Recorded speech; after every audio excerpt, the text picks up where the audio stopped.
Hi everyone, my name is Bruce, and today we are playing at our usual location, the Apartment of Solitude. I'd like to welcome my crew of internet friends.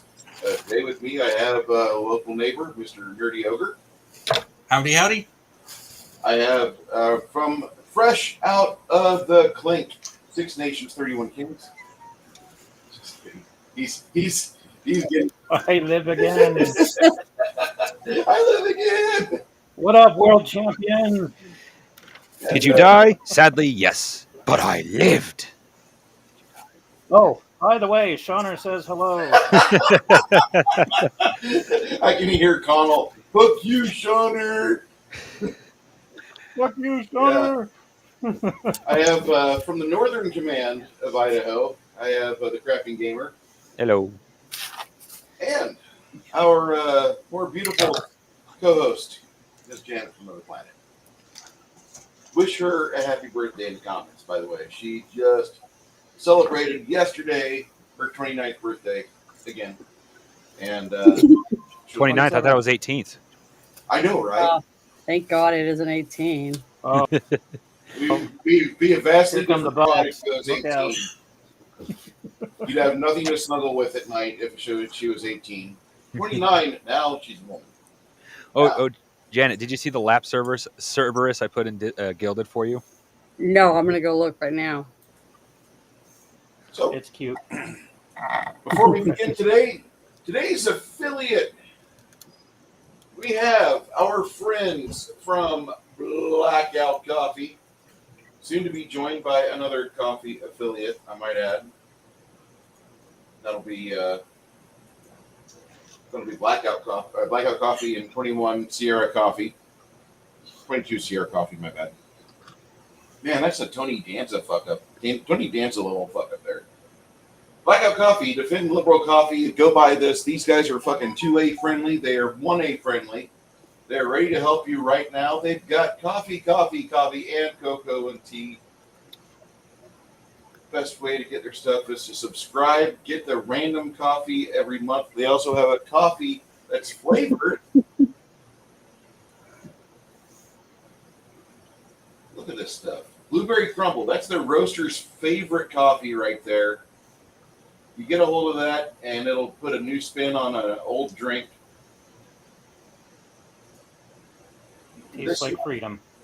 I actually need to try the Blueberry Crumble, but I can definitely recommend the toffee, whatever the toffee was. Same with the Banana Froster. Those are both very good.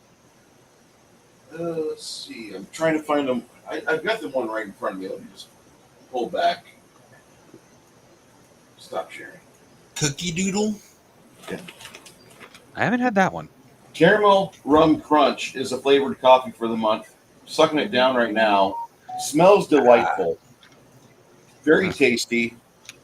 I've really never had a bad cup of coffee from the premium coffee makers. I'll say this is a solid 4.5 for flavored coffee. That's about as good as perfection gets. This is the coffee of the month. Light roast. I know, right? Who does light roast coffee? Isn't it cool to have dark roast? Nope. Light roast. This here is a sneaky little one. And you have your first half cup of it, and the caffeine starts to hit. Well, here's the secret. Majority of times, more caffeine is going to be found in light roast coffee because it's not burned off by the fire yet.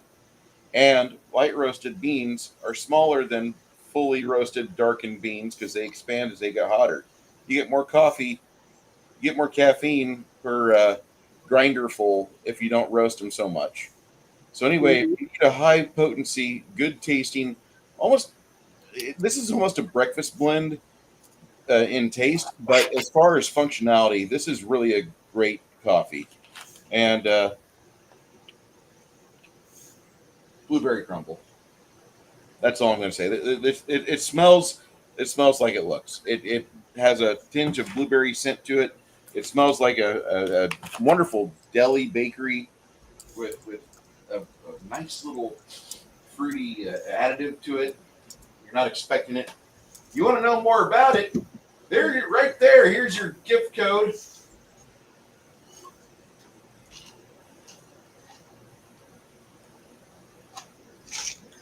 for you and Rumble. Let me put that on here as well because I love Rumble more than I love YouTube. You want to know more about Rumble, by the Rumble. way?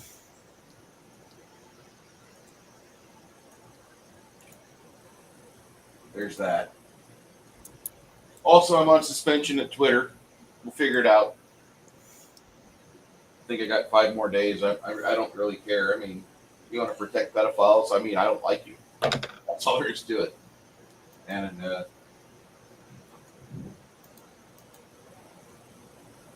yes, Janet, I will be able to use those videos for 22CR now. Good. Give me about a week. Should have everything squared in there. But for right now, the code for Blackout Coffee is right there. I'll get you $2 off.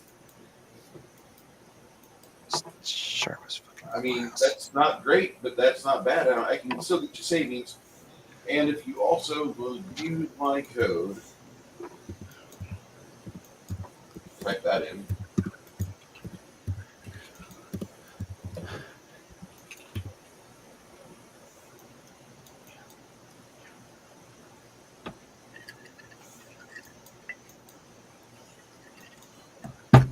Any given time, just get checkout code for Blackout Coffee. You can use that right there. And I'll get you 10% off, rain or shine. Doesn't matter if it's the worst day of the year. You'll still get, you'll at least save the money on taxes. And who wants to pay those fucking things? All right. So last time, let me get out of vendor mode real quick. Toggle that selector switch off. All right.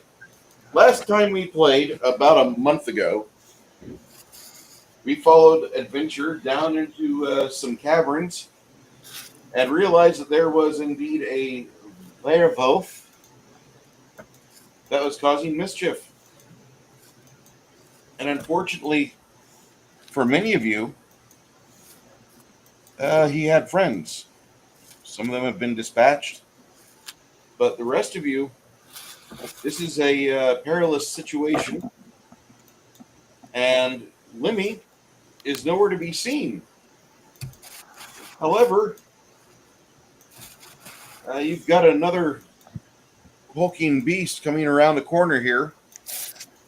And you guys are in combat. So I'm just going to go around the table and ask you guys calmly what you're going to do next, because that's how we are going to play it. Crafting, what's your next action? Where is the dire wolf that threw Lemmy off still around? Right That one here. specifically. All right. Now I'm not casting 100% blind, but if anybody for example, if I cast Fireball, if anybody gets caught up, I'm not aiming too well right now because I am emotionally distraught. But if he's got nothing between me and him, Lightning Bolt is what he's going to get hit by. Well, that bridge kind of means that you need to alter Move. yourself just a little bit. So, Okay. Well, until he's dead, or he's my primary target. Okay. What's your casting time for Lightning Bolt? Let's see here. Nope. Right, I have all my spells up, and yet I forget to look. Oh, I have wondrous news for you, Bruce, because it means you have to go back over my list of shit again. My computer did not hang on to my list of loot again, which means I have to remake it and get your reapproval from you. Should be builded for the selectable loot. Oh, yeah, but there was some things in there that were also from the the Discord before it vanished. Which means I've also lost shit because I'm not going to remember what it was. Sorry, I had to look up. You're good. Pull up my character. Whoa. -1, so 9 seconds. Oh. All right. Janet from another planet. What Yeah. is you doing? Ooh. I guess I'll follow the rest of my guys and try to, I guess, defend ourselves. I don't know. Is William right next to me? I mean, where am I on there? You're right here. I guess. Let me redo this. Okay. Okay, that's better. I haven't. No. Okay, where's There's- William? Right there behind me? Yeah, There'll be okay. a chance I'm alive if I haven't dropped my pants. And the only bad guy is right there in the water by the You've bridge. got. You've Oh, got. that one. You've Okay. got this jackass right here. And the one you're talking about, Janet, that's me on a floating disc next to the bridge. Okay, well, okay, that's right. Okay, it's been. You remember I missed last game, Yeah. but Oh, that's fine. I guess me and William will go towards that. Is that a werewolf or something? Werewolf. Werewolf. Yeah. Okay. Well, we'll go towards that and I guess be pretty ready to fight. Damn it. I thought we had a knoll to deal with.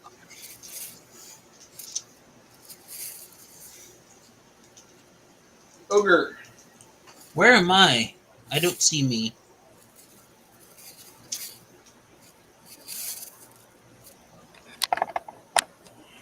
Oh, there I am. You and the wolf there.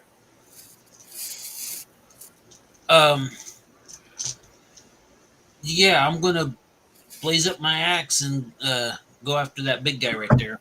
Okay.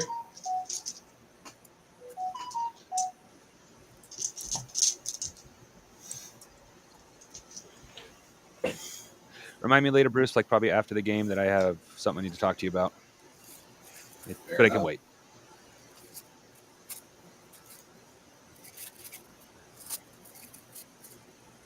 And I also would like to welcome everybody who is new to today's game. For the game system we are playing, it is a mishmash of previously written rules from other systems, cobbled together into a cohesive narrative, which is the primary focus. The rules are just the way we are able to help tell a story.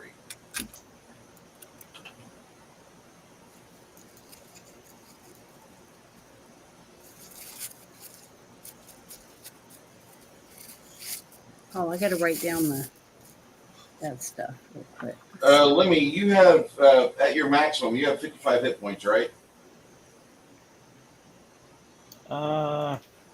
According to my character sheet, it was 52. So I guess I. Yeah.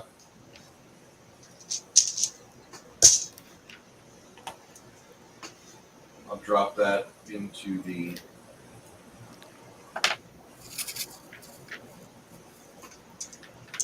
guilded for you.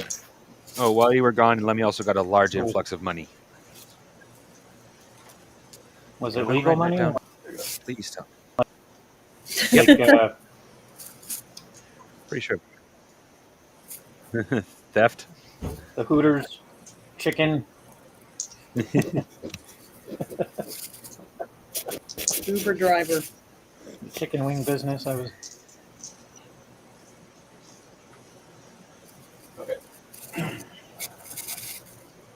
Well, that is then ogre. You're going to be swinging that battle axe or that war axe at this wolfware, right? Yeah. What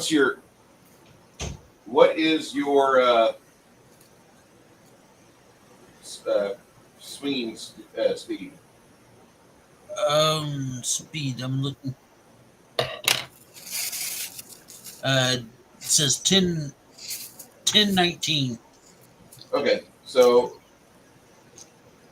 for you just to move over and get a hold of him, that'll happen. That'll happen on 12. All right. So the roster of you guys is on 9.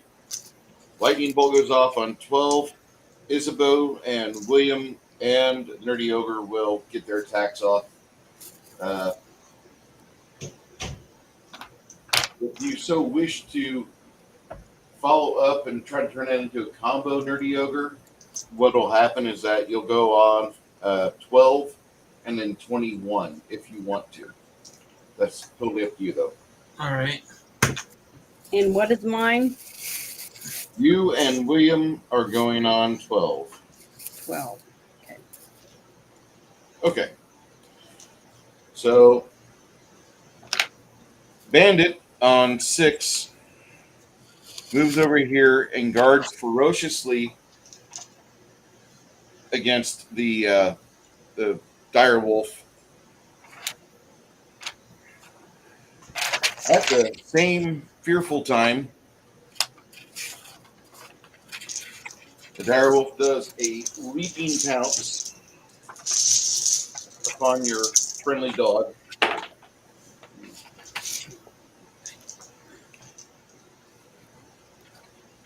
As he jumps directly at Bandit. You don't see him lock his jaws around your pup. Oh, thank God. That's on 6. On 7, 8, 9, lightning bolt. Breathe hard. Okay. Let's see here. Lightning bolt. And before you roll that, make a spellcraft roll for me. Okay. No. Geez, I'm forgetting everything today. I forgot to grab my dice. Give me a second. You can't forget your dice. They're a little buried because I don't use them more than once every couple of weeks. Jeremy, you're reporting on the Redskins, by the way. They're showing the Redskins games on NFL TV right now.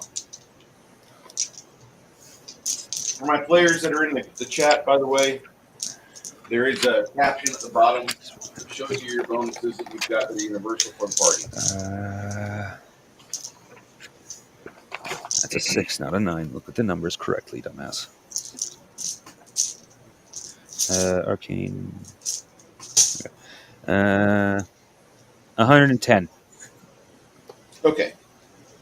You have, as he leaps upon your dog, you have a devious idea, and you kind of hover just a smidge to the left, hugging the rail of the dwarven, or the natural bridge, which was reinforced by dwarves.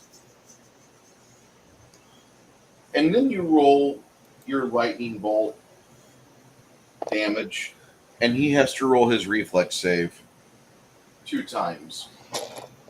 Okay. Did you catch that, sir? Yes, I did. Okay. You know what's going on? Yep. Sorry, I unfortunately my dice is all a jumble, so it's sometimes hard to see. 1, 2, 3, 4, 5, 6. Okay.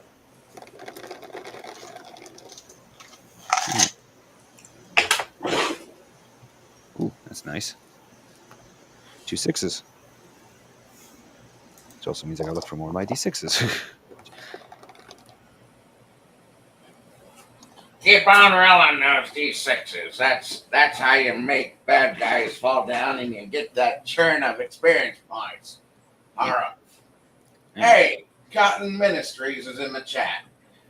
Good to see you, you fine scholar of a gentleman, you. He is a gentleman.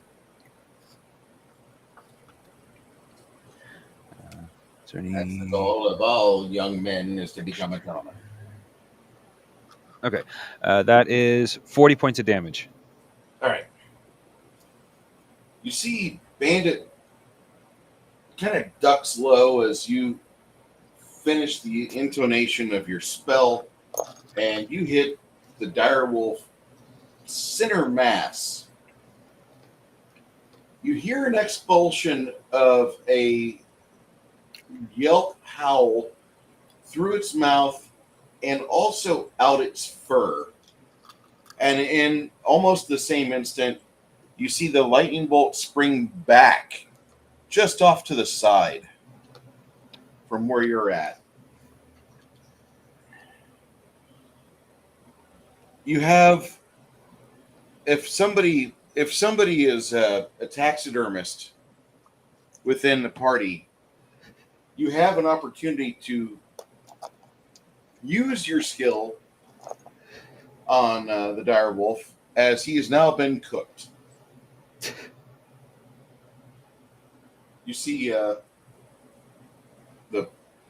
bits of rock kind of raining down after the lightning bolt hits part of the column there.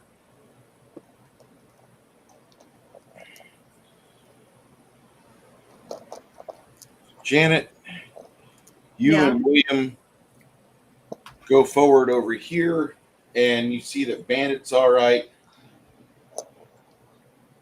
I hate to say this, but I can't see it again because all the people are at the bottom of the screen. Okay, there you go. Thank you. It's fine. I'm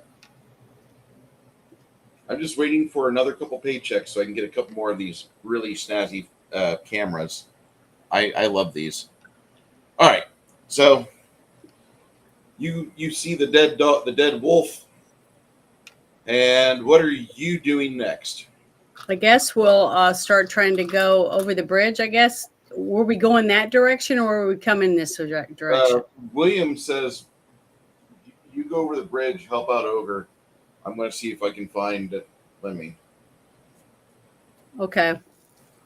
Then that's what I'll do. I'll start going over the bridge. Ogre, you step in towards the massive werewolf. He tries to cut you as you close the distance. Werewolf. I thought we were fighting a gnoll. What are we fighting? Is it Gnome? Well, I rewatched last week, and you said gnoll. Yeah, my bad. I'm using the reason why I got confused is back in the old days. This is a werewolf lord figurine from reunited. Ooh, that's a miniature I would own. Yeah, Really on it. heavy. Yeah, what is the fucking difference? Heavy miniature. This thing is so heavy. I love it. Is that pewter? It is valuable. What is the difference, though, between Holy- the two characters Holy crap. or creatures? One can turn you into it. The other just wants to eat you. Yeah, the other one's Oh. a carrion eater. He doesn't care. The gnolls don't care if you're alive or have been dead for 3 or 4 days. They'll eat you anyway. The werewolf seeks to either bludgeon you to death, kill you, and eat you, or worse yet, mock you, taunt you, and then infect you and make you into one of his.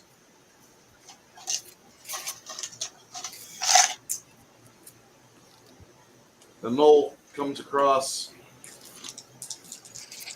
with his large sword.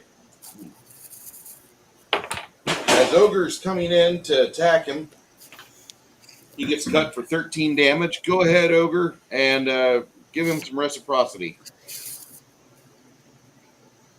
Alrighty.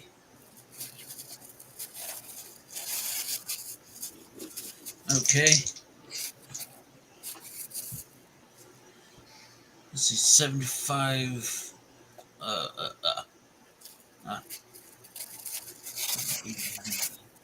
100. Yeah, that'll hit. I would hope Alright. so. He only has And an armor class of. Excuse me. He only has an armor class of like 110. oh yeah, that definitely hit.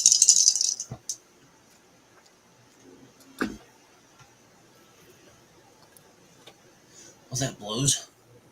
7, 16.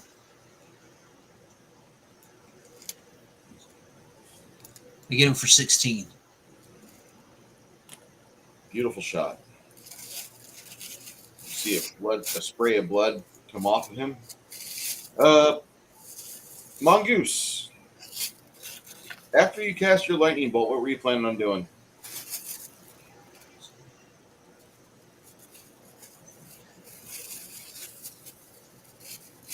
Mongoose, you copy. Sorry, muted. Sorry. Is nerdy between me and the gnoll? Kind of. No, I'm still emotionally upset, but I'm not so blind. I'm gonna shoot him with lightning bolt just to get to the gnoll. But You could probably hit him with either lightning bolt or with magic missile. if I feel I can hit him with lightning bolt without hurting Ogre, then I'll definitely do that, because right now I'm still enraged and not thinking completely straight. Okay. So it might be overkill. I don't know, but my character is just you're dead. You are dead to me. Now die. All right.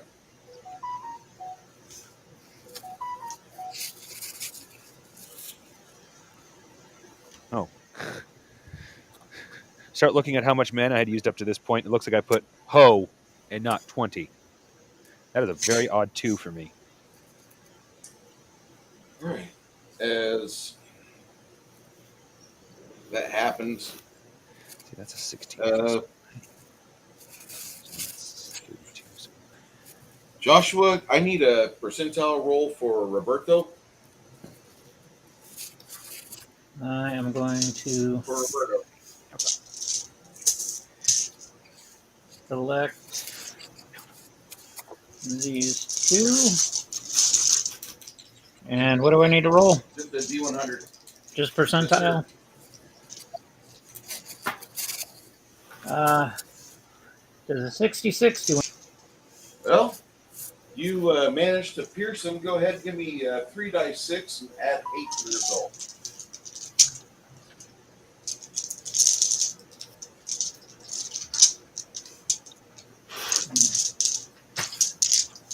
Where'd all my d6s? That was me just a minute ago. I don't know where it disappeared to. I might have accidentally picked it up. All right. Dump out all that. We'll take you. All right. What was that? Oh, you saying Additional that? damage to the 3d6? Oh, Add 8 after 3 dice 6. Okay, so that is 15 total damage.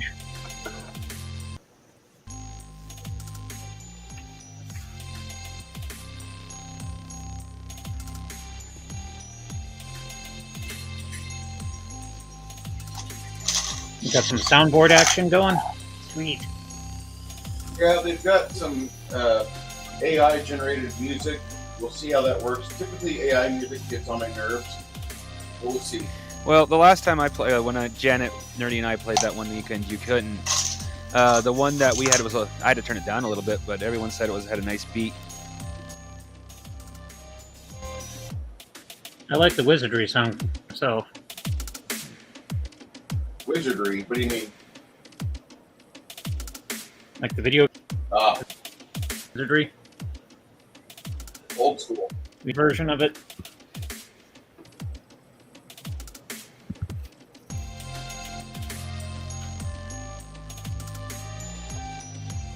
Let's see if I can find that real quick. That might be worth it. And if I get booted off YouTube, oh well. You guys are strangling free speech anyway. I mean, Then I say we go full soundboard, and Mongoose is checking lightning bolts. We'll throw in the are you maiden talking about the soundtrack from like the old Surtech software, right? yeah. There was an old copy on YouTube that I used to rock out to it when I was like for second edition and whatnot. Huh.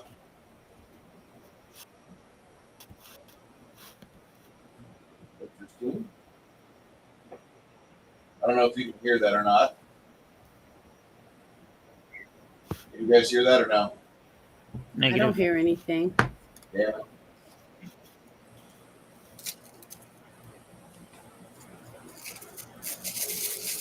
Okay, Joshua, I need you to roll me a reflex check for you, Lemmy. All right. Double check that on the new sheet here. Reflex plus 30. Okay.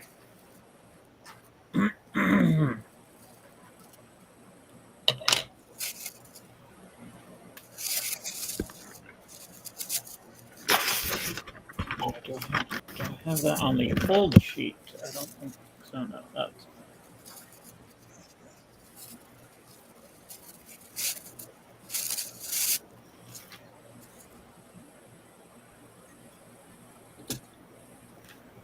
my dex plus 10 plus.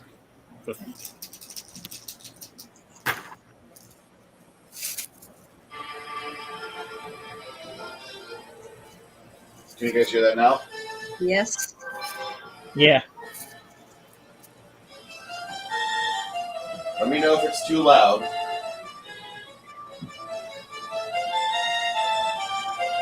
Okay. So what was your reflex check there? Make it? A 65? Does a Is 65 that make including it? your reflex bonus?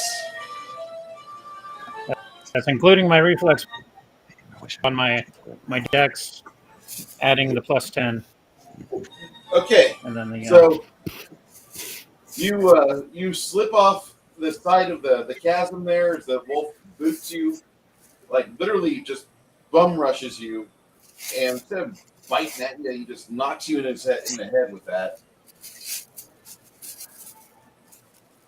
And you slip off the side of the cliff. We'll come back to you. Is it a cliff or is it a bridge? He was right here.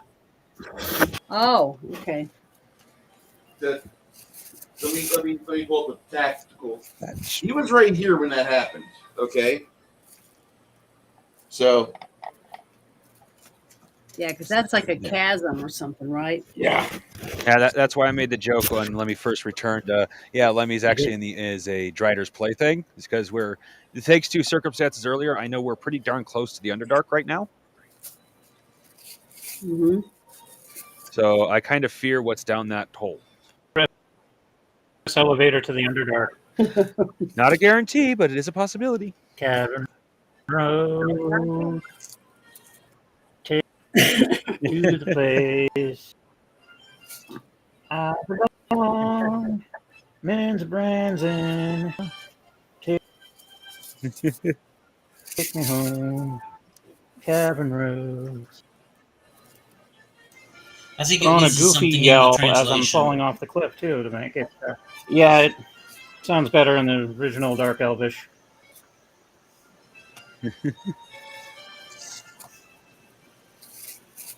Yeah.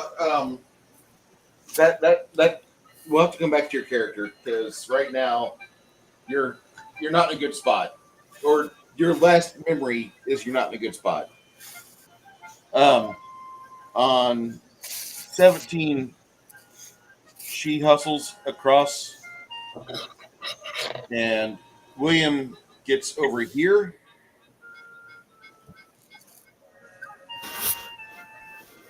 Oh. Okay. So he wasn't able to get over there fast enough. No, I mean nobody knew that was going to happen.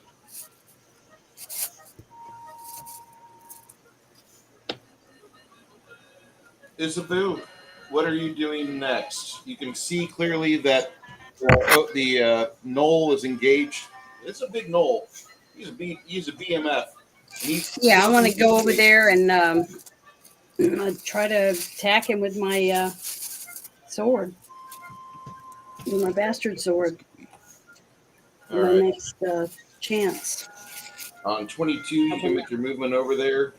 22. Okay.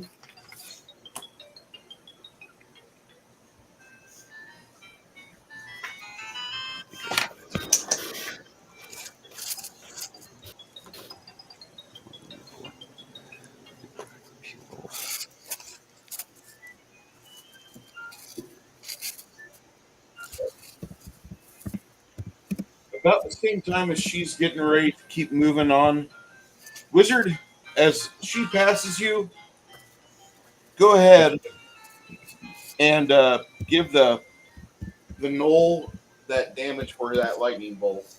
Okie dokie.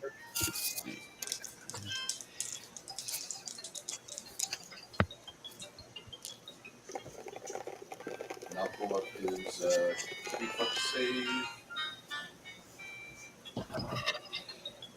Well, there's a chance for this to be a good roll.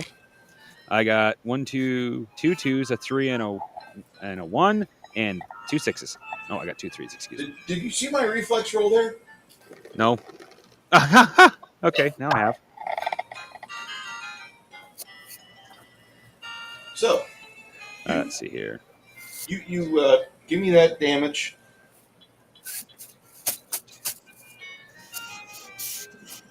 22 points of damage. I rolled a 3 and a 1.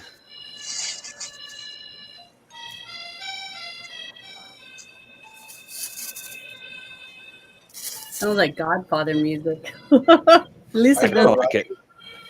No, I didn't say it was bad. I just said that's what it reminded me of. This, Oh no, this I is- was just saying I kind of like it. I actually kind of dig this, but at the same time, I expect to be completely booted off YouTube for streaming a Nintendo orchestral soundtrack. That was my thought. It sounds like a NES game soundtrack. It does. It is actually from Wizardry, an old. When I mean old, I mean like a 1981 Apple II dungeon crawler that was ported Wow. to every system up into the early 90s.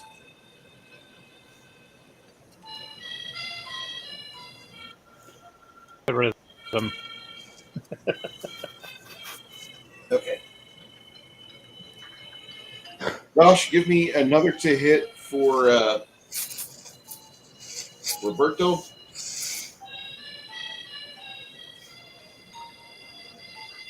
All right, I'm gonna untrim here and do percentile.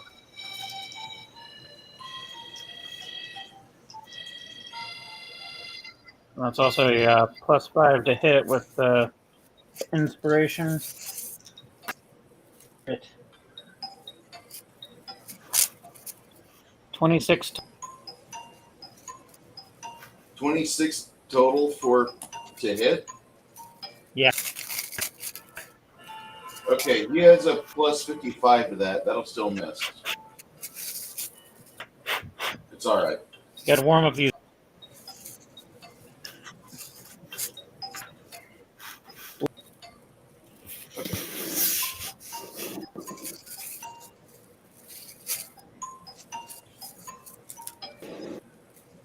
All right, Ogre, you get your second swing on this. So basically, you're just going to be rolling your percentile dice, begging for a high roll.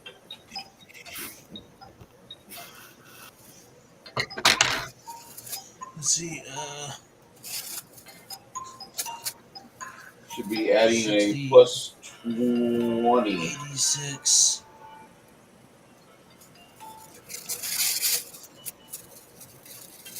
Let's see. 86. 91. Not enough. I Damn. apologize, sir. Good timing of the music, though. Not enough. Oh. Okay, 5. The 30.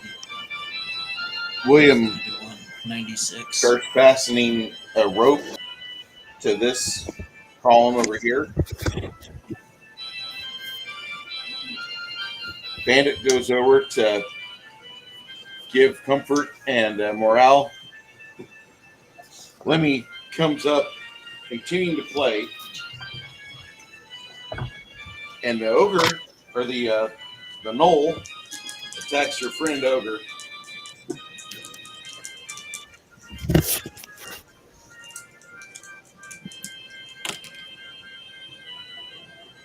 I hope you guys can see the roll I made there.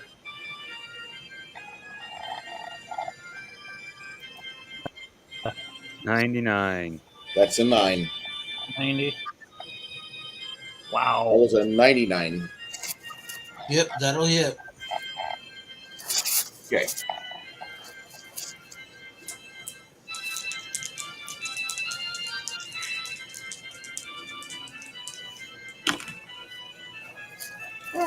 Not that bad. They'll take another 12 points of health off your current roster of hit points there, Ogre. You're not too happy about that. Am I very close to Ogre? You're about 15 foot away. Okay.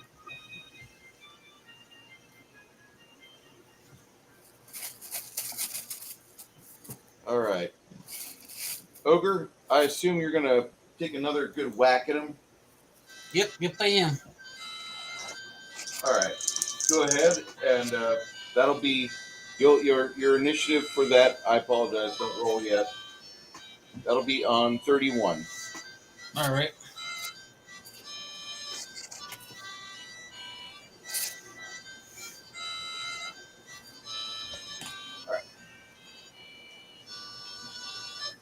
Okay. On 22, Janet, you're over here. You've made your movement to over here. You're 15 foot away. What do you want to do with yourself? Well, okay. So that's how close I was able to get. That was Yeah. as far as I got. Okay. Yeah. Well, is 18 that out of nerdy good. ogre right there in front of me? That is. Okay. And who's behind me again? Mimi and Mongoose. Okay. I guess I'll have to do a channel positive energy because it sounds like maybe you guys need it. Got to be Oh, just much maybe. appreciative. Okay. Let me get, let's see, it's 4d6. So let me get 2 more. Just give me 1 second. I forgot about the channeling. About 600 feet of rope, I think. I think William's going to try to help you with that. Okay, got me 4. I'm going to roll these.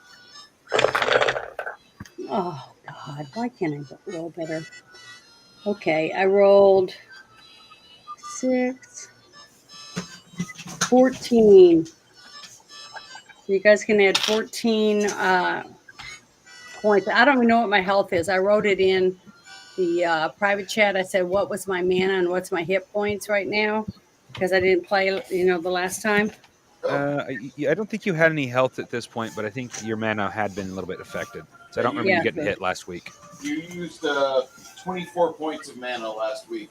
So minus 24, but my hit points are the same? Yeah. Okay. You're at max right now. All right. That's what I need to know. Thank you. But everybody, you guys can add, 14 or 13 points? Yeah. You said 14. And that heals me straight up. I only had 10. 10 missing, well, that is. good. So add 14. I'm putting a circle on that. I'm writing it on my sheet.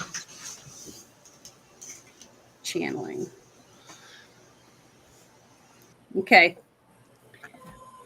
And my next turn, I'm going to go over there next to, or go around the right-hand side of Nerdy Ogre because I don't want to be next to the cavern. Okay. And go to try to attack him from the other side to maybe get him to turn, and maybe we'll be able to push him in.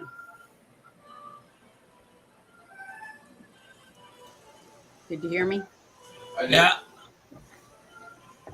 So that's what my next turn will be. I mean, the worst that happens is you move into position to get flanked, so. Well, Which is still a good thing, so. I wanted to channel some energy though before I went over there. Oh no, I don't blame you on that part. I'm just saying, the maneuver you want to do, the worst that it might give him attack of opportunity is what it should say, but ultimately, at the very least, it should give you flank in the way of bonuses. Mm-hmm. Good. You said you were wanting to channel, right? Yeah, I channeled. Okay. And then my next turn, I want to go work my way from my point of view of the camera, the right side of Nerdy Ogre, to try to get on the other side so I can have his back, to the cavern and try to attack him. That's what I want to do for my next turn. Just be prepared for. I'm not saying it's guaranteed, but be prepared for an attack of opportunity depending on what the null's doing. Okay, I'm ready. I'll take whatever I have to take. After your lightning bolt, what were you planning on doing, Mongoose? Let's see here. Well, if is there any other targets besides him? That seems to be the only one. You guys have killed Okay. 2 large wolves and this knoll. This Okay. last bit. In that case, I'm going to hit. I would presume at this point I'm not necessarily thinking clearer, but a little bit calmer. So I'm going to hit him with magic missile, something I know I'm not going to hit my friends with, unless I really do have another good opportunity to shoot him with lightning bolt.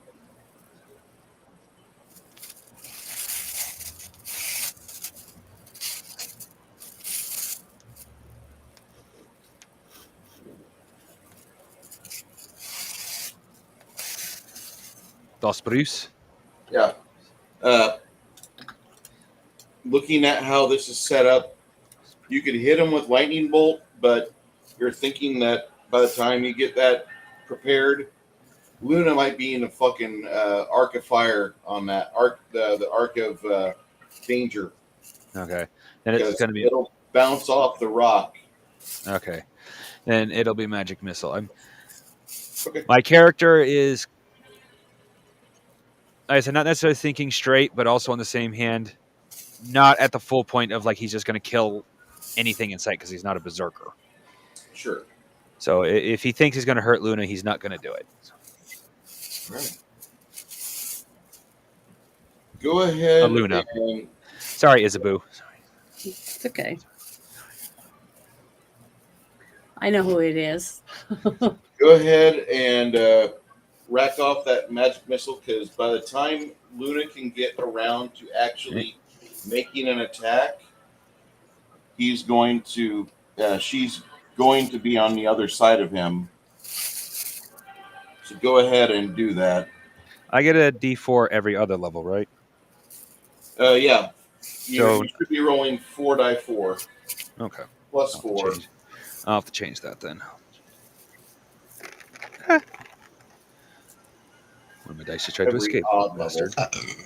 Excuse me. Every odd level. Okay.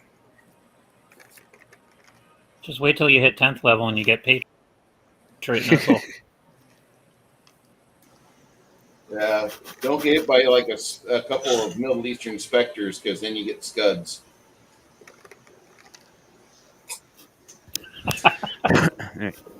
What the fuck? This is Skipping Betty? Ugh. 18 points. Oh, wait, no. Plus 4. 22 points of damage. Almost forgot the plus 4.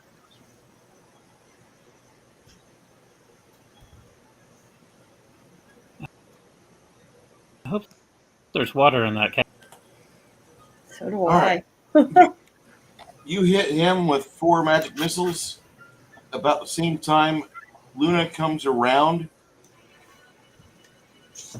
And Luna, go ahead and make a wild attack. Okay, hold on. I gotta look up my number real quick. I can't find my notes from last time.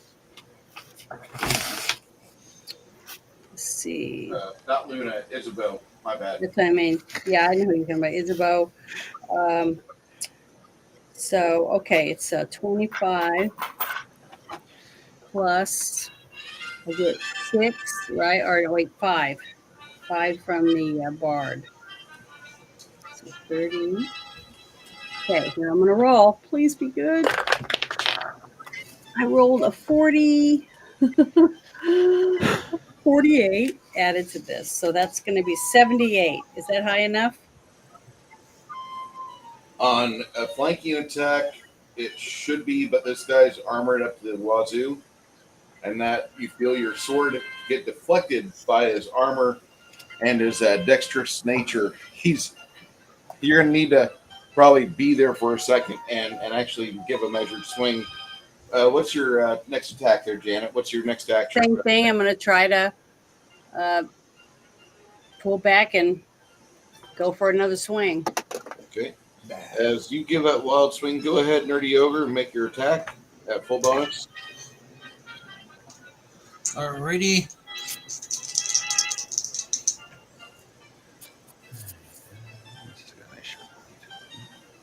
$63, 108, 113.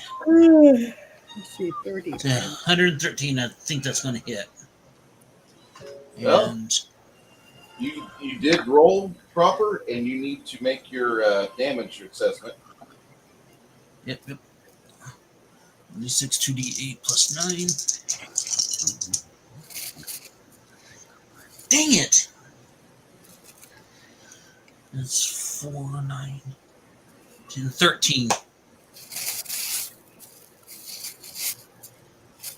13 points of damage.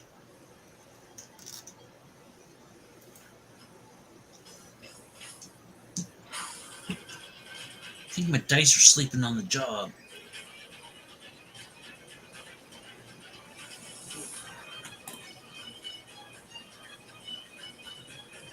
Mongoose, after you let fly with magic missile, what's your next action?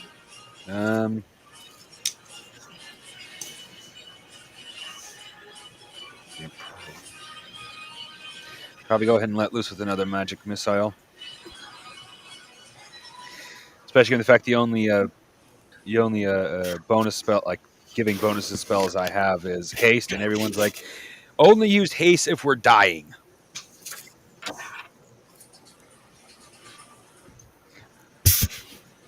Okay.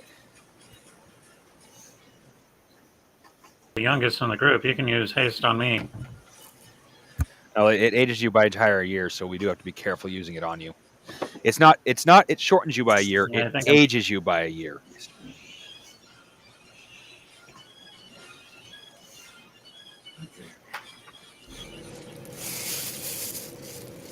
Sorry, we were interrupting you, Bruce.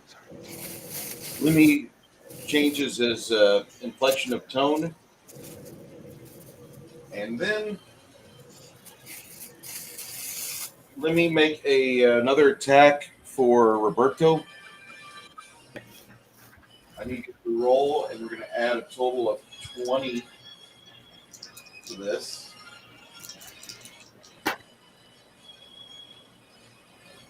That's 98. You see another arrow break off and like clatter down the chasm. The party sees that. You don't. You're somewhere else. William lowers himself on the rope. Bandit barks. The profusely bleeding Knoll goes for a desperate attempt. He reaches out. He drops the item in his left hand and tries to reach out and grab the barbarian. Ogre, give me an attack out of opportunity's sake, because this guy is not a good grappler.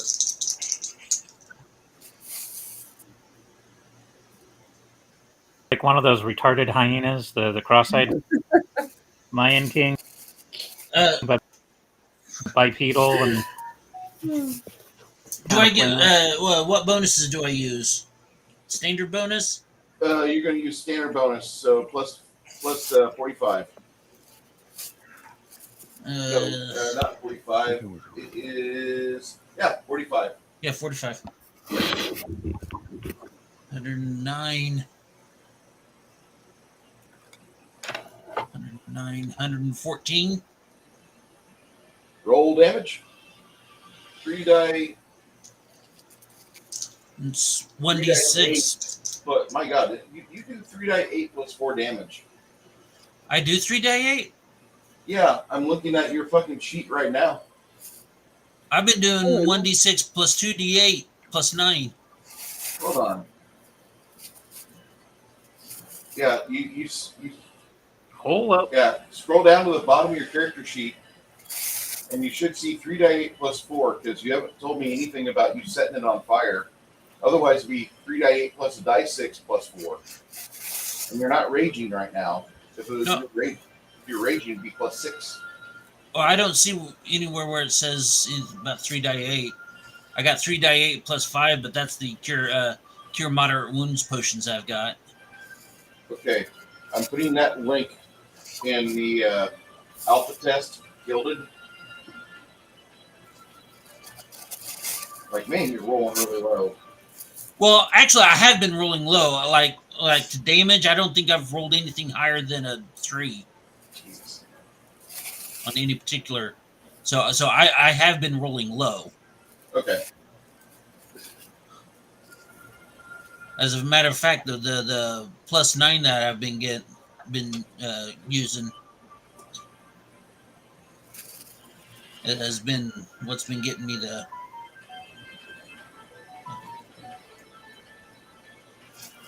Okay, why is War Axe on fire? What is I got +5 and +5R. Okay. The War Axe of Fire normally does plus 45 to hit, and on your combo swing, it's plus 20 on the backswing of it. It's 3 to 8 plus 4. But when you actually spend the time to ignite your War Axe, because it magically will combust the blade will actually get on fire. Then Okay. you do an extra die 6 of damage of fire damage. And then if you are raging, the raging adds an extra +2 damage. And because you've got the accurate stance power, you actually get better swinging when you're raging. Oh, okay. So the R stands for raging. Okay. Yes, sir. Okay. And I did say I was lighting up my axe. My bad. So it's Yeah. Well, I actually. Okay. I was waiting till you're done, but I've watched last week, and well, I watched it last night, so I don't remember which one it was. He was either raging out or he lit up his axe last time we played. I remember I heard he lit his axe on fire, but I just forgot about that. Okay. Yeah. So it'd be 3 die 8 plus a die 6 and add 4. Okay. 3d8, 1d6. All right. Now maybe I can start doing some damage. Or maybe not. 8. 3 die 8. Every Plus single die one of them 6. was a 1. Oh, jeez. Every single one. Wow. All right. So the knoll grabs a hold of you, and he doesn't really do much. He does manage to get you pushed over a little bit closer to the side of the chasm with your back. Nothing bracing against your back.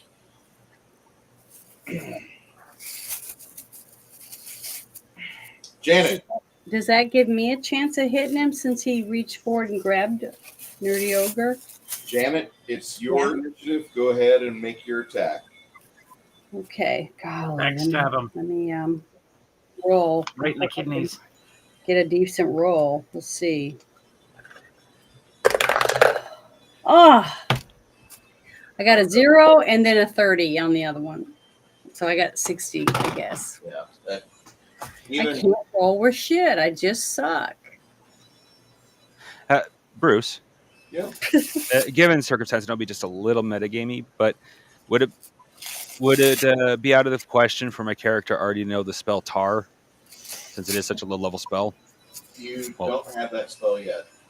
Right. It still needs to be invented. Okay. You still need to either find it or invent it yourself. Yeah. Okay. Like I said, it was a little metagamey, so yeah. I understand. Sorry, Nerdy Ogre. I wanted to help you. I'm just not very good with a sword. Okay. Nerdy, you can manage to get your backswing in before he can try to execute the push to get you off this ledge and down below. Go ahead and make your attack with your second to hit value. And that'll be a plus 30 to your die roll. Or plus 20 to your die roll, my bad.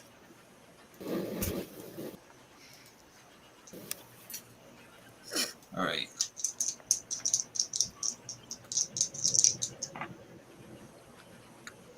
Oh my god. Nope. Nope, didn't hit him.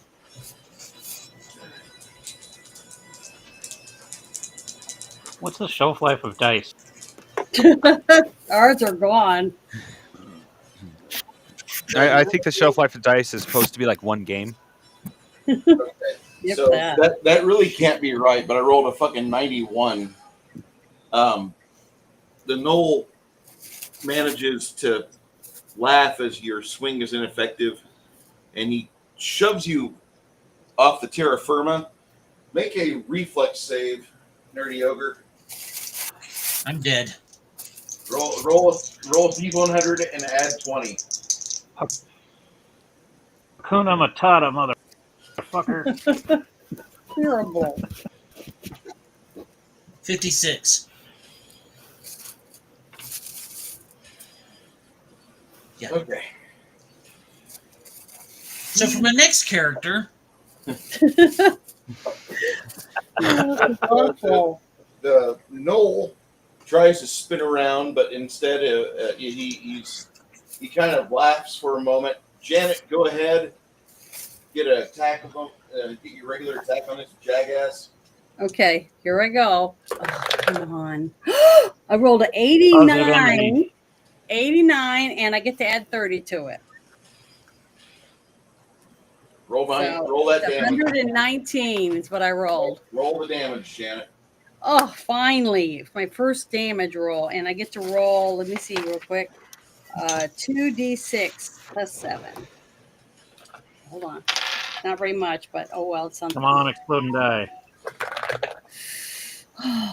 Okay, I rolled an 8, so I rolled a 15 total. 15 All right. damage. You cut a fine piece of thick armor off of this guy, cutting through his leather strap and severing a major artery in his leg. He cripples down, and you take a very judgmental stance and completely sever his head from his shoulders. Yay! Thank goodness I rolled halfway good. You guys kind of gather around the chasm. You see William disappears below.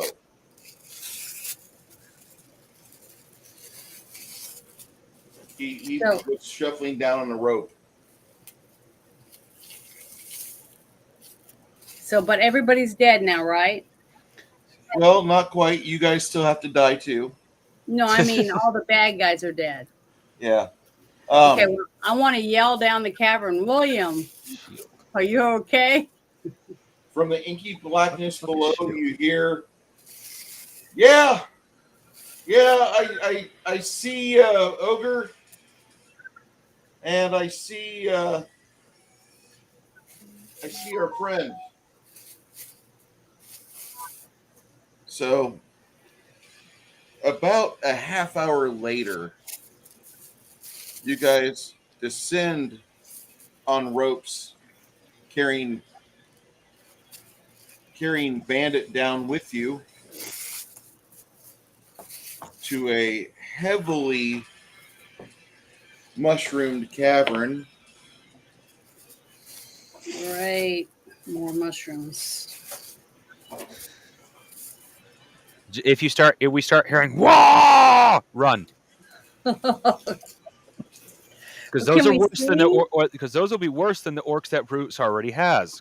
Yeah, can we see, or do we need to light our torches as we're going down? Yeah, you'll need to light your torches. Okay. When you descend, is my axe still aflame? yeah, that's one light source. Don't When forget, you Janet, we also descend have light spells. down below,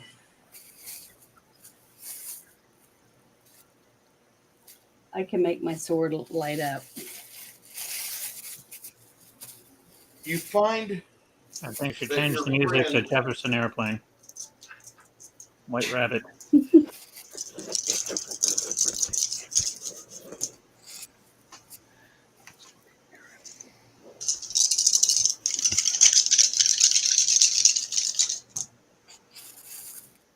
Shit, is that a shrieker?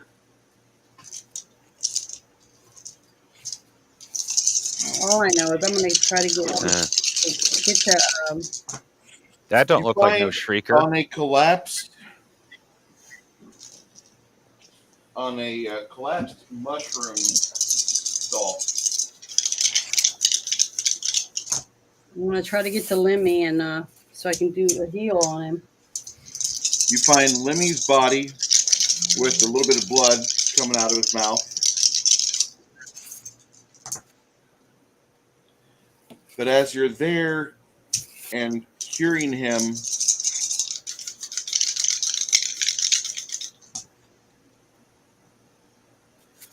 He gets surrounded. you guys look up and you see what appears to be some odd form of mushroom folk.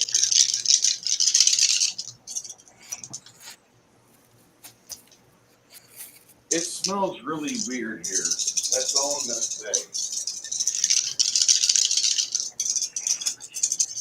Goombas. Smells moldy. Surrounded by Goombas. It smells moldy down here. A little moldy. One of them sprays some spores into the air, and you see them settle on the others around him. This is the one that sprays the spores.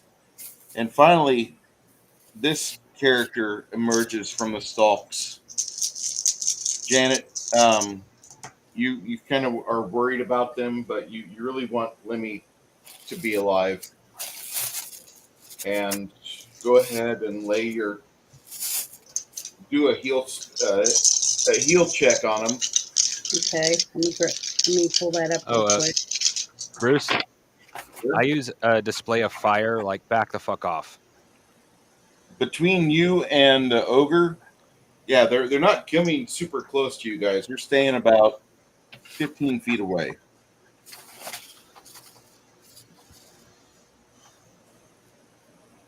I was trying to find my spells. I still haven't gotten my spell list yet. And that's what's hard. I've got to dig through all my notes to try to find out my heal spell so I know how much mana is. You're making a heal check, Janet. Just roll me a Oh. Okay. I'm doing a heal check on him. So how bad off is he? Roll your percentile. Oh, I got to roll my percentile? Okay. That's what I was looking for to see what I'm supposed to do. Hold on. Let me get the other one. Where's my other one? Did I drop it? Oh, here it is. There they are. Okay, here I go. I rolled an 87. All right, you rolled an 87. That comes out to 127. He's pretty badly wounded, but he's still alive.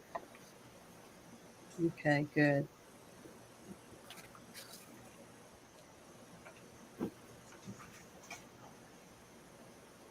So now I did buy. I have 2 healers kits.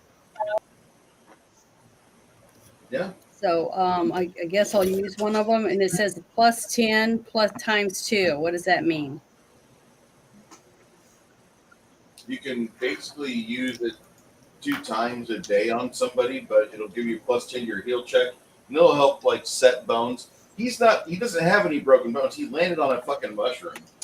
Like it could have been better if he would have landed like water and then just like washed up to shore. But he suffered more damage from actually skidding down the side of the cliff. Looks like he took about 35 points of damage. For him, that's pretty bad.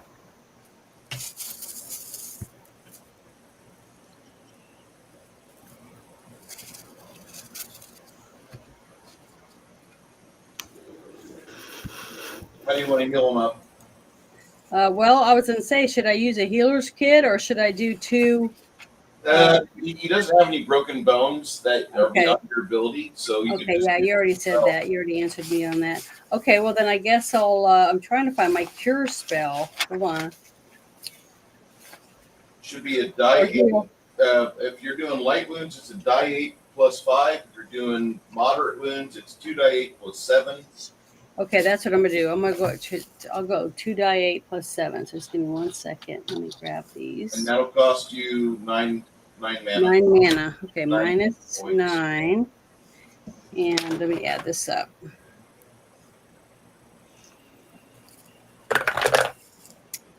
Eight. Damn it. Okay. 15. It's halfway up. Okay. But you said he was down 30. So Only coughing up my pancreas or something. It's okay. well, add 15 to yourself, and my next turn I will do it again. Hopefully I'll get you healed up again. So try not to cough up anything important.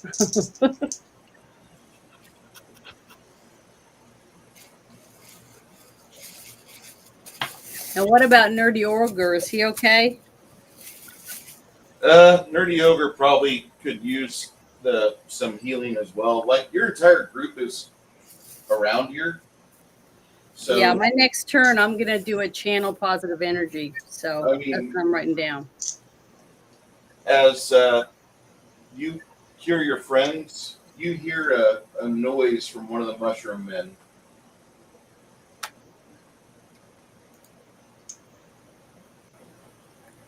Okay.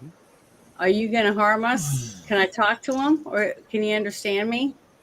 As a priest or a cleric, you're thinking you'll have to use 9 mana to cast the spell Comprehend Languages. Okay, I'm gonna do that. Minus 9 again. So let me do this real quick, so I can comprehend what he's saying, or so he can understand me too, right? Yeah. Okay. Well, I just took the not minus 9, so I'm going to ask him if they intend to hurt us or if they're friendly. Basically, we're not a threat. We're not here to attack them. We were fighting the werewolves or whatever those are called again above us, No. the gnolls.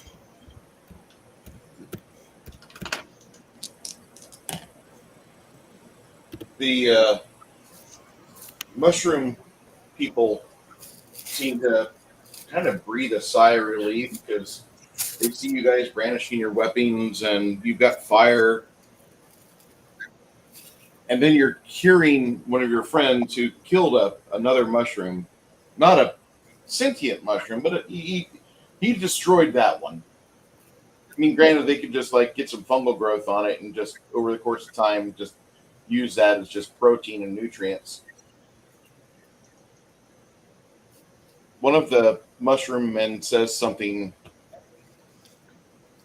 We did not realize that you would come.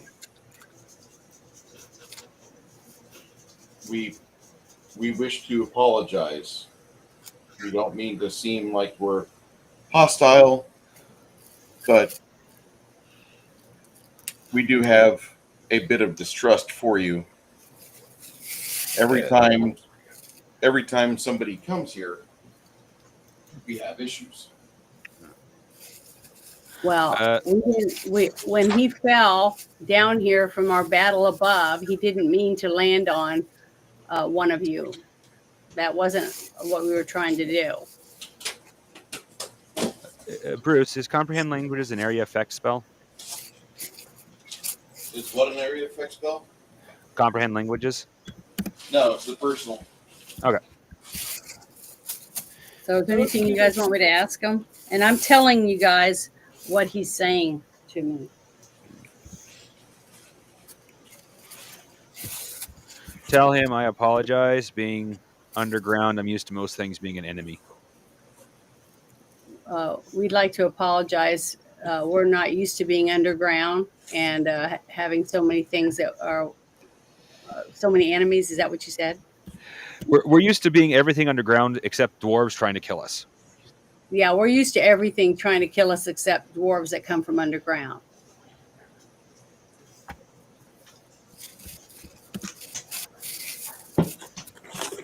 Just received my Duke Cannon order. Nice. I actually need to get more. Mine's just about dead.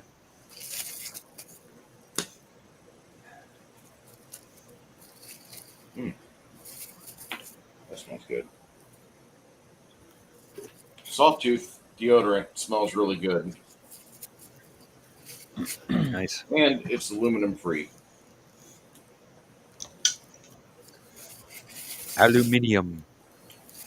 Oh, I've been using Tom's deodorant, and Tom's deodorant's good for like 5 minutes, and then like you're back where you started. You're sweating again. Yeah, I actually can't use We deodorants unless need I'm. antiperspirant then, not a deodorant. That has aluminum in it. Deodorant just helps you with smell. Pucks of soap. This is for a shampoo. Oh God, it smells good. Just from Midway. Well, deodorant is actually better for you than antiperspirant. Well, I Yeah. know, but he just said that he was back to I was- sweating again. I was So he using might need Tom an antiperspirant. because that was what they had at CVS. I'm like, fuck it, I'll try it. Ooh, Yeah. face lotion.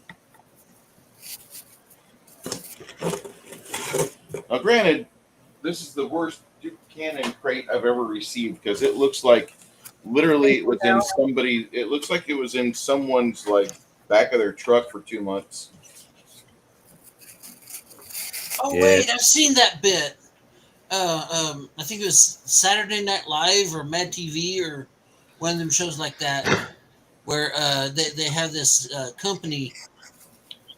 It's like they say it's like when you need to have it there today, call the other guys. When you need to have it there 2 weeks ago, call us.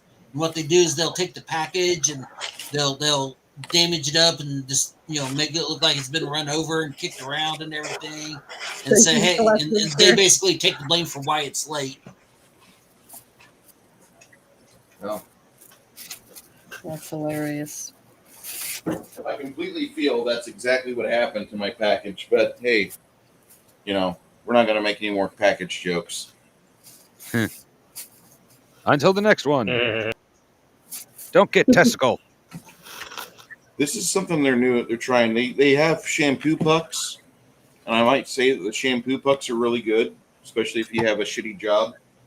My wife, she works as a oil changer, tire lady, and so like she gets bathed in petroleum products all the time. It's like if anyway, Yeah, I've seen that movie too. yeah, I know, right? The Incredible Shrinking Woman. sites are blocked in Idaho. I saw that. You guys are doing your best to completely like reverse the perversion. We're turning into like neocon Amish or something up here, I think. As long as you don't invade Iraq again, that'll be fine. No more invade Iraq. Let's leave Middle Easterns alone. Just close that door, let them fight it out. We'll come back in a few years, see how they're doing. Okay. We'll probably do Gaza so we can put in an A and W or something.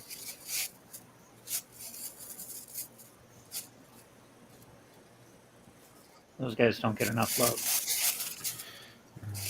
I miss A&W. We used to have one up here. Then the manager, literally hoping they would give her the managerial she wanted in like Spokane or some shit like that. I forgot where. She purposely ran this one to the ground, and of course, she was fired. The only reason why I know that she was trying to get to another managerial position, her last day there, she was crying, saying, "I was just trying to get the job I wanted." Wait. So she was going for another job. No, she was specifically By- going for another position, for Okay. managerial position in another A&W somewhere else. Okay, she was trying to get another managerial position by doing her current managerial position poorly. Yeah, she figured if she ran. My understanding, I don't know, I never talked to the woman, but my understanding from more than just one source, her mindset was literally if she ran this one into the ground, she would get transferred, not fired. She was too important to get fired. That's not how it works. So the mushroom people will say, Good We call, have- Bruce. you guys hear me? Yeah. Okay. The mushroom people tell you, we are worried that you possibly were hostile. You do not have hostile intentions for the people, do you? Which people? Us people. Oh. Like, When we Not leave here, needs- we'll probably not never you see you people. again.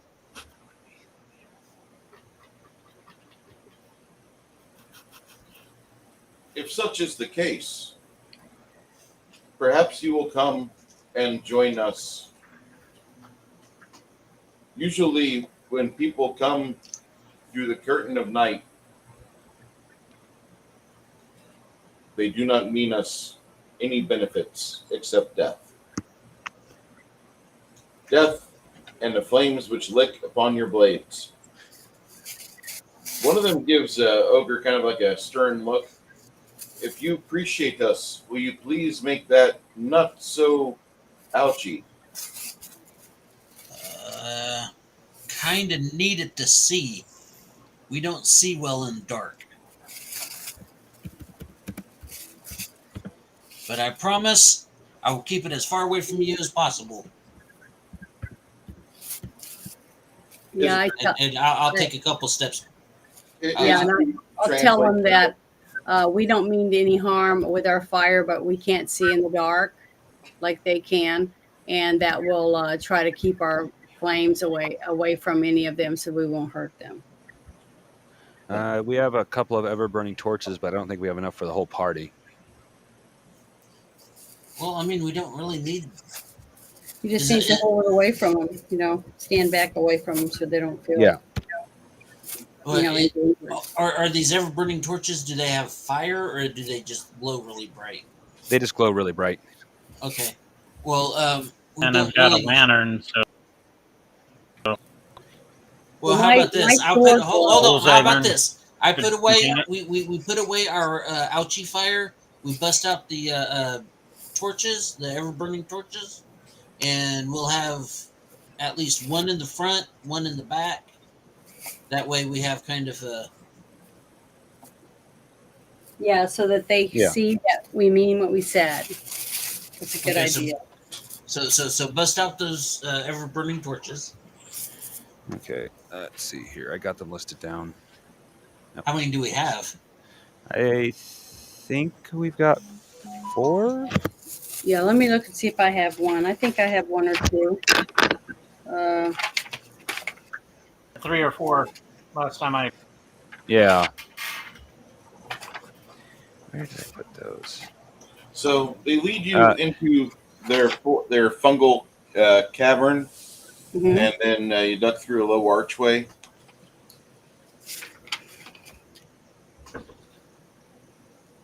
There they are.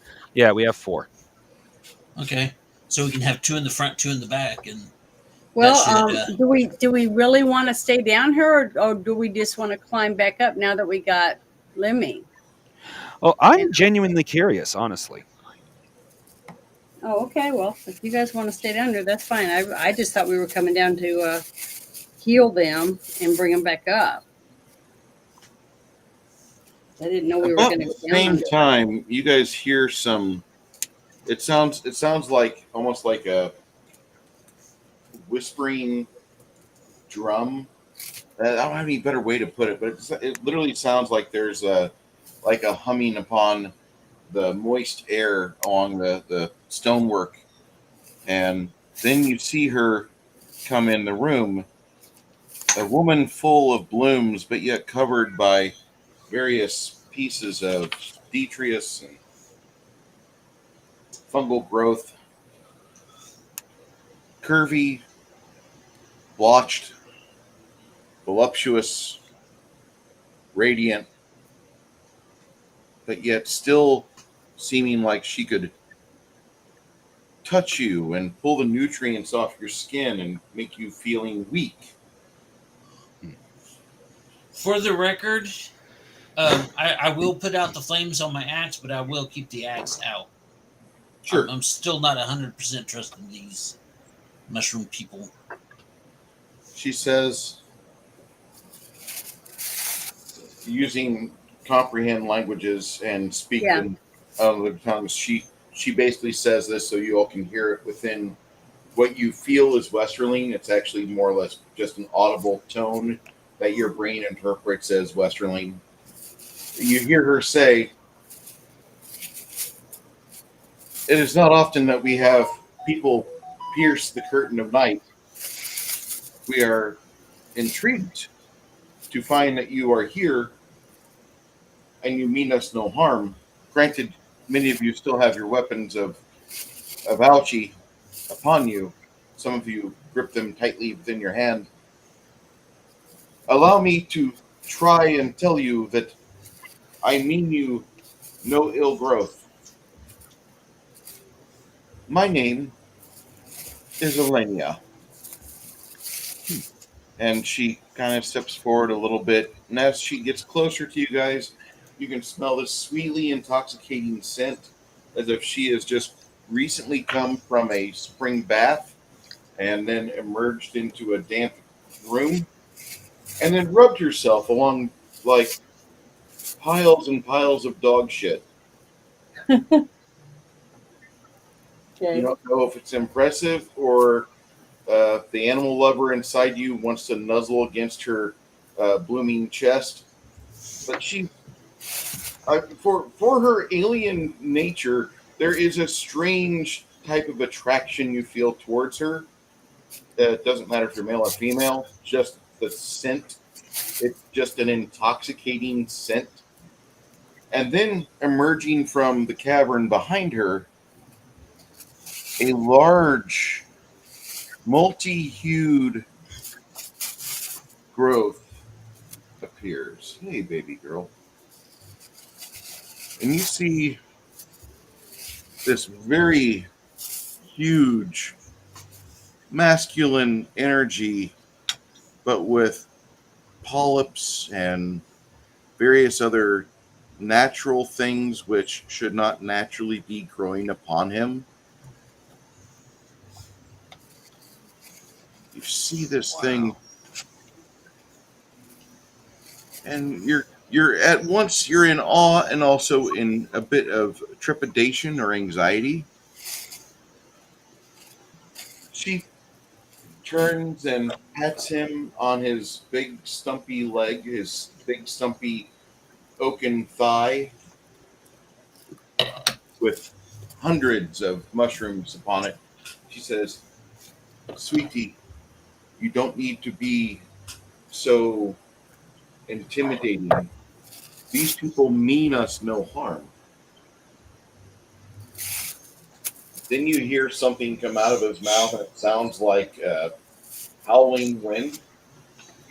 And she says, "No, no, they mean us no harm." She turns back to the group. She says, "If you could please just allay my husband's fears, my mate, my assistant when it comes to my progeny. He is worried that you have come to collect all of us. So do me a favor and tell me you are not like those strange ones. You have a little white creature with you." And at this point, Bandit starts going around the legs of everybody and kind of fearfully. She says, "Yes, that one. That thing. There are many like it, but they're bigger like you and sometimes bigger than you. They come down here and they've caused us problems." Ah, the Knoll. Key difference between Knoll and him, he's a well-trained dog that will, unless you show aggression to him, only bite when told to. The Knoll, they're monsters, literally. I don't trust him. I can't trust him. Call him back. He's behind you, Ogre. In fact, right now he's kind of attaching himself to you and Sylvia, and you see that he peed. He's in no mindset to be ferocious right now. Yeah. Well, these things have got a lot of undue attention upon him, and they're alien to him. So your dog, Bandit, is a bit mystified and fearful. well, I'll promise you, if you don't start no shit, there won't be no shit. So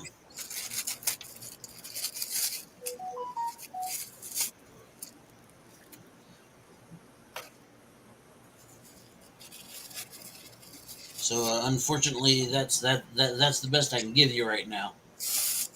Well, just make sure Bandit stays next to you. That's all we really need to do. When did he become my responsibility? Because he attached himself to you.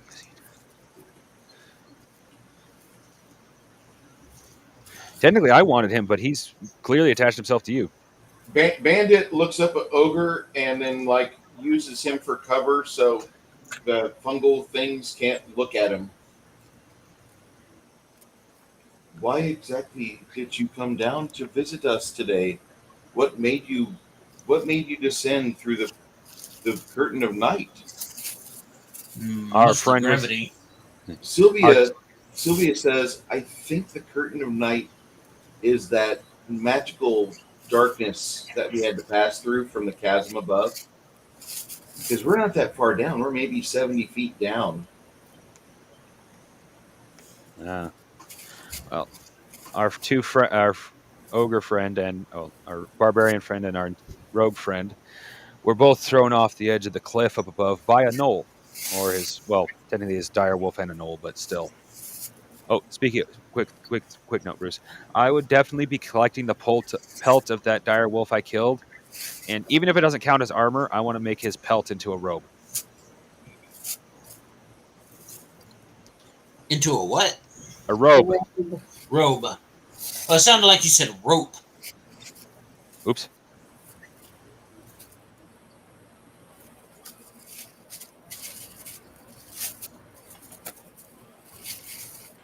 Are there any others down here besides you? Any other life forms?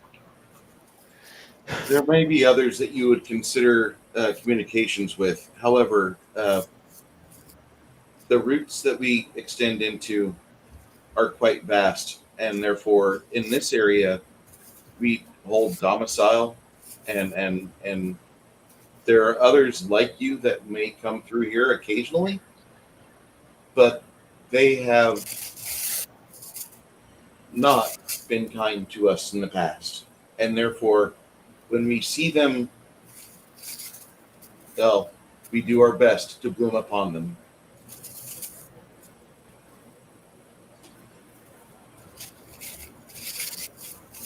When the others have come down here, what were they looking for? If you don't mind telling us. The furry ones with the big teeth, they look for means to cultivate us and take us and rip us to pieces and bag us and haul us past the curtain of night to their evil lairs. Yeah. I wonder why they would want to take you. Chances, I am saying this out loud. Chances are it's one of two things: slaves or food source. But given the fact that these are fungus fall into the really weird category. They're kind of a mix of a plant and a meat, given the way they grow. So the gnolls might eat them, but I suspect that's more likely slavery or something along that lines. Maybe sacrifices, but Interesting. So, any of you guys want to ask him any questions, or we want to keep walking around down here, or not? well, down here isn't really the problem. I mean, it is for them. Like obviously, the gnolls come down here, but the gnolls will have a city up top. Gnolls, unlike werewolves that are definitely more of a night creature, gnolls are they're hyena. They love sunlight. Hyenas do most of their hunting at night, or most of their scavenging at night, but they love roaming the savannah and playing during the day. So if gnolls have the same attitude, they're going to be spending a lot of their time during the day exploring or things like that. Hyenas don't sleep much.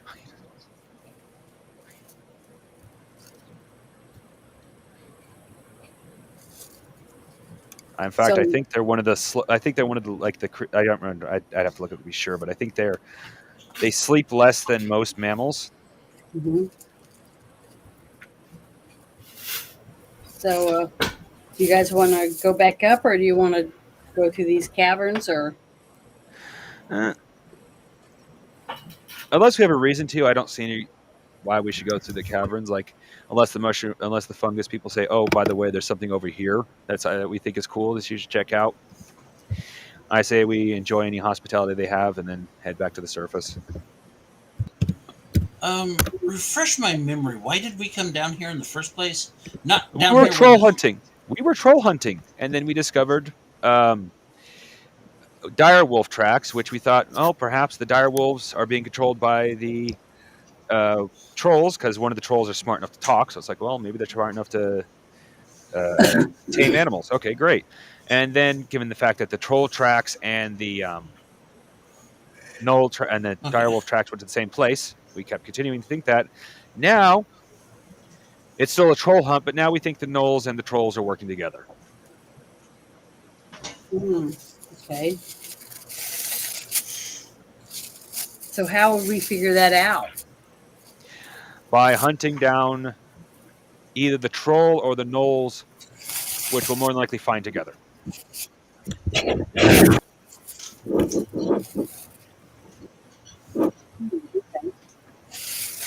All right, what I miss? Just rehashing why we're down here. Yeah, it's been a while. So Trying to figure out what we're cats and dogs living together, total chaos. Certainly feels like it.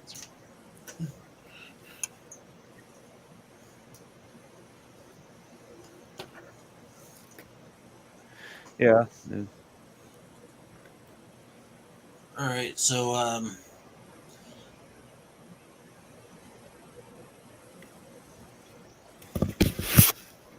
we've killed the trolls, right? We killed a couple of trolls, but not all of them. All right. So We were told from the very beginning there's a lot of trolls involved in what the fuck is going on. That was actually part of the reason why we were hired, was to find out what the fuck was going on. Why are there so many trolls here all of a sudden?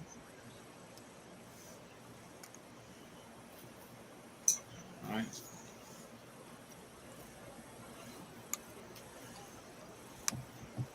Well, I say we thank the mushroom people for their hospitality, and we take our leave of them, and we go finish hunting down the trolls, and finish doing what we came here to do. Sounds good to me. I mean, not going to lie, there's a little part in the back of my head that's saying the trolls and the gnolls and all this is all connected, but right now, in the absence of proof, evidence that it's all connected, I say we just go after the trolls and see what happens from there. Yeah. I got no reason to deny that theory, at least for the moment. I mean, I will admit, it could be Sounds like a coincidence. I plan. mean, we didn't see a troll in the cave when we got attacked by the gnolls, so...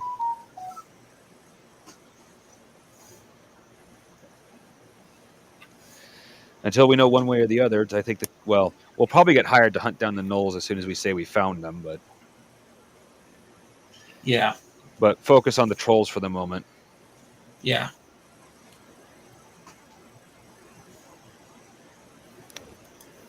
I take it the trolls are. Yeah, that's what we were hired to hunt down.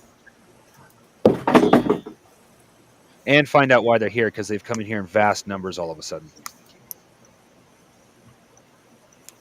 If only we had a crack team of skin Have you seen Troll Hunter? hunters. Okay. Anything like Goblin Slayer? They go to take out that one with the AG4. Say again. Oh, saying anything like Goblins? They go to take out that one troll with the 84. Yeah, I know the 84 would be nice.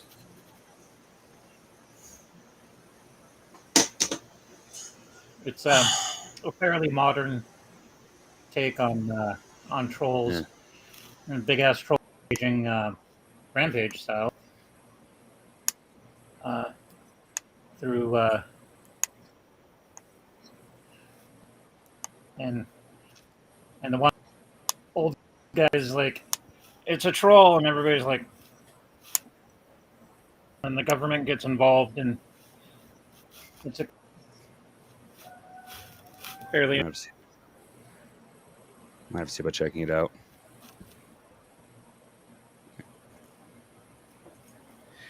Although the trolls in that movie were pretty massive, size of hills or small mountains. Jeez Louise. Yeah, they were huge. They were just freaking huge.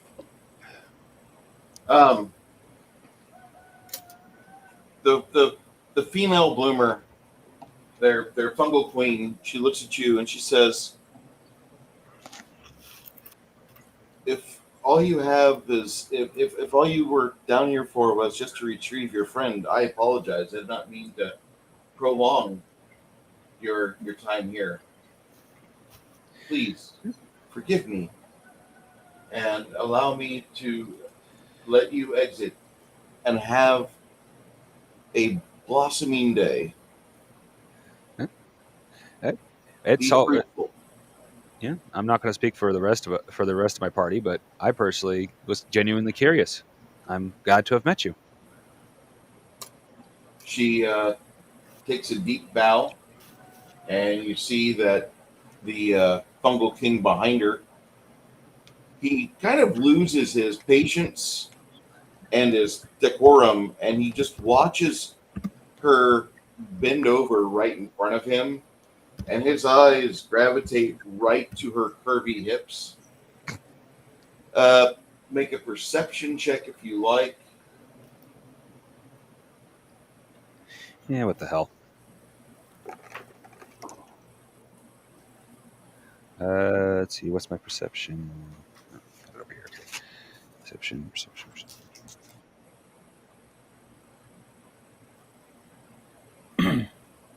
I rolled an Perception. 87. I rolled a 70, I believe. A rank is 5, right, Bruce? Yeah. Okay, then yeah, it's 70. Okay, so you guys see like a small, like a religious pendant slip down off of her dress and kind of get exposed by the torches you've got before it disappears.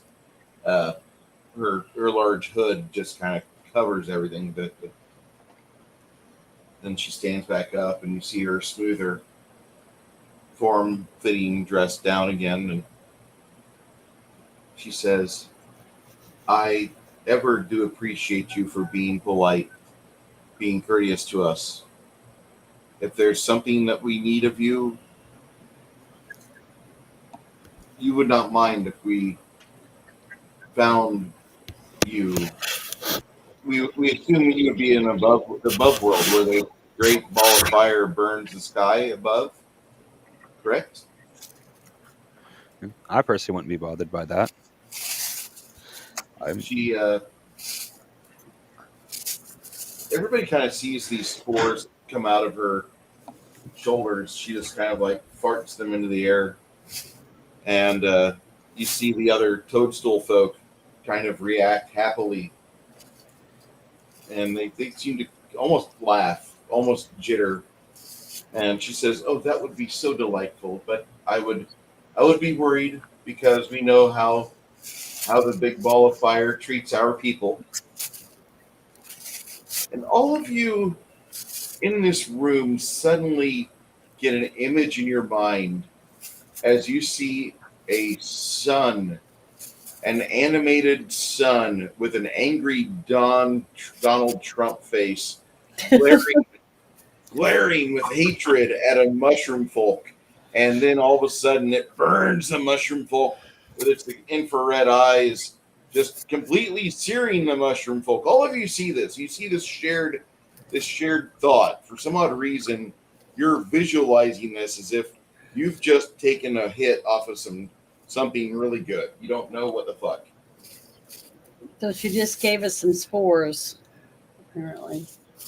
Whatever it is, yeah. If she thinks it, and decides to And we're having a shared hallucination of what they're telepathically broadcasting. she says, "We are fearful of the big ball of fire in the sky. We are fearful anyway when we do not have the caverns above to protect us from the sky, because we could get hit by lightning or maybe the angry fires that persist for hours. It dries us out. It causes us grief, pain, suffering, and death." And the whole time she's saying this, you see like dark elves and gnolls grabbing a hold of slain fungal folk, dragging them to these vast buildings where inside there are furnaces, and they just burn the mushroom folk alive, and then take the ashes from the mushroom folk and then sprinkle them over the dead remains of the food they intend to eat. It's a terrible life to be utilized for their evil machinations. I would have never thought that something would delight so much in my people's slaughter. The whole time she's speaking this, the other mushrooms are just staring fearfully. They got a 1,000-yard stare right now, and they're all sharing this PTSD moment as she's illustrating what drow and gnolls and what evil people do as they chop up mushrooms and sprinkle them upon their food before they eat them. Yeah. You know what that tells me right now? I Uh-huh. never, ever, under any circumstances, want to eat one of these guys. Does drow have very fucked up taste? They do. I'm not going to tell them about my mom's stuffed mushrooms recipe. Oh no, then I bend the mushroom over and I fist it with pork. And once it's containing nothing but pork and juiciness, I then will put it in a portable sun and then enhance it. And I Throw make it it to three. delicious. Enhance. Careful, Yeah. your idea of a stuffed mushroom might be slightly different than their idea of a stuffed mushroom. Well, the Bucko King loves all the stuffed mushrooms. Every hole is a goal for him. I like mushrooms.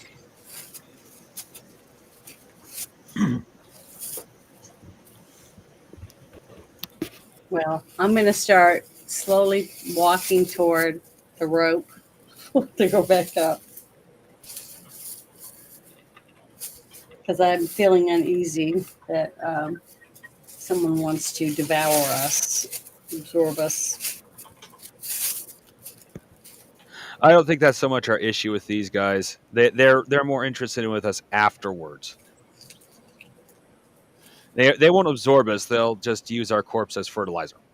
That's what I mean. I'm But thinking that they're thinking about doing that. As you start to move away, Isabu, the fungal queen comes closer to you and she says,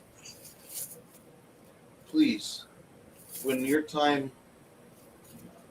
desire to not be beset by those evil tingles that the great ball of fire gives you, we may give you rest and peace down here and a new life."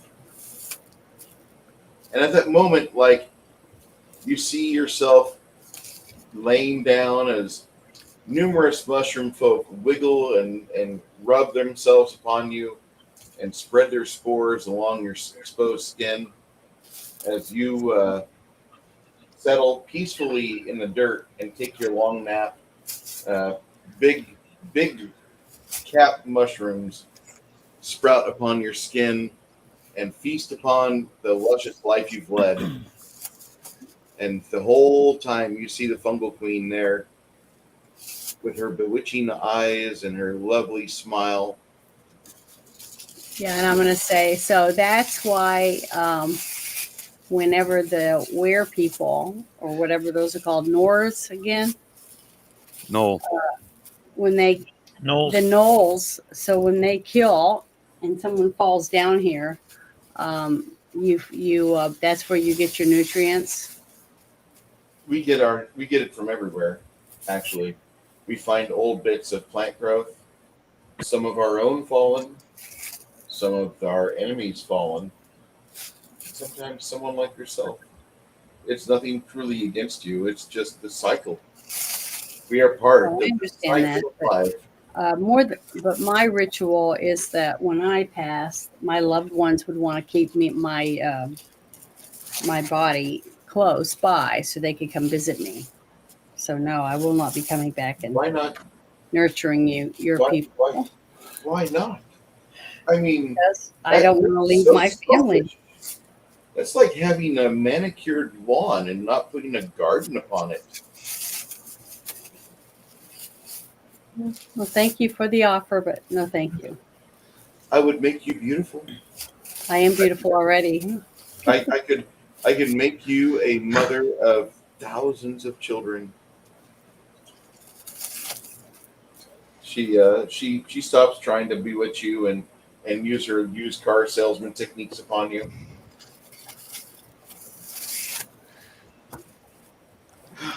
Good. When she says that to Isabu, I'll look over to Sylvia and I'll like show her 3 fingers, 4 max. When the Mushroom Queen says that about the making Isabu mother of thousands. Yeah. Yeah. I'll look at Sylvia and I was like, look, I want 3, 4 max.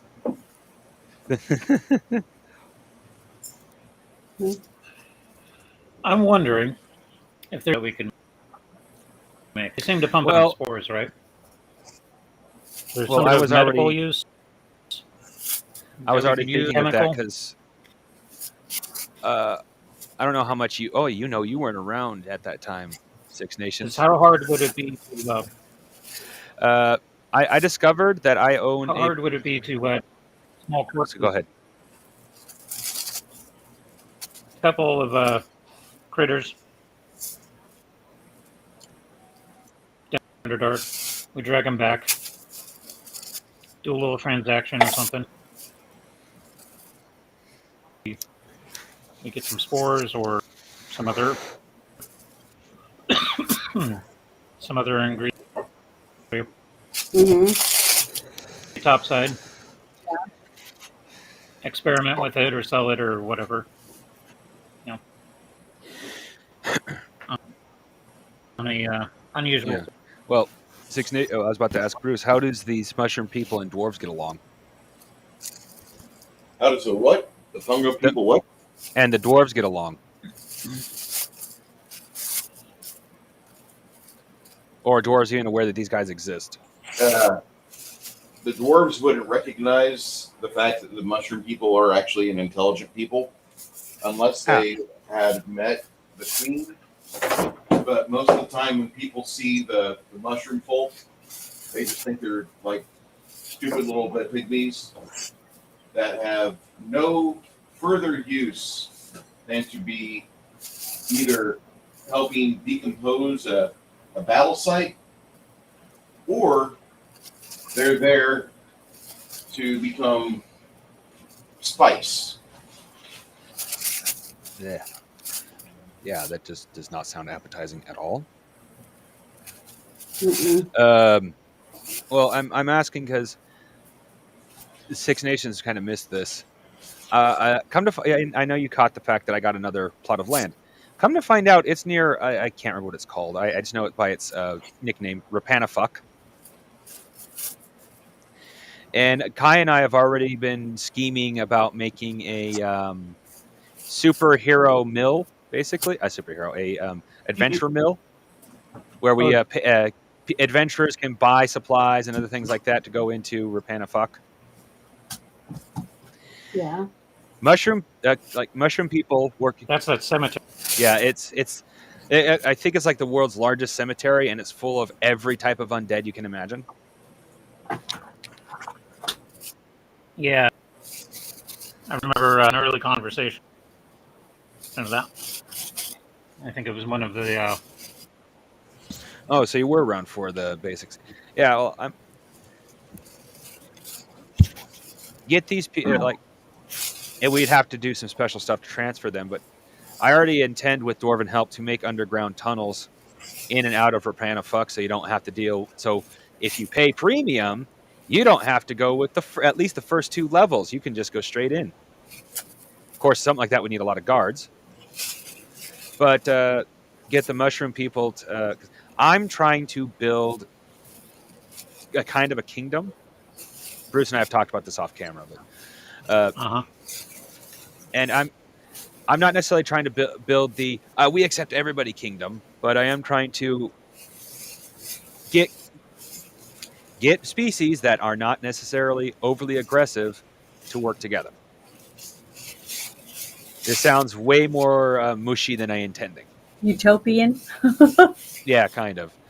But the fungus people could really be a mage. A functioning cog at the farm. Yeah, pretty much. Actually, or whatever it's going to be. It's mostly a gold farm, but I get XP because we could go into Rapanafuck if we want to. But I can see all kinds of uses for fungus people, especially where we have where I'm already going to have body retrieval. Because it's in body retrieval, it's not necessarily we're going to resurrect you unless you paid for it. Body retrieval is to get your shit. And most undead aren't going to give a shit about fungus people.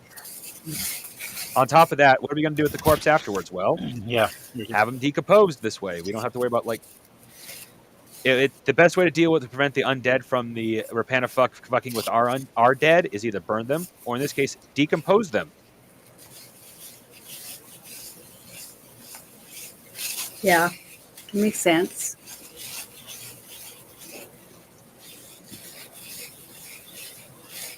Fungal people. Where they yeah. They give you no cremation though. You have to go to the other guy. Has The anyone natural seen the way. movie? Has anyone seen the movie Logan's Run? Yes, we did a years ago. I Yep. don't remember it though. I know I've seen it, but I don't remember it. The robot that they found that was collecting protein. Yeah. That vaguely sounds Fish. familiar. Mm-hmm. For food, they were using it to make food for the people in the underground.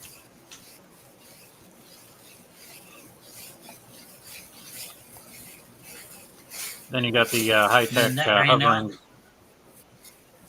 street sweeper that does the body and cleans up all the stains. I love that little hovering skateboard. Basically, that's so cool. The wave of the future.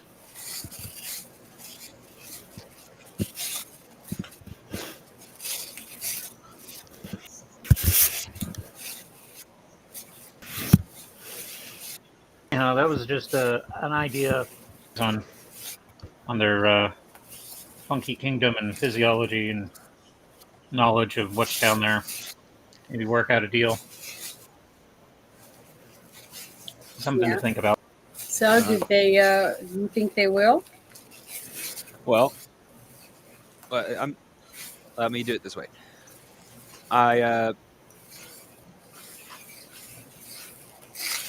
I'm not good with words. My character having diplomacy will, so I'll just say what he's going to say, not the words he uses.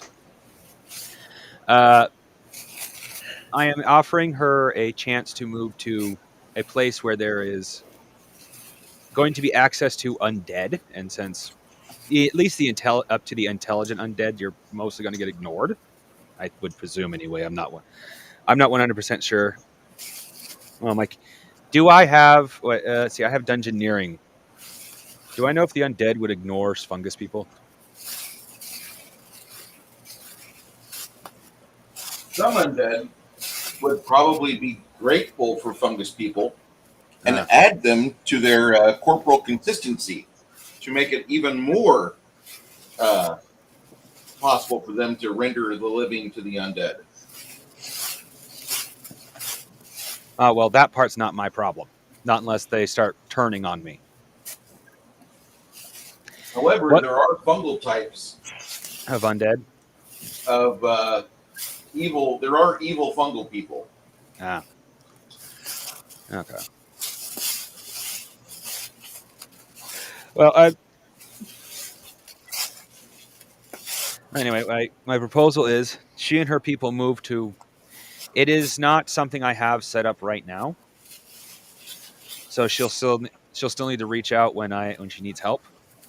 But once I have it set up, see about finding a way to safely transfer her people to there, and you help me build an empire based off of taking advantage of poor adventurers.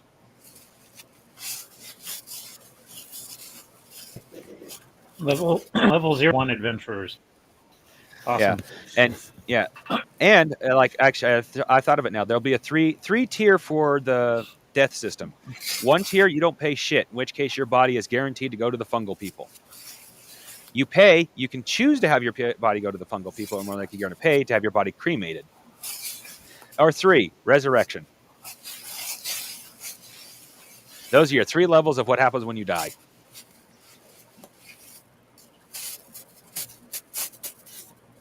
That's years away, though, admittedly. Kai and I have talked about how long it's going to take. And the premium levels, you get all your gear. The lower levels, you might not get all your gear back or at all. Yeah. But you're alive. But yeah, Kai and I have talked about this more than once, and especially the time, which is why Bruce and I have had a few side conversations of something I can do to make it possible. I don't want to go into too much detail until Bruce and I have finalized what I am and not going to do. Excuse me. But we're talking about something that might make it so I can actually build this like I want to. That'd be cool.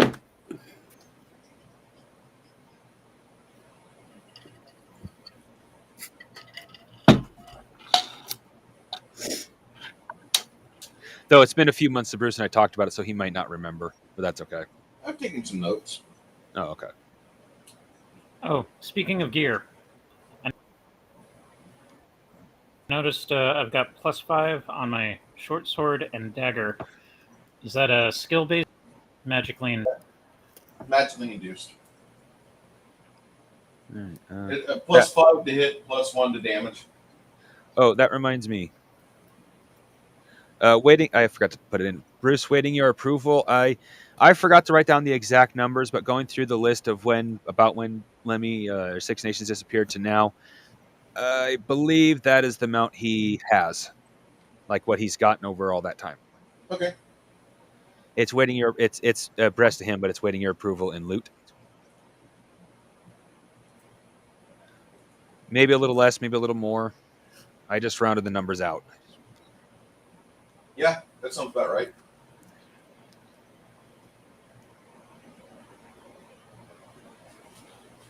Yes, sir.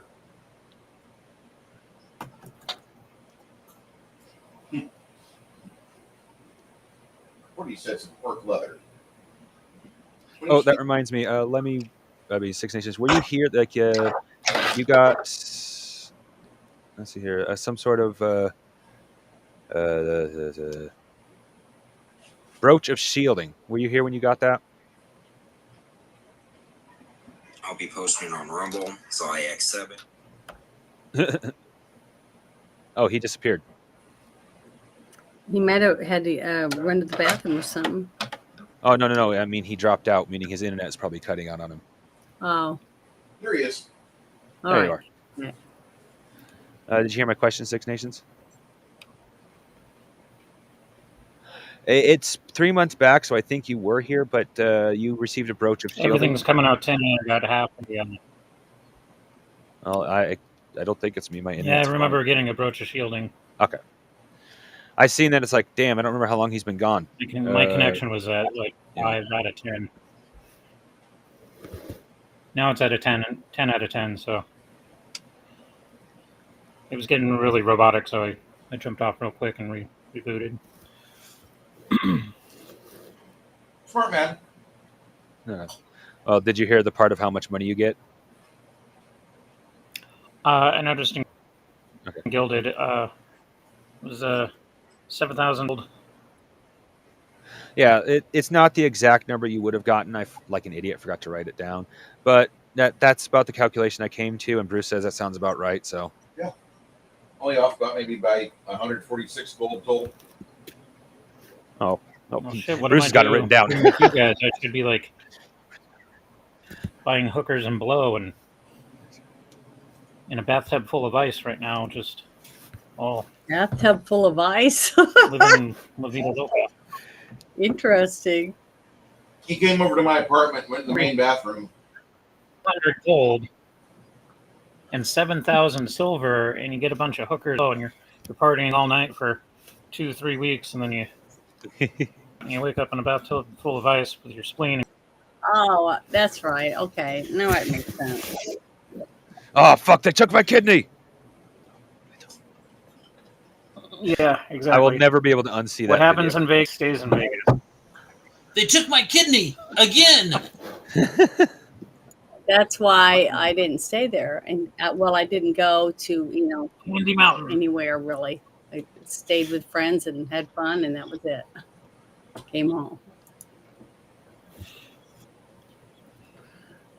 And I didn't wake up in a bathtub full of ice.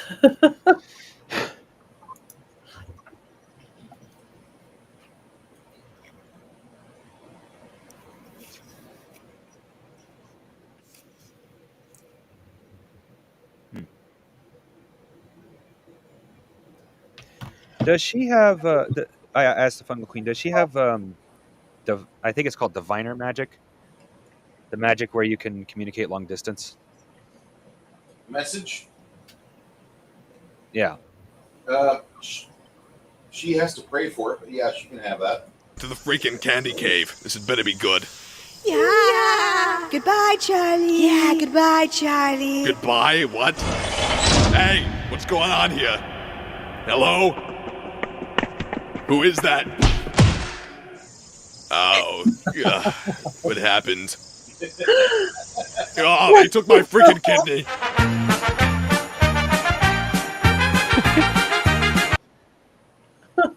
It's terrible. That video is The forever fuck? burned in my brain. One of the greatest videos of all time. Fucking Candy Mountain. Oh, goodness.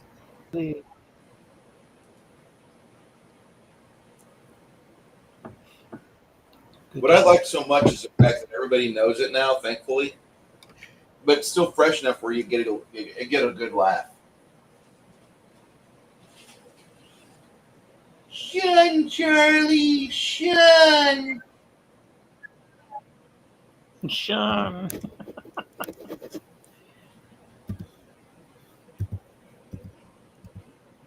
So do you leave? Yeah, I'm ready to leave. The Fungal Queen looks at you, Mongoose, as you are preparing to leave after you've said your piece and given your offer. She says, when the time is right, I will send one of our best men. All right.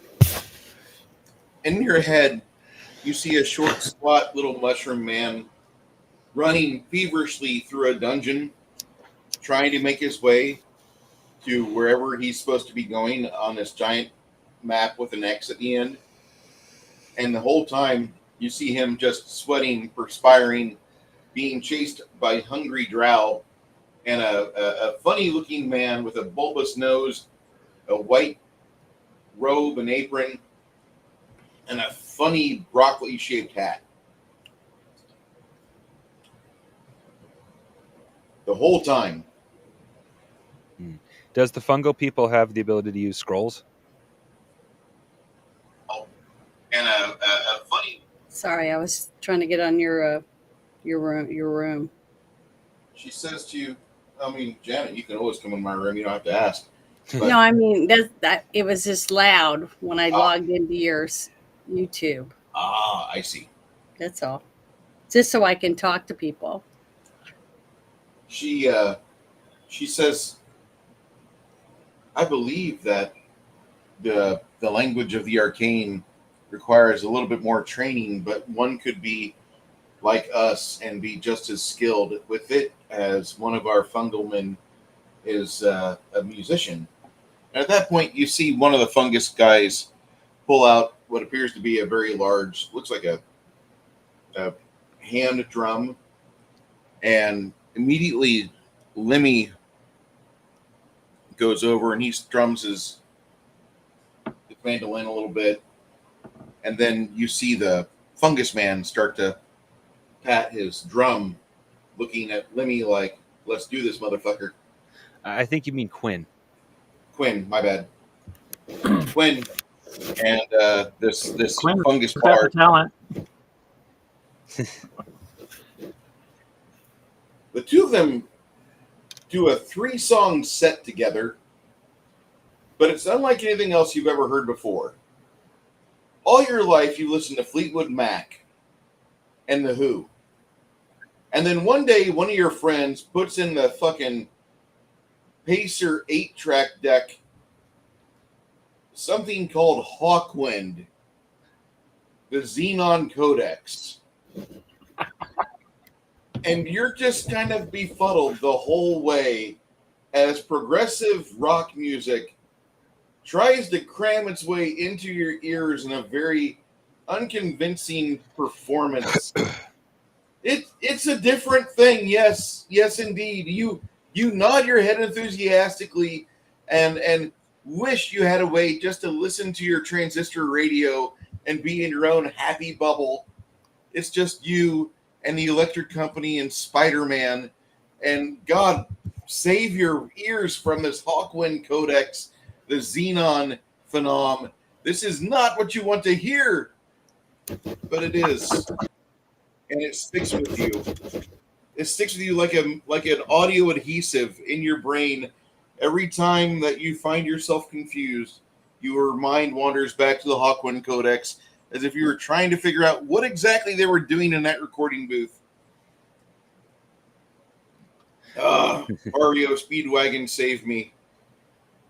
So that's basically what it sounds like when Quinn and this fungal bard get together and they start to make music. Because the fungal bard has no clue about composition that is normal for your brain patterns. Instead, you're treated to some doom metal played through a Reiki instrument, and it doesn't quite make sense. That's fine. Well, I hand the queen two scrolls of shield, 2 scrolls of lightning bolt, and say that these are for the runner, and hand her very cautiously a scroll of fireball and tell her this is only be used in absolutely extreme emergency by your runner or by you. It's a fireball spell, so it'll hurt you just as much as it hurts them. But cast it far enough away, you'll be fine.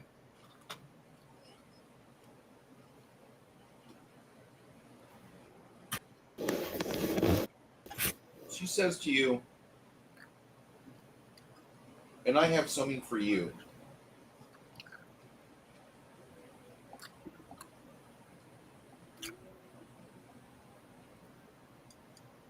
She starts to illustrate some runes on a paper, and she writes a very in-depth spell down.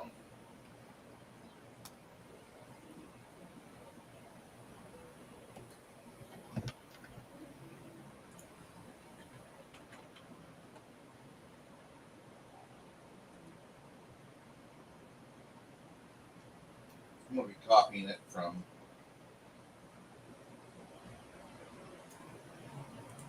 a page. If you guys have something you need to discuss or talk about or RP, feel free, because Bruce has to do some copy paste. Janet, have you a chance to check out that Cerberus picture I said? I put in the chat, or not the chat, but the alpha test Discord, Gilded. Was it a meme? No, it's in the alpha test of the Gilded. Let me look one more time because I You have to did see scroll. a You have to meme. scroll way up. Oh, okay. Hold on. Let me do it right now. It's in the Gilded, in the alpha test. Yep. Because I went to the memes and I've been scrolling. I was trying to figure out what it was you said. Oh Hold no, on. sorry. Alpha. It's all right. It's not your fault. Let's see. Let me scroll up a little bit. Oh, is it these weapons? Well, the weapons and all that should have been put in the device section. I accidentally put It them says here. rogue leash. I think that's funny. Yeah, the Cerberus that I'm talking about is at the very top of all these. Okay. It was meant for the alpha test, but I forgot I had it on alpha test and put everything in alpha test instead of device where it was Yeah, actually meant to go. the sonic screwdriver. That's pretty cool. I don't actually expect Bruce to let us have that Oh, the one, but Siberian lapdog. Oh, that's so cute. Oh my goodness, that's adorable.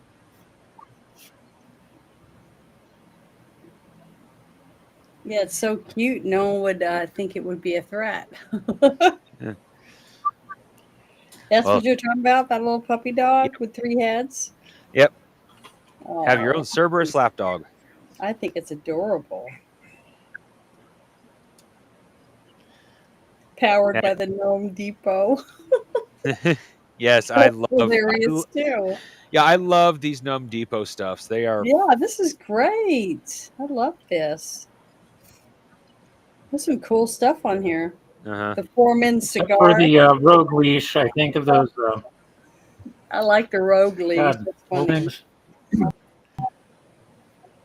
The little backpack you give kids with a freaking leash on them. Oh yeah. That's what We just call them toddler leashes. Except for thieves. I had one that I had. I had the little backpack for my one daughter, and my other daughter had one on her wrist, and it had that little bungee cord like thing on it, so I wouldn't lose them.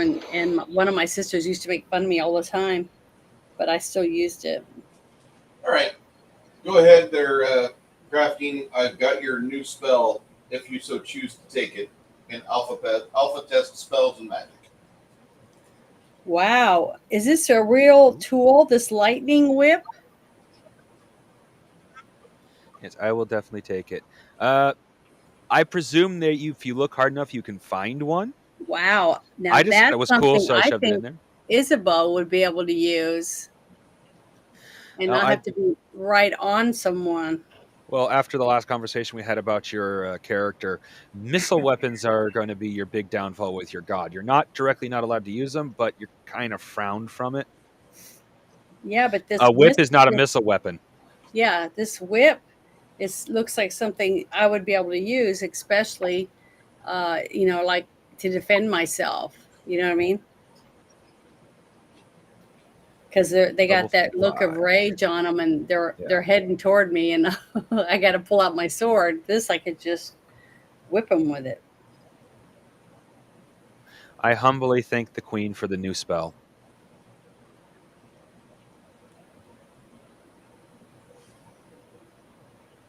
Janet, I have some 3rd and 4th level spells in alpha test spells and magic. I just tagged you in that.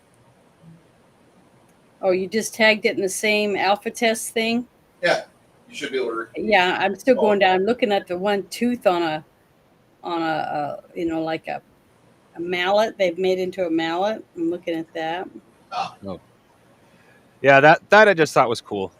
Yeah, it's gross, but that looks like it would work. I show a lot of stuff that. Molar. Go ahead. Yeah. Molar hammer. I think it's funny as heck. I put a lot of stuff in cool.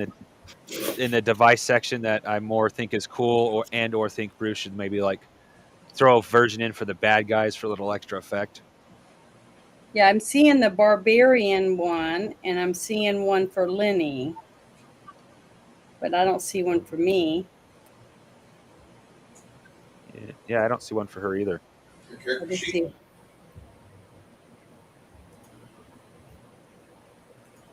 Hold on. Okay. Janet. She'll be doing something later this week, and she'll check out something on her phone, and there's like 5 notifications. Well, I heard it bump, so I'm looking now. Oh, here it is. Divine, 1 cleric, and then skills, 4 rank levels. Yeah, I'm gonna see if I can print this now.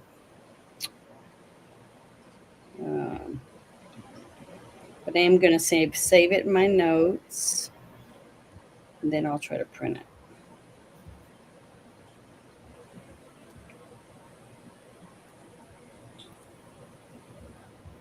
Oh, Bruce, when I know I sent you a message saying I was going to make a custom character for that plague cleric I made. I sculpted up. Well, when you look at it, I got a sneaky suspicion you're going to text me back and ask, "Do you hate characters?"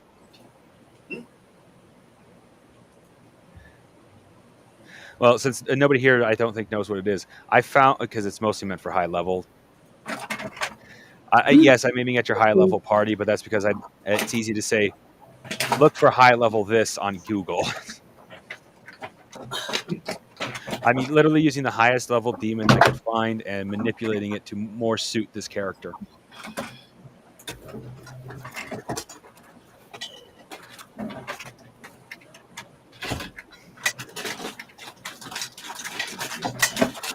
You know the funniest part about me saying that, though?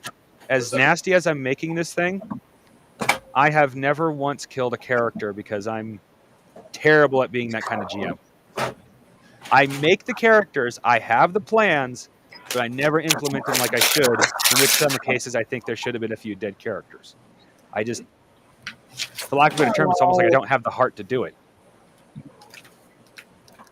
You just need of all that foo-foo feeling Jedi side and go total Sith. And then purple lightning their ass and Yeah. rolled it. That joke of you hate characters actually comes from a buddy of mine who's seen me make a character create an enemy one time, and he literally said, "You hate players, you hate characters, don't you?" Like, what do you mean? That's a party killer. Of course, this is also coming from the guy who likes to OP his character, so I think he was partially trying to cheat me.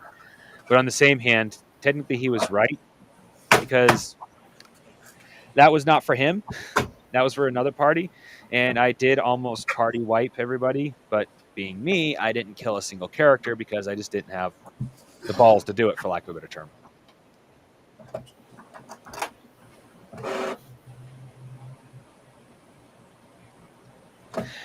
I think what I'd benefit from is like a GM that sits in the party and goes, why isn't that thing being more deadly, or things like that, reminding me this is a game, not a stroll through the park.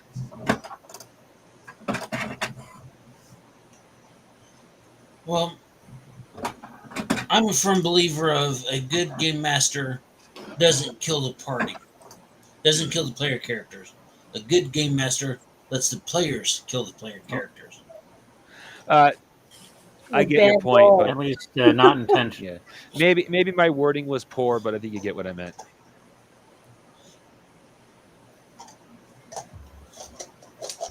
It's not. You're right. That the way I worded it is not the best way of wording it, but it's like there's times when characters should have died, and I purposely made sure they didn't. You old softy, you. Uh-huh.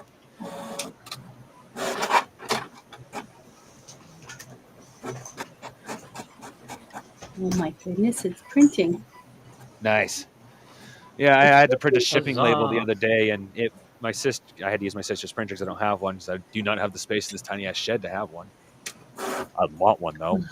But anyway, she actually had to come out of her room because I thought it'd be a simple, just put the paper in there. No matter what I did, the paper would not go in. She came out and started messing with it, and she's like, "Oh God, you!" And she literally the printer was apparently being a butt, and she had to put it in there just right. Otherwise, it wasn't going to go in. I literally asked her, "Why do you have that printer? It's too expensive to replace it." What? Is it top load or bottom? Top load. She bought a cannon for crying out loud like an idiot. And it's probably an old ass cannon from a couple of years ago. Probably. Well, I think she has had it for a couple of years, honestly. Yeah, because I used to sell those things. I'm like, get a bottom feed tray with capacity for like arena paper. Can go with Epson time HP before they start dicking with their cartridges. Just do that. 99% of your problems will be solved with that. If you get a top feed, it tends to feed all janky, and you can only do a handful of pages at a time. Yeah. And this was when you could take them down Office Max or Staples, the ink cartridge, and they would.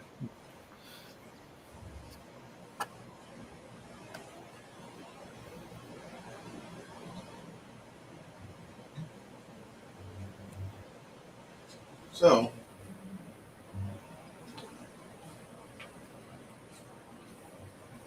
you egress from the cavern. The Mushroom Kingdom.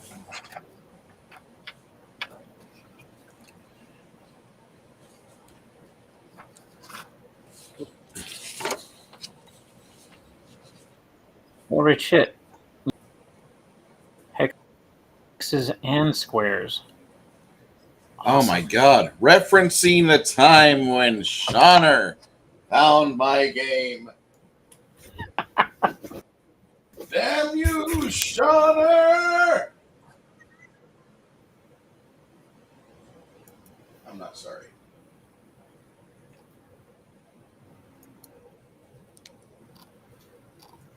Okay, so you guys make your way to the north, and the cavern that you find is right here. As you egress, you make your way about a mile away from the yawning portal in the earth, and then you do find, not far from there, a small shed. It looks like a small way station, but it's been abandoned.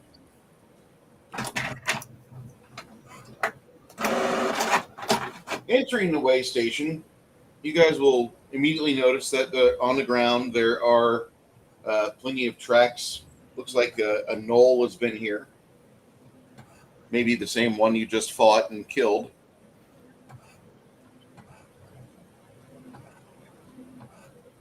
But it looks like it's relatively safe. There is a bar you could put over the door to keep yourself safe and have a means of a deterrent to somebody trying to batter down the door, if you so choose.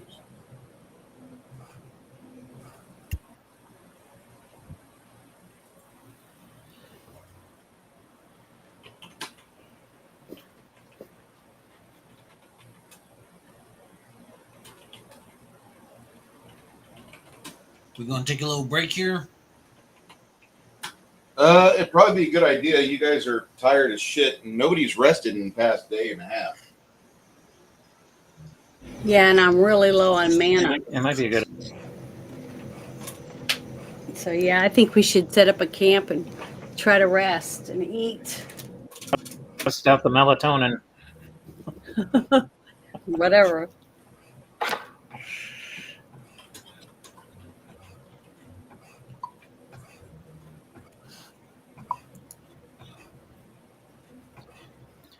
Is there any other? Not around this little shed area. It looks like it's a way station or something that the King's Guards would use, but it's so old, it just makes you think like this is literally a barn on your way down Interstate 24 with red paint on the sides and a black roof that says Sea Rock City.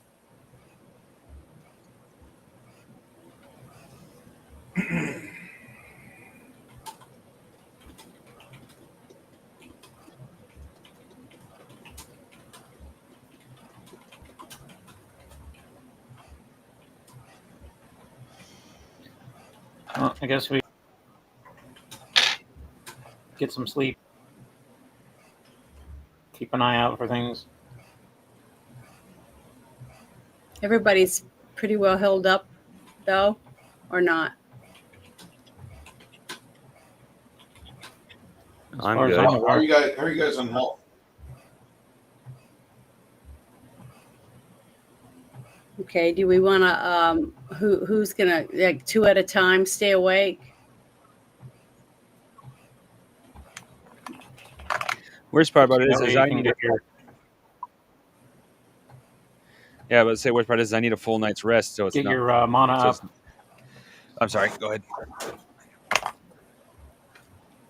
I'll go for it. I was just saying. I need like a. I need at least. I think Bruce says I need 8 hours. Well, if I remember correctly, I need 8 hours of unbroken sleep to regain my mana. Correct. Which means I'm going to be. I can't take a patrol. Which actually which kind of sucks. I may need that, but it's like, damn, it's like I literally have to rely on everyone else for what should be a group task.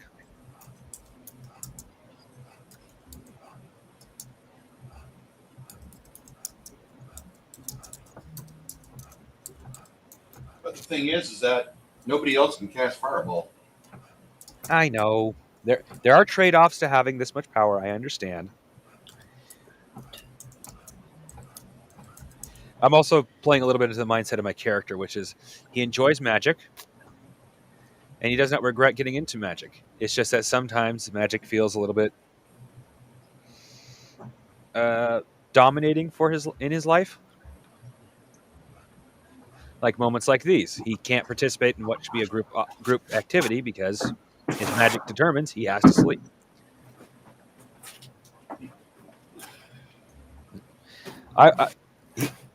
He will never regret having magic unless something terribly, terribly, terribly bad and wrong happens. But sometimes it feels like magic takes him out of some parts of what should be done.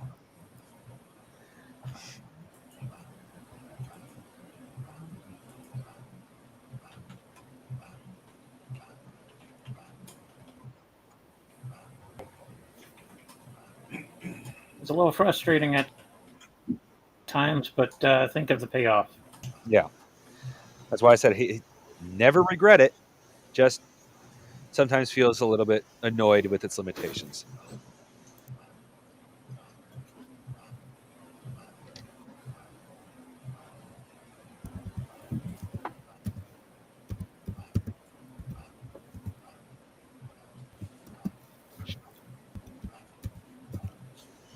We'll work around it. We'll figure something out. Yeah. Well, we have this so far, so.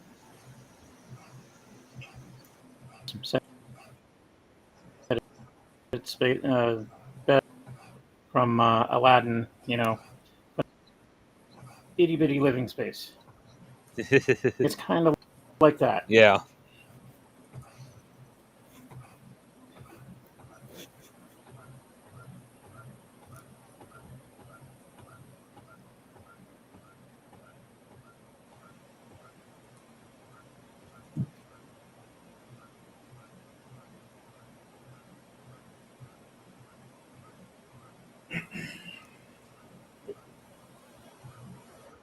Okay, so we bar the door. Do a quick and funky.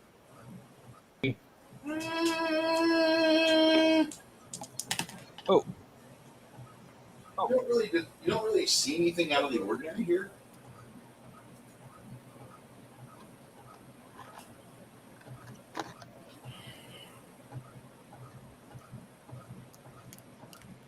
But you do note that not too far away You do see down the side of the hill, there's like alongside this river that you're going upstream, there seems to be a pretty decent sized like set of buildings off to the northeast.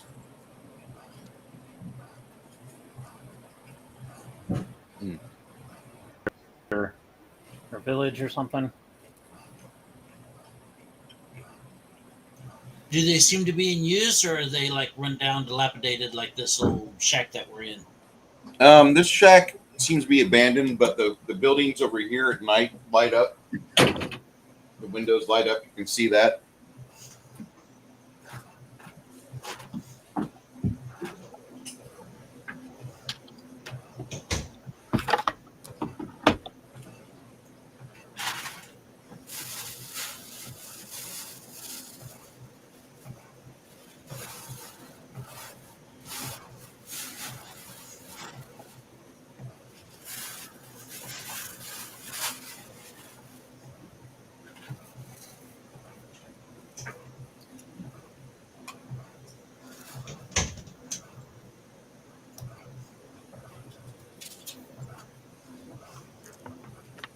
Sorry.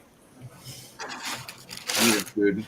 As you get over here, you do see this bridge.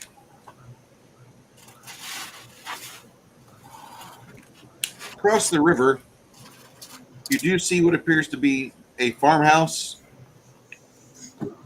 and what appears to be some outbuildings along that same property area.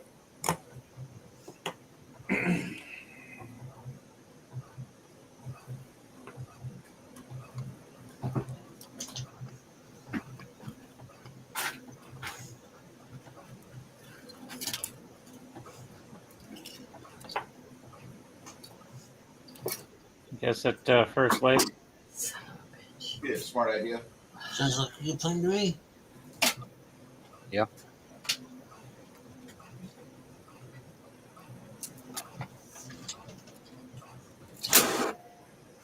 And hopefully it's a quaint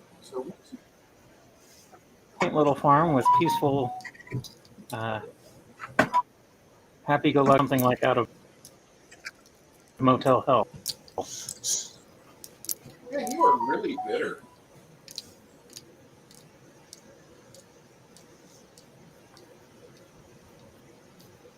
There's a perimeter there's a perimeter fence around this. As you see the forest of Nin to the west, you just walk along the border coming up the river.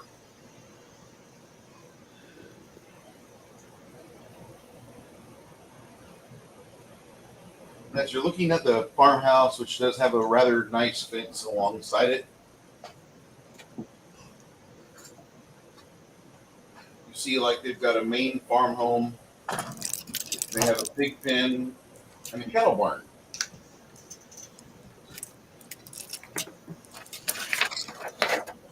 So wait, we're on the surface? Yes, sir. Is it day or night? Early morning, like 7. The sunrise is starting up now. Your cleric, she just finished doing her evening or morning prayer. She refreshes her mana count. Thank goodness. Did you heal me? Are you healed? I didn't know if Janet was going to. Are you hurt? Yeah, I asked yeah. everybody that last night when we first got there, remember? I said, does anybody need me to heal them? Yeah, and I said yeah. Okay. Well, then Thought I did. the highest I got was 14. Okay. But I should be able to have healed them by now, right? With channel positive energy, and now that I'm restocked again. Bruce. Very good. So he should be healed up, shouldn't he? Does 17 hit points heal you up? No. He's still bloody there, Janet. Yeah. Okay. Let me pull out one of my. And this is before you go to sleep. Yeah. How much did you need to heal up? About 40. Okay, hold on. I got a spell. Give me a second. Because I have Jesus Christ, what's he eat? cure critical. Big That's barbarian. higher. So hold on. Let me see what it says I get to use. 4d8 plus 7. 4d8. Okay, because I don't. That's the thing. I don't have anything like that written down for my dice. That's why I would love for you to give me that thing so I can print them all out. I'm working. Well, no, not today. I'm just saying. I keep trying to write it down. 4d8. Okay, let me get Let's see. 2 more of these.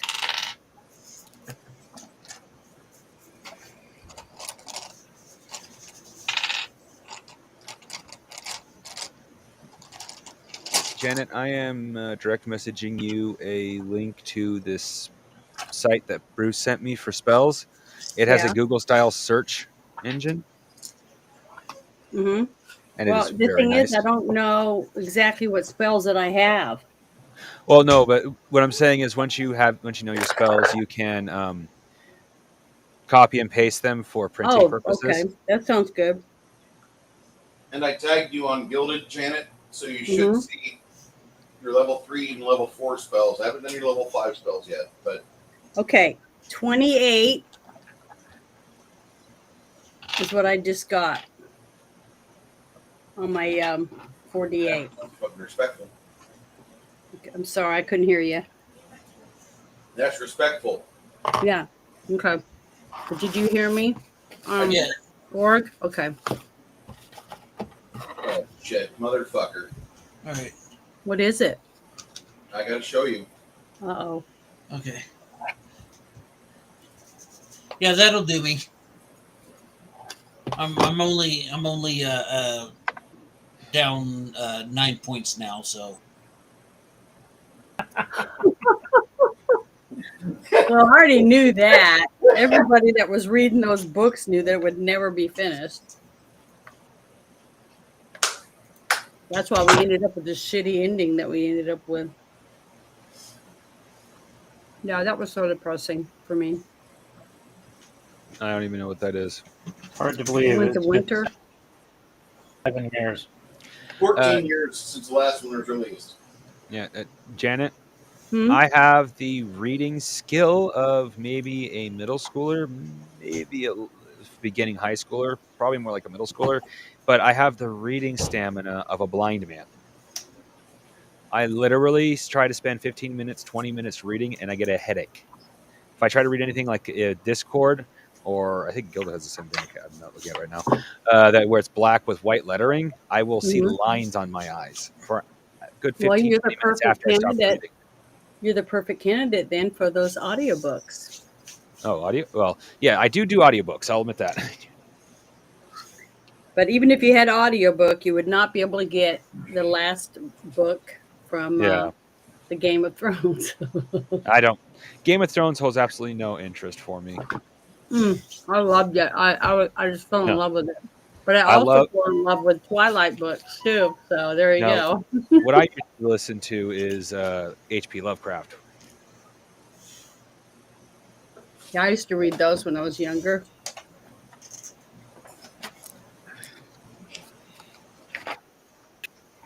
The annotated books. Oh. Yeah. Go ahead. The complete works of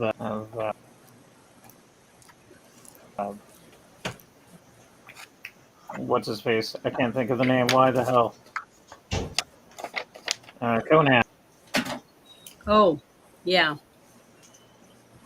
You had all his books? I had a complete collection. I was into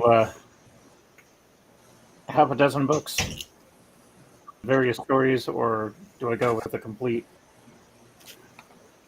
set? So I went and got those. I'm sorry I snuck out a second ago, you guys, but I was absolutely starving, and I just ate a whole can of these. It was delicious.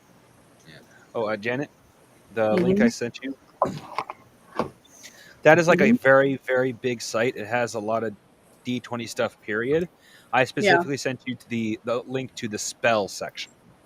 Okay. Well, I'm going to open that on my computer, not on my phone, so I can bookmark it, and then I can print out spells once he sends me the names. Yeah. Just No. type in the name at the top, like I said, it's a Google style engine, and it will pop up just like exactly like Google, actually. Good. But do you guys like very beets? nice. Beets? Mm-hmm. I That's what I love mean. beets. I don't know if I I got can a whole eat pickled can. beets. I've never had a beet. I really pickled I'm not beets. particularly It's so good. fond of them. I've been craving them for weeks, and I finally bought some, and I haven't been able to eat them. What you really find around here is rhubarb. They're hearty.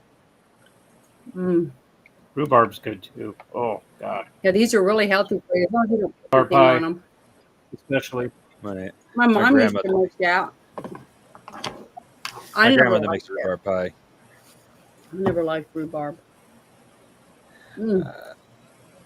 I remember not liking rhubarb, but I also remember not liking things I eat now, such as onions. Well, no, I can't say that. I don't eat onions. I like onions, but I can't eat them because if anyone lights a match anywhere near me, a nuclear bomb is going off. And accordingly, is a far more common problem than I thought it was. Well, if that's what you eat when you know you're going to have the whole weekend to yourself. Yeah. Like I forgot what dish it's called. It's the one where you have really nice hamburger patties, but Swiss cheese, grilled onions, and it's on marble rye bread, or at least rye bread. Yeah, I'm getting to where I'm Forgot what that's called. used to eating my hamburgers, where I have the whole hamburger on my plate with no bun, and then I just cut it up and eat it. It's pretty good, and I dip it in ranch or something. Pretty good. You know, my school used to get Janet, are you pickled beets by chance? Yes, and they were so good. You got the can I ate there? a whole can. You want me Could you to take Cindy a could you picture of check the can? label to see what the sodium? Yeah, 0 sodium. Holy shit! Yeah, you can buy them with no salt in it. What is this? No saturated fats. I was looking at no cholesterol. I mean, it was basically it doesn't have nothing in it, but they taste so good. I can't help it. I want to eat them. They're probably not even healthy for me. But anything that has that, I heard that anything that has that bright color like that is high in antioxidants. So Yeah, beets in general are heart healthy. My doctor, like, you probably don't like these, but beets are beets all the time on my salads. well, Or borscht. these weren't really pickled, Red but they're vinegary. borscht. They got that vinegar. You know what I mean? They're like soaked in the vinegary Yeah. stuff. Really delicious. I mean, I Well, get them and I put them in the that's perfect. refrigerator and I put them on my salad and then I just eat them just like Well, that. salt commonly being used for pickling is actually a newer thing. A lot of older types forms of pickling don't involve that much of salt. Like, yeah. My grandmother has some older recipes, and it involves Apple salt, cider but not vinegar much. or something. You're more relying on the Yeah, I got it, like, pickling cereal. spice for flavor. Mm-hmm. But it's still good. And I like radishes too. Did they tell you that radishes are good for your heart too? Yep. I like horseradish. I don't like. I basically got to eat like a rabbit. Watch my salt intake. If I can do a tea, But you can have meat, day. right? You can have red meat. or if I lower my salt intake for the entirety of the day, 3 ounces of red meat. They say ounces of like chicken or fish. See, that's what I I think I do. can do ground. All during the week is I pick But all I can't the do different. anything processed meats. Mm-hmm. Just pick the different meats, and then you just make your little meals, Like so you can have meat yeah. in your diet, and you can do that, and then you mix that in with your other, vegetables and fruits and stuff, and you won't feel like you're eating like a rabbit. I'm just saying it from someone with a salt deficiency. Yep.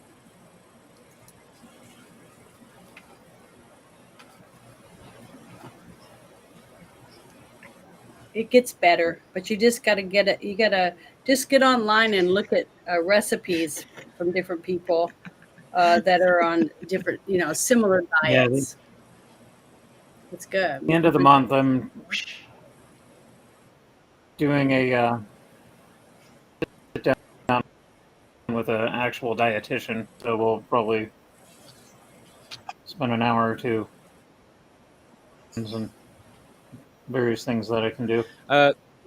Just like I'm not trying to sound like that guy, but you are aware most doctors are full of shit when it. Well, yeah, you just said you're talking to a nutritionist. Never mind.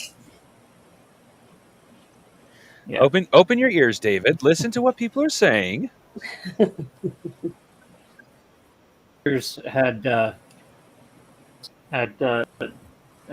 come in, and he kind of had a and he was saying, we're going to do blood tests and check you out and do an MRI, and we'll figure out what's going on with you. Probably congestive heart failure. And then, after all the tests, and they came up with congestive heart. He's like, what made you say that? Like, I was like, well, it's a genetic thing. My mom's mother and father both had those issues, blah, blah, blah, blah, blah. And the guy was like,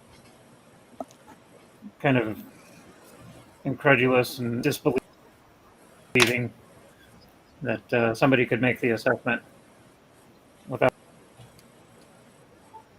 official medical. Oh, people were doing that hundreds of years ago. Just like, yeah, so.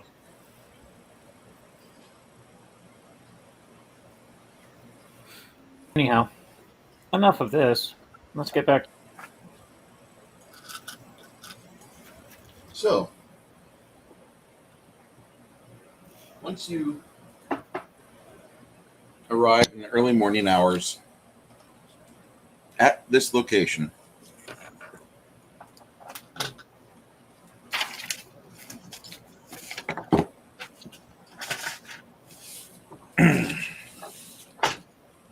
you notice that there's a couple outside tending to the cattle. There's about maybe 5 or 6 cows. And the wife says something, and you see the husband go over to her, and she's pointing at the ground. You can see that there's a little smaller pig pen they've got. And they're pointing all over the mud. Something happened here. Excuse me. Mm-hmm. Hey, They see the 8 of you plus dog, and you hear the husband say, "You're not here to rob us too, are you?" no.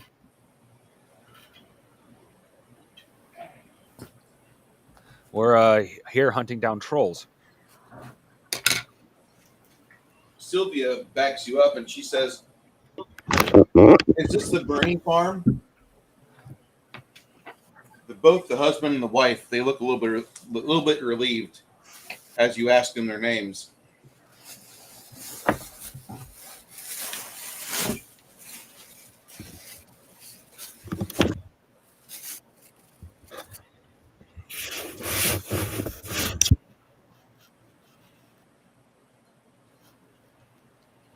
I don't really have a good farmer fig, so there you go. We're here to burninate the village. Burnanate. I am the Burninator.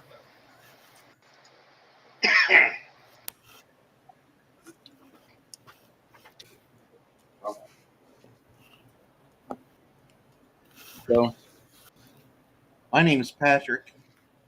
This is my wife, Edwina. We lived here. But recently, we've had trouble.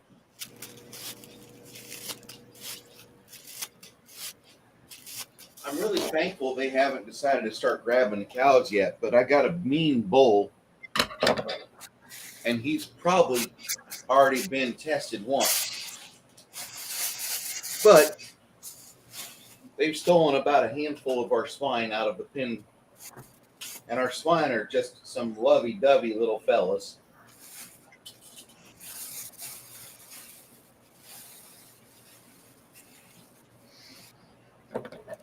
Edwin says, at first when we saw you, we thought you were bandits, because we have had that problem here before, too.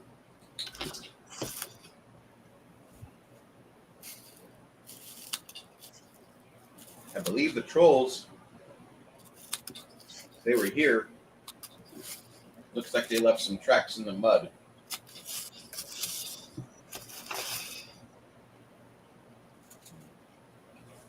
What time of day is it?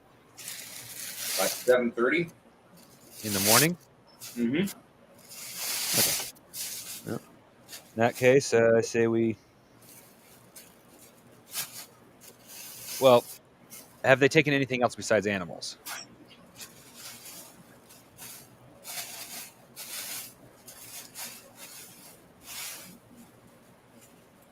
The little girl says, they took my doll.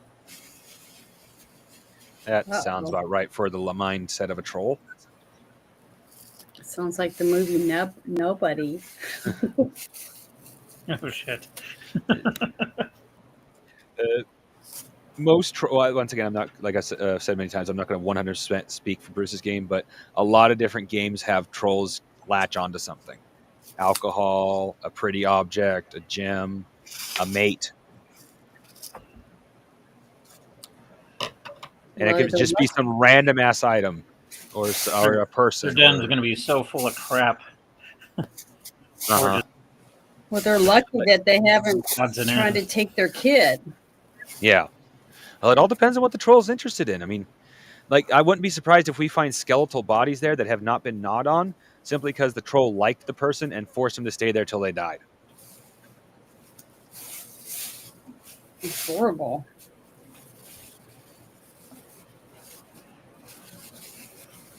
I would love it and pet it and call it George. Yeah, exactly.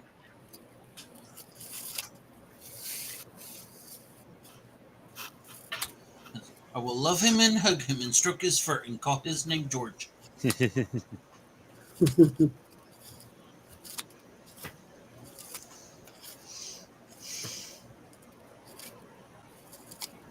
So we're all agreed Elmira from Tiny Toons is a troll. Pretty much. A trollette. Pygmy troll. Pygmy trolls. Awesome. Or a very young ogress.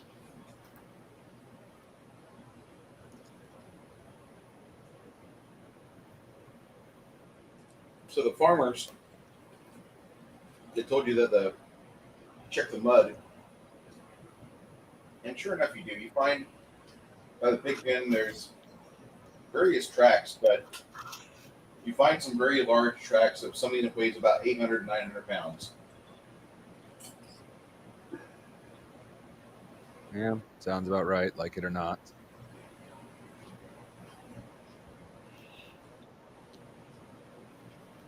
All right. Oh. Maybe it's really overweight. The blob. That would be awesome. He's big boned. I'm not fat. I'm just fluffy. It's all his fur.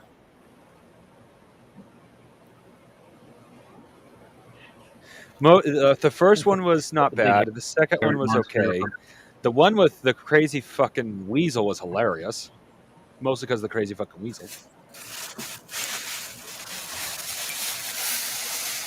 Let's see here. What was I looking for again? Crap. All right. I need to remember to do certain things, which is like I asked Bruce a couple of games ago if I could have Mend. He said sure because we were in town. And you know what I never did? Added Mend to my spell list. Men. Mend. Oh, mend. Oh.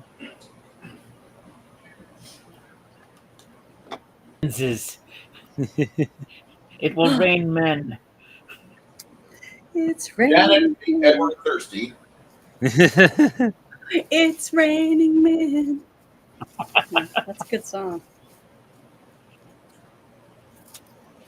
It's Raining Men and Let the Bodies Hit the Hallelujah. Floor are two songs about the same event, just from different perspectives. Okay, it's called Mending. Excuse me. I knew Bruce said Nothing, nobody. Oh, sorry, I was reading. I hardly heard what you said. I can do that.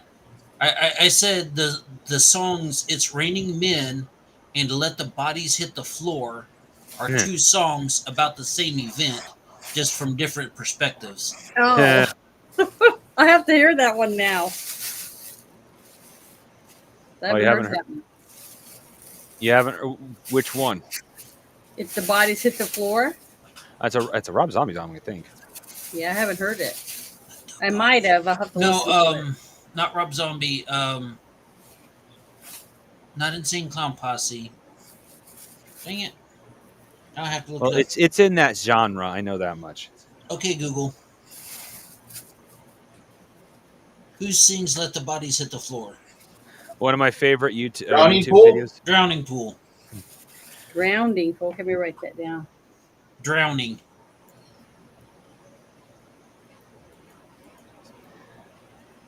I didn't expect Mending Bruce, to I'm be putting such a a link. horrible spell. The private chat, a farmland.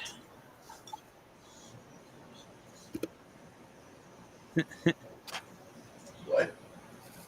Not the most spectacular, but I like how they have the setup here in the advertisement. Oh. It's got pumpkins. And with so many empty ones, you actually could easily put other things in there. I mean, there's plenty of fake plants all over the place. Well, you guys ready for the weather to cool down some? Yes. Okay, because I'm just reading I wish it would. it says volcano in Nakoki, Indonesia, it just exploded with the kind of drama that puts reality TV to shame. It shot a tower of ash 11 miles high. That's like 200 school buses stacked straight up. Mother Nature said boom and didn't hold back. And they're saying that it's a mushroom cloud of ash just punched 10,000 meters into the sky, 50 eruptions in 2 hours, and that it's going, the genealogy people are saying that it's going to cause global temperatures to lower. So we'll see. Yeah. See it. I'm looking at it right now. It's humongous. Where's it at? Kilauea? Indonesia. Okay. But it's going to cause worldwide cooling because of the ash Supposedly. cloud being so big. And as far as I can tell, it looks like it's still erupting. That's what killed the dinosaurs, remember?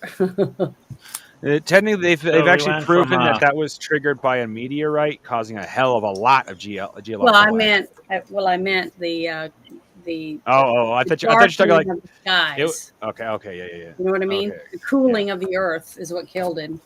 Yeah, Because well, of we have that. a big advantage, Janet. Here's the big advantage for us over the dinosaurs. We're warm-blooded. Oh, that's right. Plus, we don't eat nothing but foliage. See what I mean? Or nothing but meat. The meat eaters were the last to die because of all the Yeah. other ones that died from not having any leaves and grass. Well, yeah, but in that kind of post-apocalypse, there'll be a lot of both if you're an omnivore, because there'll be plenty of other things that'll survive besides the big game. I just hope we don't have a couple more evolving volcanoes. That's what I'm saying. Just Yeah, hope this is the only one for now. Hey, Six Nations, have you bought these farms before? No, I haven't. I just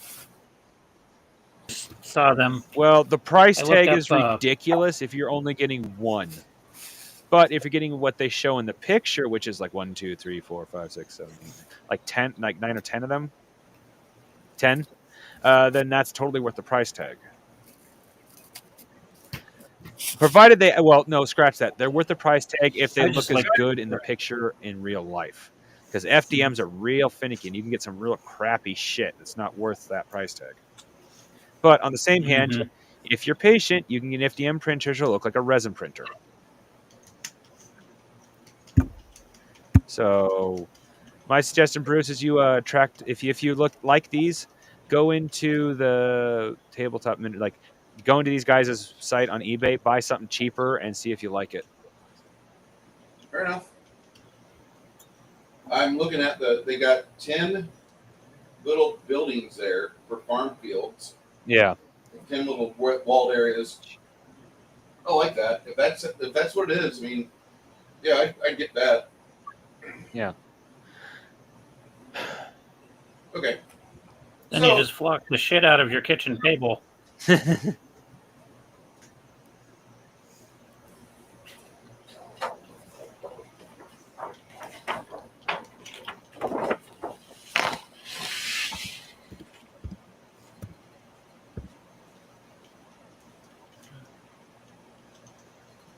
There's something around here I might be able to use. Hold on just a moment.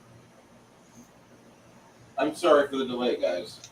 I'm sorry today's not been super fast and furious for your action-heavy needs. We got Lemmy back. I'm happy with that. If we get virtually nowhere today, I'm still pleased with what's happened. Yeah, exactly. Like I'm still fucking happy that we got Josh. Like, holy shit, he didn't die. I'm glad that I wasn't retired as a character, or ended up. You were really close.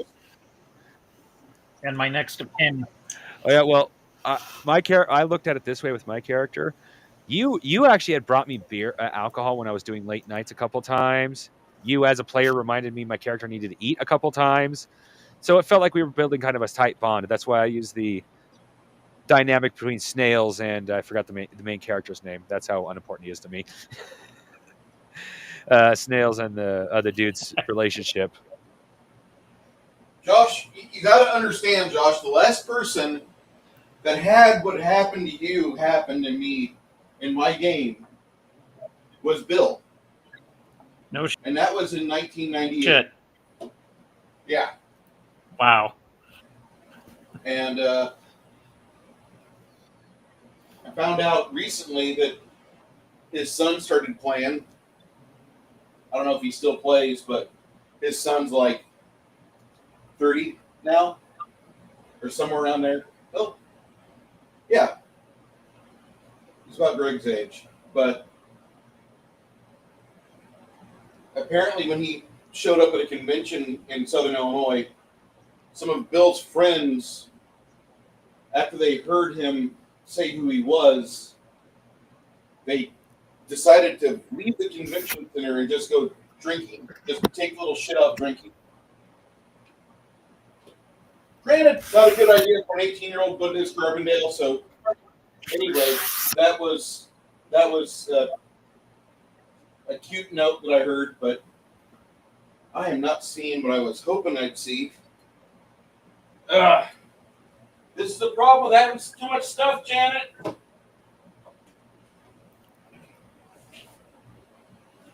Okay. Let me see if I've got You need to put some labels on your shelves, like I told you a long time ago. Oh my God, listen to you. Labels? Yeah, remember I said you could put like demonic skeletons, like that, little labels so that you'd know what you have on each shelf. Regular, townsfolk all that kind of stuff. It'd be really easy. It'd be easy for you. The problem with that, Janet, is that would Mhm. require him to put those particular minis on that particular shelf. Oh, I would love to do this. Do not think I wouldn't love to do that. But then I have idiots that come over here and they think they're cute and they move shit. Yeah. And I have a wife who thinks that she's cute and she touches my stuff. And like, no, that juice is not worth the squeeze. I hear you, Bruce. While I was in the hospital, I'm trying. I'm doing my part. I'm sorry. I would love to like take your side on this, Bruce, but yeah, I'm one of those assholes. That's what I would do. Just remember, I'm doing my part. I don't know what's going on in your room, Josh, but you've got all these plastic bottles and boxes and trash everywhere. I'm like, it's not trash. It's for my hobby. If I want to make terrain or a little house or whatever, you know, I've got all the glue sticks and stuff in my, but all those boxes and bottles, I don't have a store over there. And then she's like, well, when you get out of the hospital, they're going to want your room to be clear so you can get the walker and everything you're going to get. Walker? For your rehabilitation. Who the fuck says I was anything about a walker? I need a walker? I can just hear you going fucking off on that. Yeah. They were like assuming the worst. Well, and I'm like, you don't even want to wear glasses. You don't even want to wear glasses. So. No, I don't want to wear glasses. Yeah, well, let's make my shit weaker. Sometimes if you want to see, you have to have glasses. That's just the way it is. Oh, the terrain thing reminded me. Six Nations. Yes. How do you like ice terrain? Ice terrain? I've never attempted to make it. I've seen people make. I found a stupid, easy way of doing it. I am not joking. Here, in fact, I will send you a picture of. Since you're not in Discord anymore, I'll send it to you on Gilded. But anyway, it is very, very simple too. You take XPF foam, a lacquer or enamel-based varnish. It has to be a varnish because if it's a paint, it gets all bubbly like a tar pit. Yeah, eats up the foam. But it eats it up in the wrong way. And then you get a nice cold blue paint, and then you dry brush it with white, of course. Oh, that's super simple. Oh, shoot, wrong button. I just texted you V instead of the link, instead of the picture. Come on. And now it just takes the eternity to load. Control. Wow, ooh, I like that. Your whatever that green glowing stuff is. It's either glowing or a tree. I can't tell which. Either way, it does look pretty cool. Yeah, it's a tree, but it looks like it's still glowing. Yeah. It looks like a treetop. I don't know if it is or not, but that's what it looks like. Or it could be a puddle of some sort. Okay, there we go. There's the picture now. These are trees. An abominable snowman mini.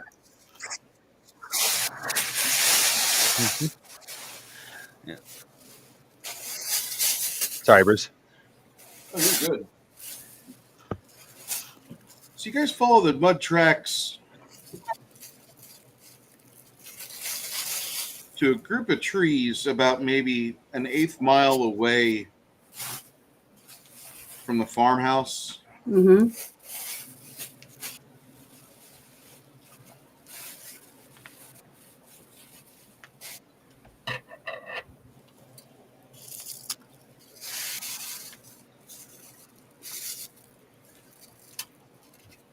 Are we seeing pig parts?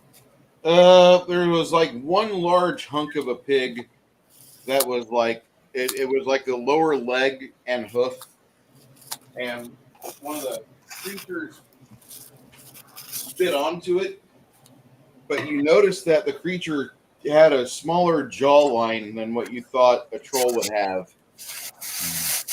You also have been noticing some like size 9 or size 10 boots alongside the big troll feet. So The more plot werewolves. thickens. Either humans or something like humans.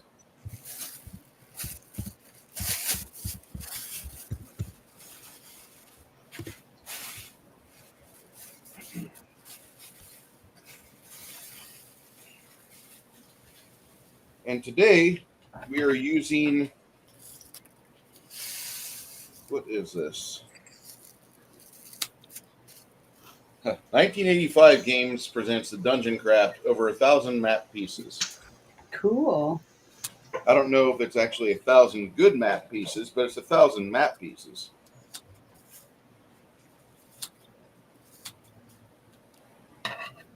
They're pretty. Interesting. Maybe it's good for 1985. It's supposed to be reminding you of 1985 and your beautiful, bright Trapper Keeper. Remember your Trapper Keeper? Remember how you Oh, I remember mine. disintegrated in the month of October?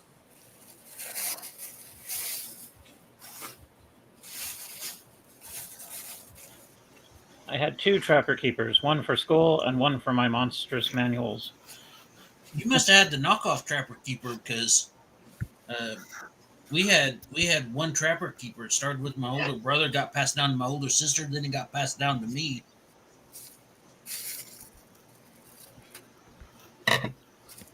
My mom found 2 on sale on clearance one year, and I was stoked. Like 86 was a good year for me for binders. Not for Peachies. I remember it was hard to get the Peachies. Bruce, Sir? I was just reading the new haste spell. It doesn't say anywhere in here it ages you by any amount. Yeah, the haste spell that you received for like what, 3rd level or whatever it was. Yeah. Yeah, that's a copy from the 2nd edition AD&D games haste spell. Okay. The original version of haste, and for many years up until 1999, haste would age you a full year. Yeah. At the start of 3rd edition, they stopped that because too many people were like, I want to use haste, but I don't want to age a year. That's the price of the spell. Well, after you use it 50 times to save people, give them extra stuff, they'd all die of old age. Yep. That doesn't. I mean, I as the character who wouldn't use it, this is going to sound bad, but that's all right with me. That's the price of the spell. And I would say that as the warrior too, but I'd also be like nerdy. Only in extreme emergencies. Right? I mean, But yeah, I was just making sure that you didn't accidentally put like. So does it just have the same effect as a regular haste spell then? Okay, so it still ages you by a year. No, It just does not. Oh, it does not. Look at the last sentence of it. Oh, okay. Oh, it does. Okay, yeah, right there. So I was looking for numbers. I am slightly illiterate, and I also have what the fuck is it? Bear has it. Stop it! Dyslexic. Stop it! You're good, man. You're good, David. There's no problem here. Okay. Yeah. Everybody has the things they do. I speed read and I miss important details. Everybody does their thing, man. Yeah. Janet, I can send Janet something, and then like 8 hours later, I get a text back from her. What?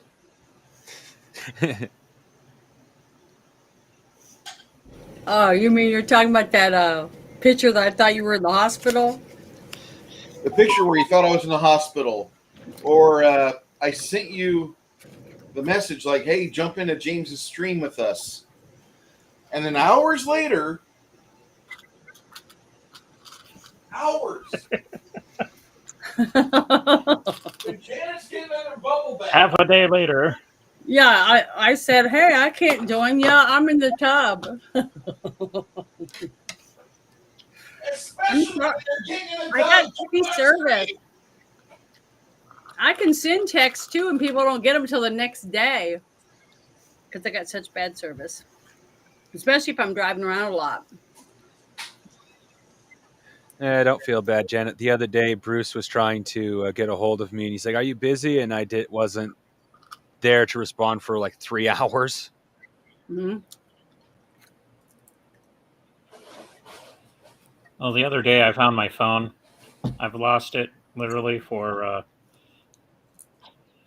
about a month or so. And I tore up my entire room. Didn't realize that it was behind these black dressers that my cousin has, which I don't use because they smell funny inside. They're all musty, but like ended up on the lip of the back, and it blended into the back. I had no idea that it was behind the dresser. I even moved the dresser a little bit, and it didn't fall over. I was worried that I didn't lose it in my room. The last time I heard somebody lose something behind a dresser, it was like their masturbation sock or something. No, I keep that on the doorknob. Anyhow. It's literally like that, though. I mean, yeah, you don't ever hear something in my group of friends like something slid behind the dresser because we all know that story that Eric told us. I mean, it's kind of like, really? You get that side eye look, like, really, dude? You're gonna talk about this in mixed company? All right, cool. The only thing that's ever slid behind my dresser. So I guess when I emptied out my pockets, I got like a shit ton of quarters and pocket change on my dresser. I throw my wallet on there, and the phone hit, and I guess slid, and fell behind the TV. And so for the longest time, I didn't have my phone, and I didn't care at the time because the battery is so janky. Like, I'll charge it, and it'll lose 10% or 15% within a couple of minutes, and it's just dying. It refuses to die completely, but it's a crap phone. Yeah. Bruce?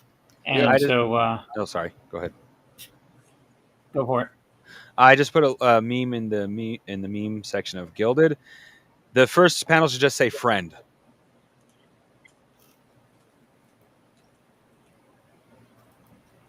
Okay.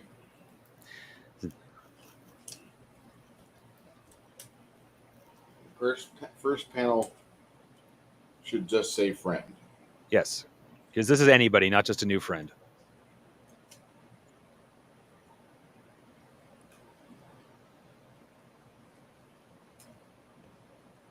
Slam. That's what I just did to you, Bruce. My constant need to overshare.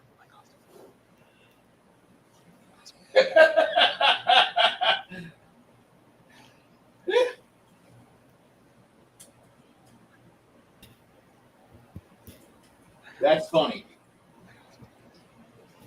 I think we're all like that sometimes.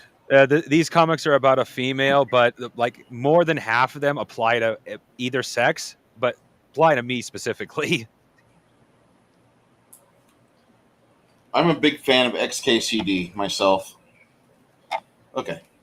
So, you have a lot of trees in this area.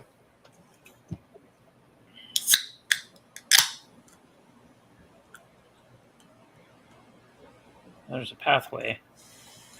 Not really a pathway, but you got footsteps. Lots of footsteps.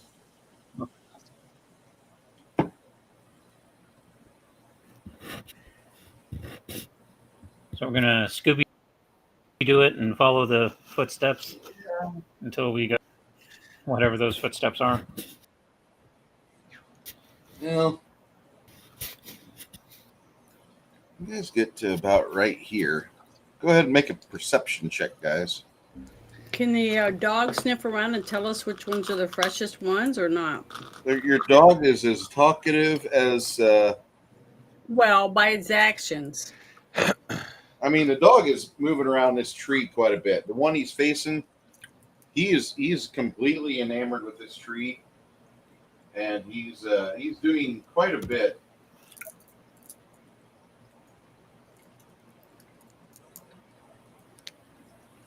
Sniffing at the tree, whining.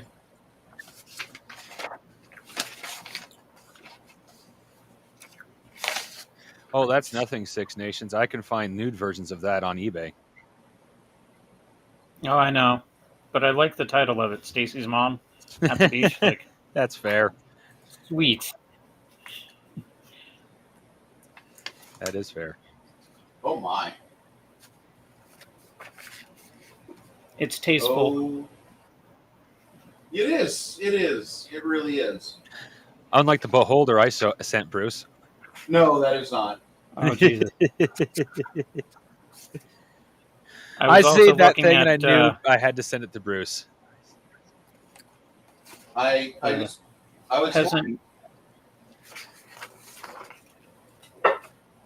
I don't know. Like, this is almost like a Warren clock type of figurine. If you know Warren Clock, he's a sculptor for many miniature companies. One of them being Reaper.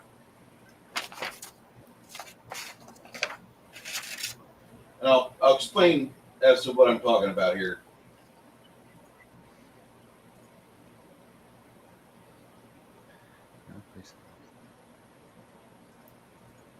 They got terrified peasants. It's pretty cool.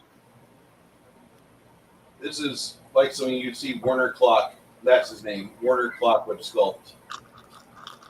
Yeah.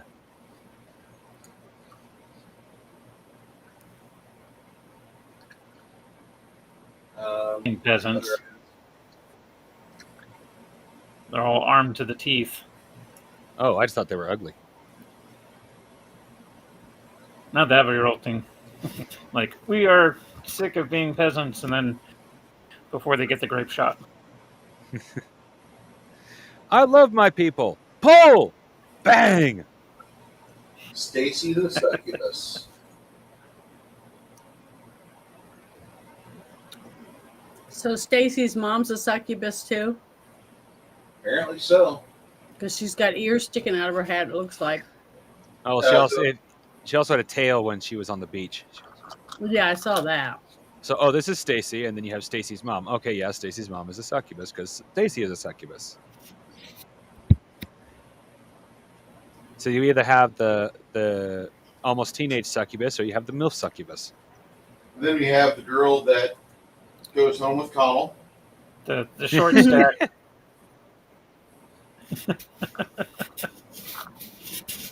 Anyway, thank you very much for distracting me. That was awesome.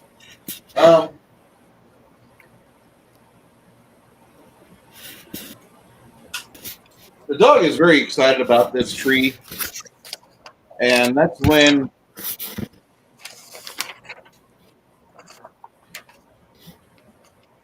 anybody here roll a perception over 130? I don't think so. Let me roll and see if that happens. Let's see your perception. What do I add to my perception? Percentage. The percentage that you see next to your perception skill. For you, Isabeau, you have a 20% addition. I did not make 130. I didn't even make 100. I don't even see it on my sheet. It's right there underneath your says linguistics. Oh shit, that's profession. You're right. No, you don't really have a perception skill, but you do have 18 in wisdom, so that'll give you 20% just by base. 20% extra because you are that good.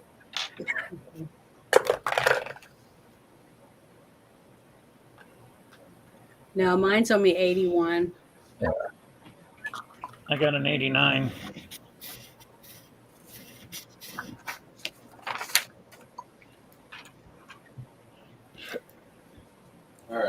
So nobody really sees this.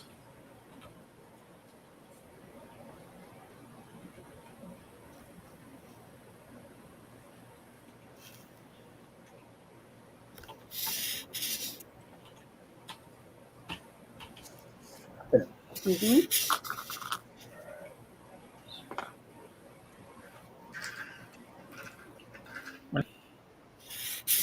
No, not quite.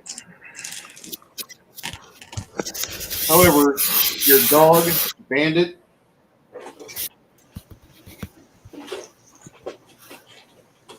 he gets exploded. He Ouch. literally explodes. Oh shit.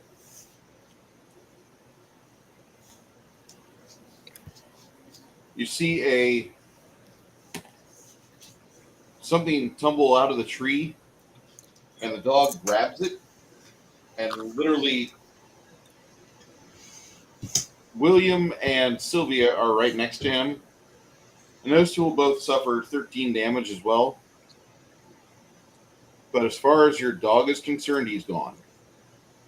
They pink I misted the literally dog. turned into. Yeah. So something fell out of the tree and grabbed the dog and took it back in the tree. No. Something fell out of the tree. The dog grabbed it, and dog go boom. Yeah. The, You guys the dog see, like, exploded or yeah, just disappeared. You see, The dog like, your Bandit's bits are everywhere. Oh, okay. Okay. Sorry, I couldn't hear. I was what you're saying. just watching a video out of Ukraine, and this guy was riding on an ATV, and the guy behind him on the ATV, he was standing on the ATV while the driver's driving, and an ordnance shell goes off, and it takes off the driver, and it went from like a 140-pound man, fully kitted up, to not a whole lot left, maybe 20 to 30 pounds left of the driver, and it was just like red and stumpy and bits of white stuff sticking out. But that guy got completely dusted. The camera guy survived, of course. But that was the craziest shit I've seen. And your dog basically does that same thing. He goes from a 20-pound dog to like there's maybe a half pound of hamburger left where he was, and then everywhere around you is just bits of Bandit everywhere. Well, it sounds to me like we need to set that tree on fire. Whoever has that power, just burn the whole tree down.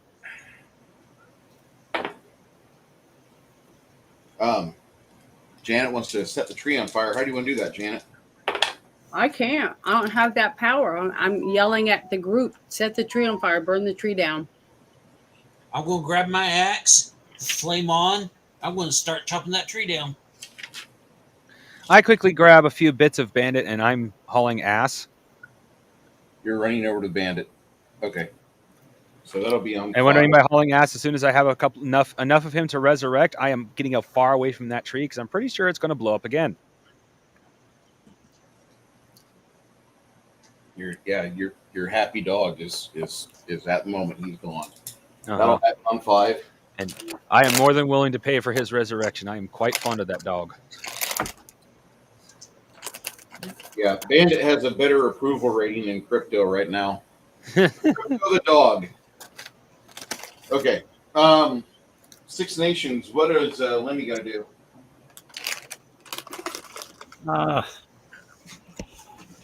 I'm going to maneuver around and see if I can see whatever was in the tree.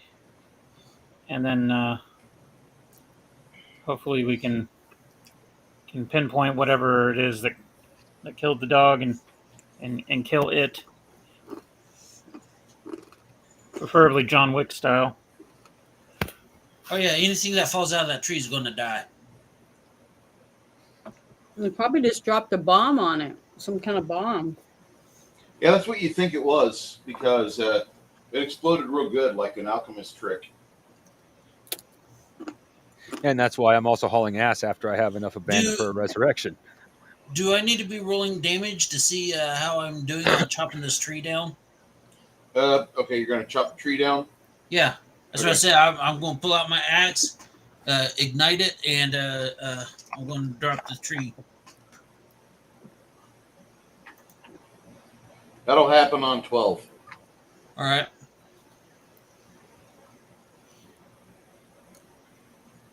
I wish I had something flammable, but I don't. Not You don't that- have any alchemist fire, Janet? Nope. I don't have that power. Oh no, we have a few bottles of alchemist fire, but I don't know who currently has. Whoever has the strongest throwing arm is the one who. Oh no, we gave him to Lemmy because he can sneak around with them. Yeah, because I was looking through all my stuff, and I don't. Besides using a torch, and I don't want to get that close to the tree. And I don't even have those bottles, that you throw.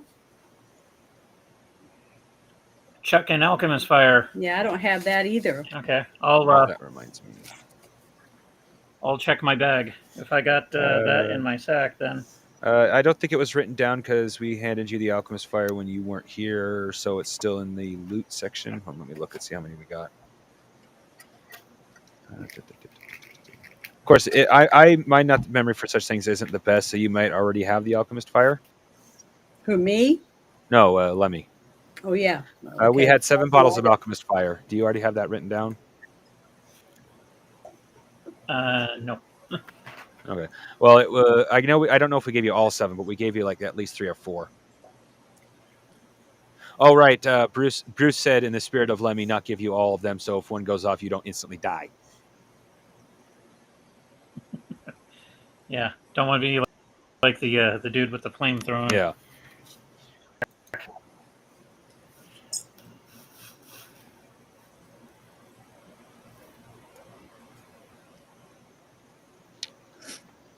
So this cavern is kind of what you see up ahead as you're getting ready to take off. Mongoose runs over here. He starts grabbing bits of the dog.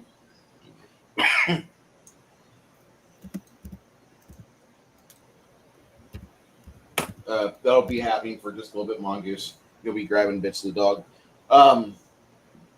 Ogre, you see a strange cavern opening, and then you notice there's like a rock edifice, like just kind of like a knobby hill that came out of nowhere, made of like limestone.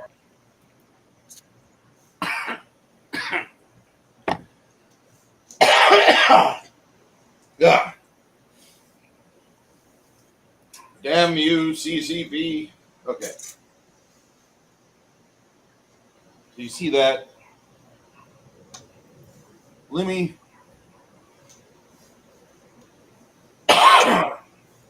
You get to the base of the tree, make another perception check, bud. Ready?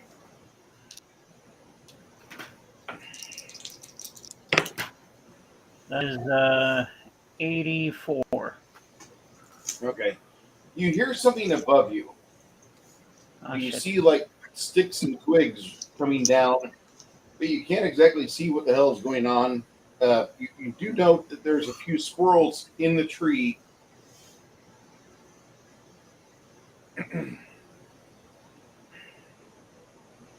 What do you want Like to do? something small coming down from the tree? No, nothing small coming down from the tree, but you do note that there's 2 squirrels that just ran out from the hollow about 40 foot up the tree. And they're kind of, you can see their tails. Okay.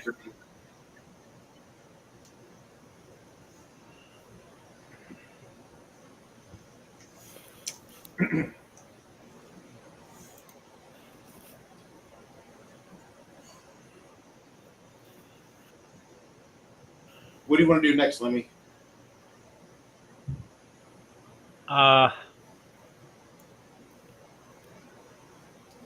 guess notify everybody that about 40 feet up in the hollow of the tree, there might be something within the tree. All right, you'll finish You telling can everybody direct. that by 13. You'll finish communicating that to everybody.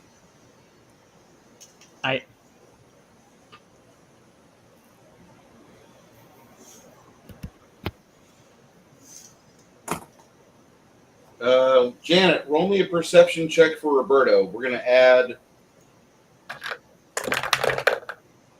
I rolled a 93. 10 to that, so 103. That's funny how I roll so good for others. Can't roll good for myself. If that was your superpower, it'd be great. Unfortunately, it's only an occasional power. Yeah. Roberto says, "In that tree, there's something." And he puts his full attention over here. Mongoose, you got about 1.5 pounds of the dog, including his leash, which makes Awesome. you sadder. Yeah.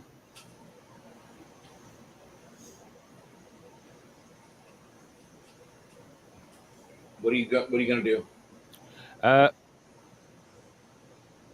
I'm getting away from this tree because once Nerdy starts chopping, it's going to start exploding.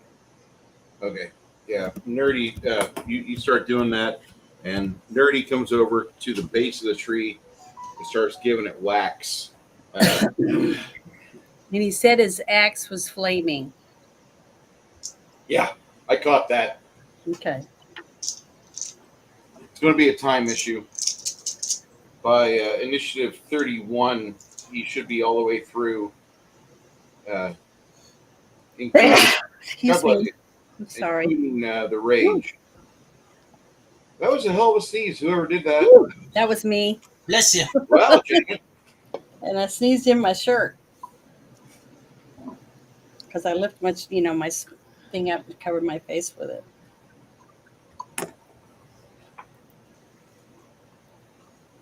Okay. So.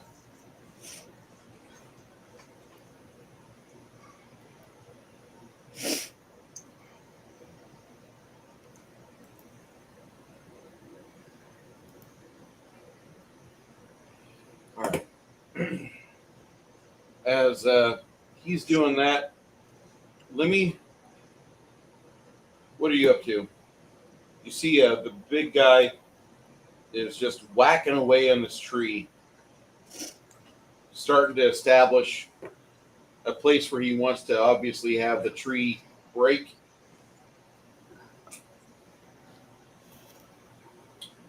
I think I'm gonna You're right next. wait for him to and ready one of those alchemist fires.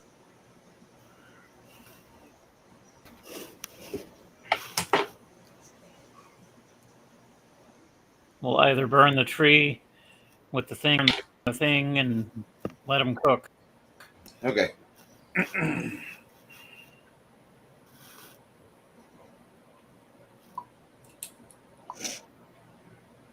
By initiative 23, the alchemist fire should be ready to go.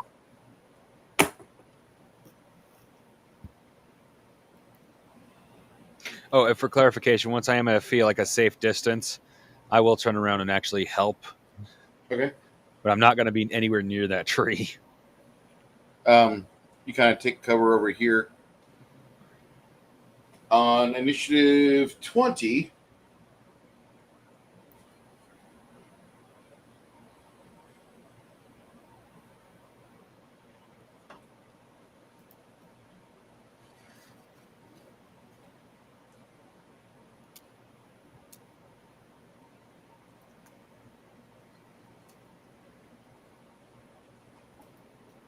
see a large green-skinned orc emerge from the ugly wolf's head hole.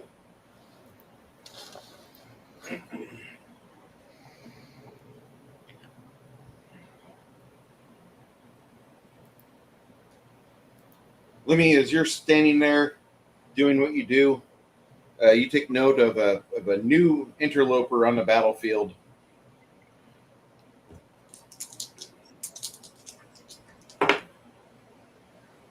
About the same time, about 30 foot above you, you see a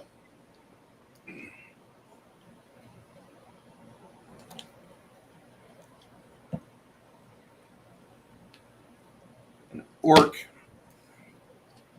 Are you going to stay up or not? Okay. This is one reason why I hate 3D printed objects. Okay. Well, fine. Turn it upside down the other way. Put the bigger part at the bottom. There's. And see if it Yeah, works. if it's not flat, I usually sand it flat and then put something like a card or something on it to extra flatten it. 3D printing is not perfect. There you go.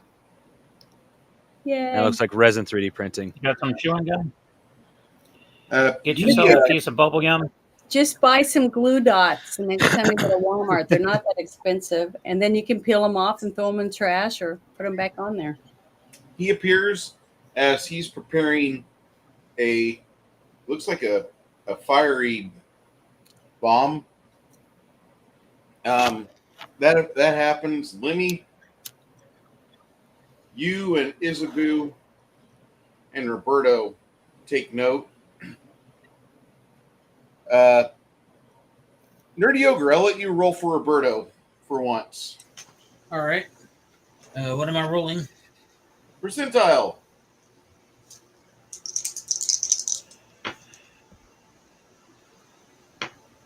$88. Oh. You see,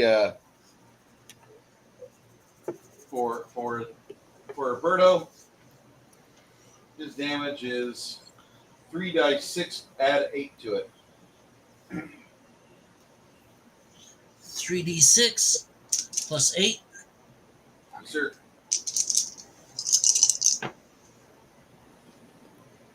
Let's see, that's 9, 14, 22.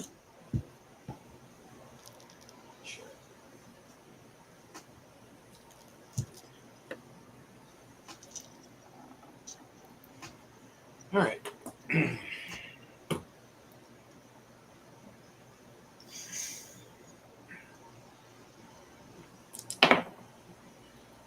He finishes building his bomb and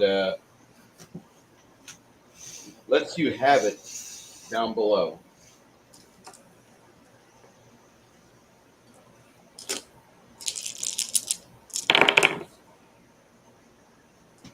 That is the worst roll I've had all day today. Sounds good to me. You'll take 19 damage as he lobs it onto your base.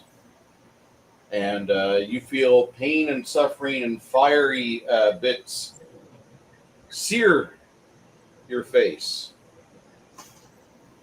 It's painful. Painful doesn't even really go there. Painful is like 3 seconds ago. This is really bad. Mongoose.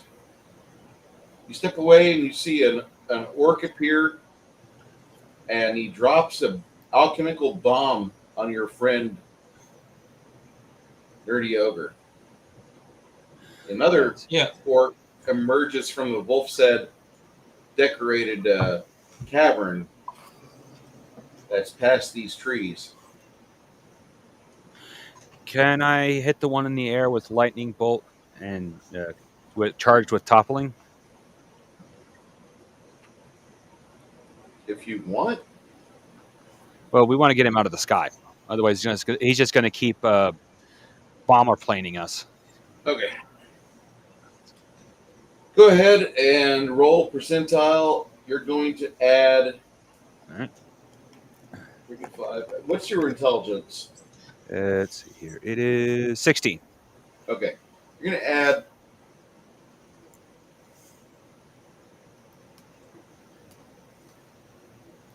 $35 plus 15. You're going to add 50 to your die roll.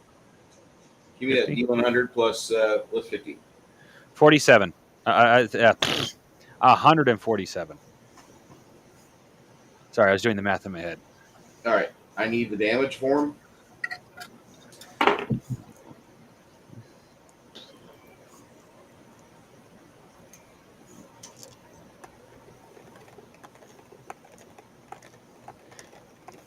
Too bad a 97 isn't. Well, then again, I don't think I get criticals. That's one of the downsides of being a mage.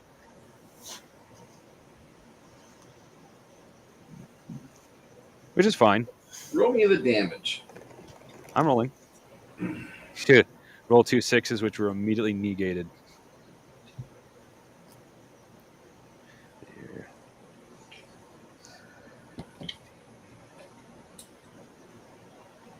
$24 points of damage.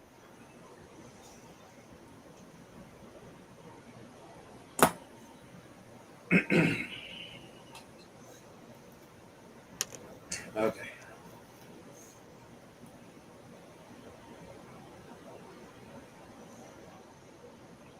All right. As you unleash the lightning bolt, Janet, you have a target. He's way up there. Okay. What do you want to do? Let's see. Can I see him? Yeah. Okay. Yeah, his ability to be stealthy has been I conquered. have a light X bow. I guess I'll try to shoot him with it. Okay. So let Your me. crossbow ready. It'll take you about 10 seconds. Lemmy, Okay. what are you doing? It's now 23. Lemmy? I'm gonna try and set the dude on fire up above How you going to set him on fire up above you? with the alchemist fire.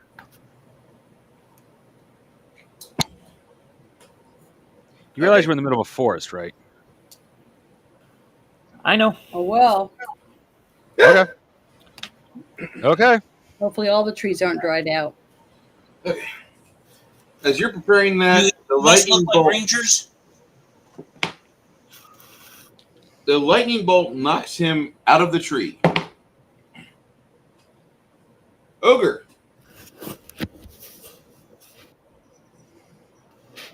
Attack of opportunity. Yeah.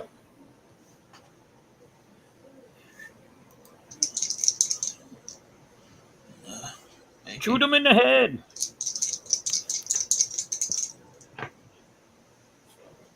Well, I rolled a 85. So I think that'll get him with all bonuses. So Pop his head off like a tick. Beautiful. 3d8 plus Damage. 1d6. Ooh. 3d8, 1d6, and add 4. Okay. Yeah. Damn it. It's 5, 8, 11, 15.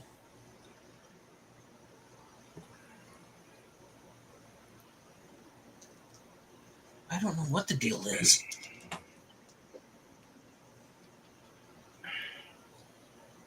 You butcher this guy as hard as you can. That same initiative, a raging veteran comes charging at the barbarian.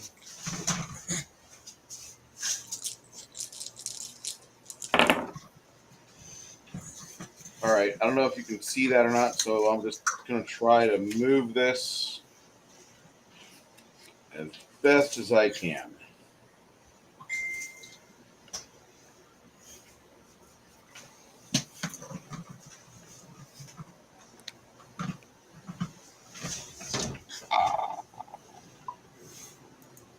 Oh no. What does that Yeah. mean? What does that mean? 300? 800? No. I rolled a fucking double lot. That's about as good of a.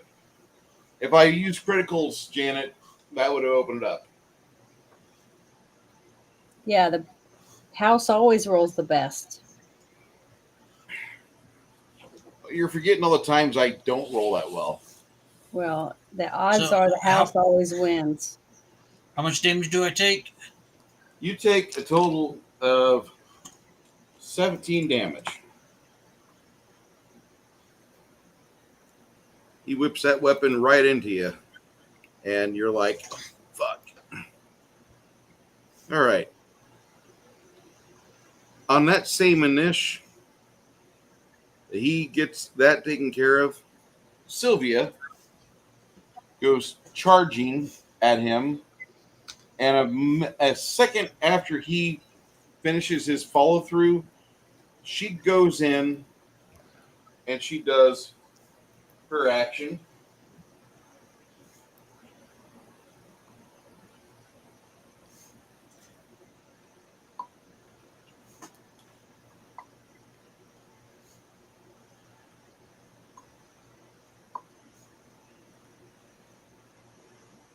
Sylvia is pretty badass.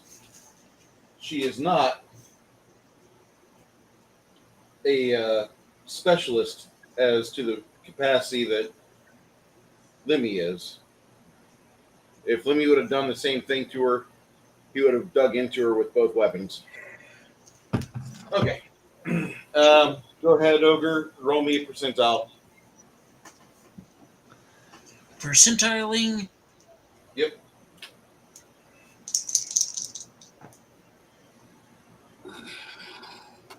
$44. All right, that's not enough. Yeah, didn't think it was going to be.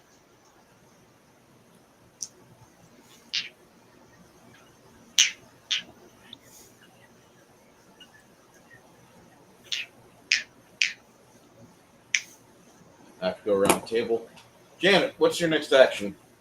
Well, I thought I had my bow out. Your bow Yeah, your crossbow is ready.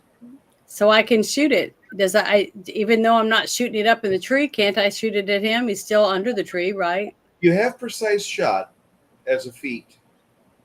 So I'm gonna roll and see if I can shoot that guy that just attacked Nerdy Org. Okay. I rolled a 87. So I got 112. Is that Roll enough to roll me shoot the at him? damage. Roll me the damage. And I gotta see what I gotta roll for my damage. Hold on. I roll 1d8. And then it says 12 speed. I don't know what that means. Yeah, it takes you 12 seconds to reload it and you're ready to fire again. I rolled a 6.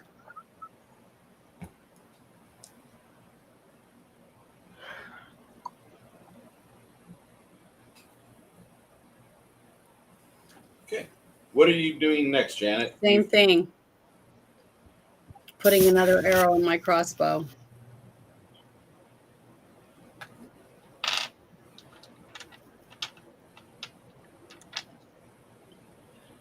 You'll get another quarrel shot on 37. 37. Okay, I'll be right back, guys. Okay. I assume that's for the animals outside. No, I'm gonna go to the bathroom. We're also coming up on when Nerdy said he's needing to check out. I think he's 2 hours ahead of me. He's on the other side of town, so Okay, then yeah. We're 14 minutes away from that. Okay. Yeah, I said 6ish. I'm not like going to leave for good. I got to go take care of something that's going to take me a minute. Sure. Oh, okay. She's doing that.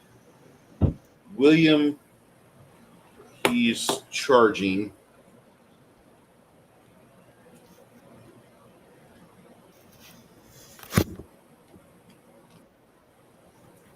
Nerdy Ogre, give me a percentile for your buddy William. Percentiling.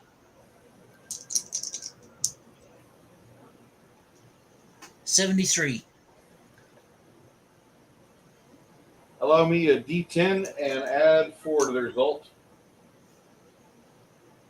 D10. 6.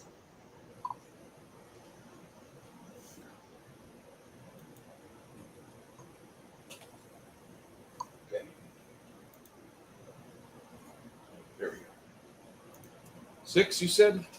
Correct. All right.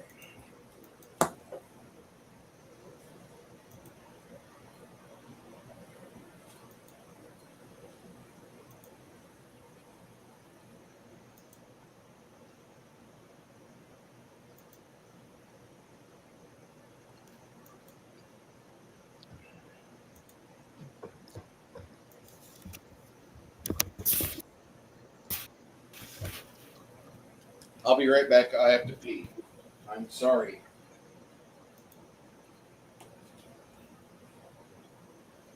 When you gotta go, you Alright, gotta go. unofficial bio break.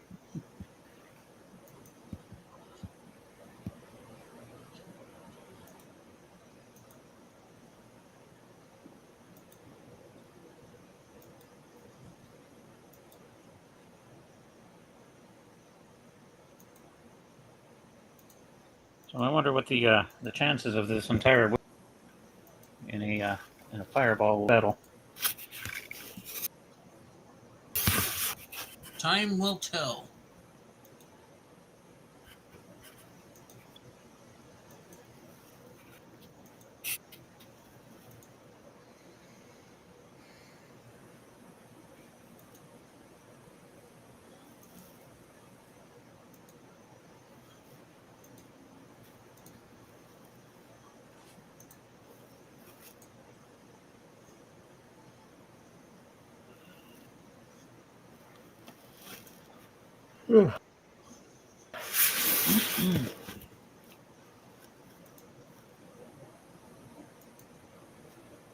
Grenade chucking orcs.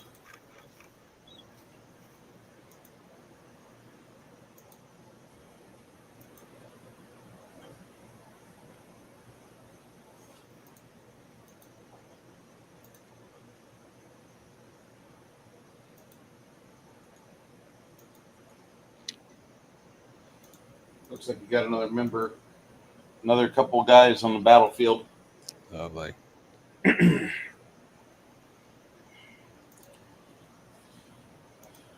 Who are these guys?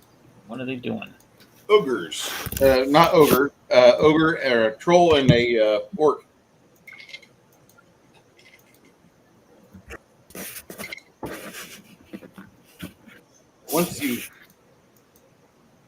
Once you see that, Lemmy, you got a hell of a fight over here going on. What were you planning on doing next? Shit. Yes. I'm thinking. First you say it, then you do it.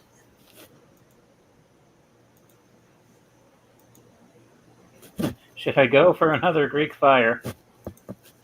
Or alchemist fire? And try to set them on fire? Potentially setting me and other things on fire. Or If you're try gonna to draw my sword and start slashing away. if As you're I try to retreat. if you're gonna set yourself afire, what you need to do is go running up to them and go, "Hamagajajajajahad!" Aloha snack Completely bar. rational. Aloha snack. That's even better. I've got those shirts. My bad. Sorry. Hey, I'd wear one. I know. I could trick my mother into wearing one too, because she had absolutely no idea what that meant. Oh, it's a new taco truck downtown.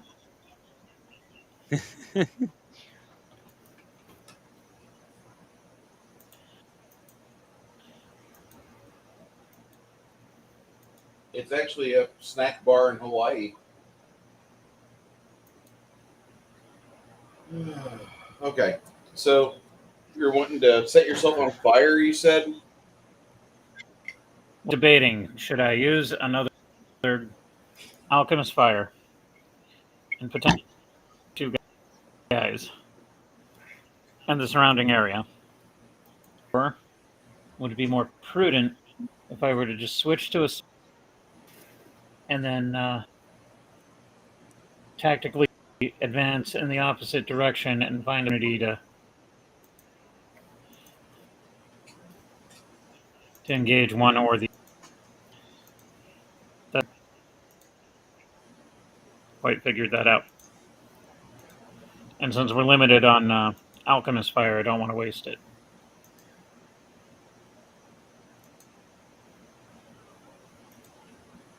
I think for the sake of the others, I will draw my sword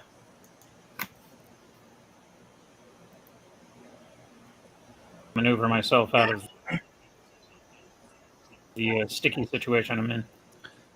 Okay, just make sure you go running up screaming bonsai.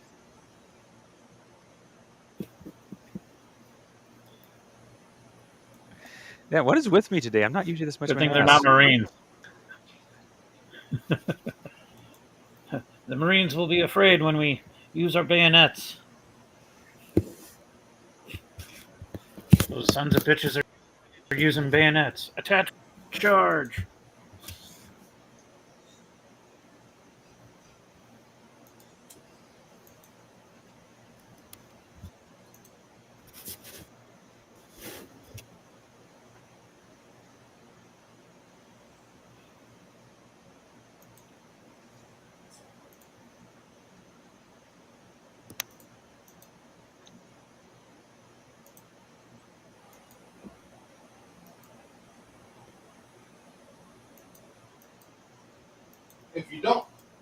If you don't recognize this,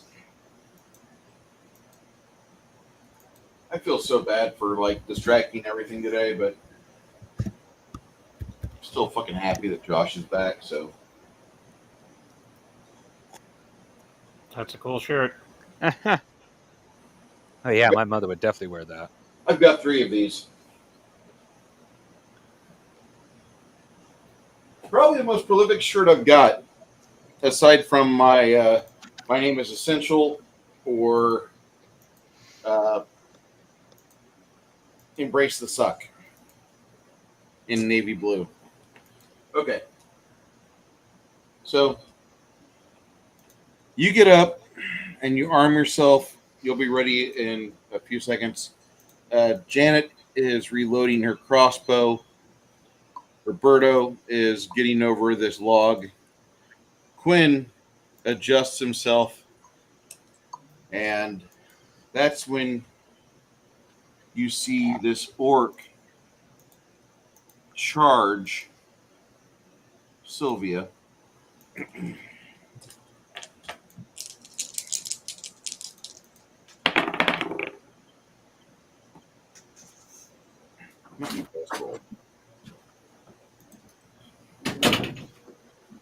Unfortunately for Sylvia, I do believe she has a lower AC than. Yeah. 45 plus 10 for flanking, or plus 10 for charging. And yeah, he does actually hit her for 13 points. You see blood spurt off of Sylvia, and the orc is rather happy. Somebody's going to die. Mongoose. Yes. Mongoose. Yeah. It's your time. Let's see here. You said that I can't really see the Siri, play Welcome to the Jungle.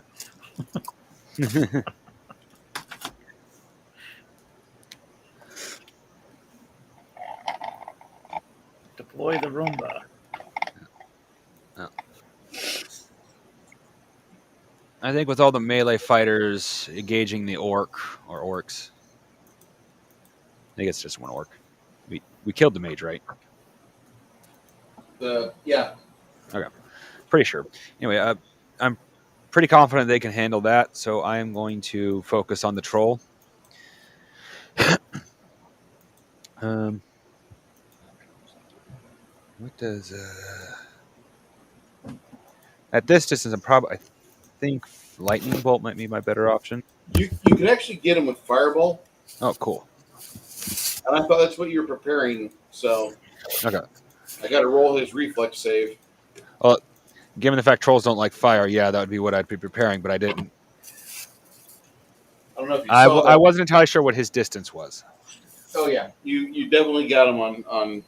He's within range for fireball. All right. You can target it above everybody's heads. It'll still clear the tree, and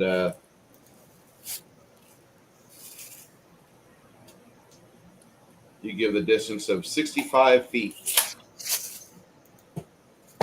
Roll me the damage. All right. Damn it. Sorry, that was not aimed at you, Bruce. I had to take a muscle relaxer earlier, and it is kicking in hard. Oh, okay. Well, I didn't know if you heard it, but I yawned. Dude, I've quit smoking, and it's hard as shit for me to remain focused. I'm kind of like agity, fidgety sort of thing right now. Yeah.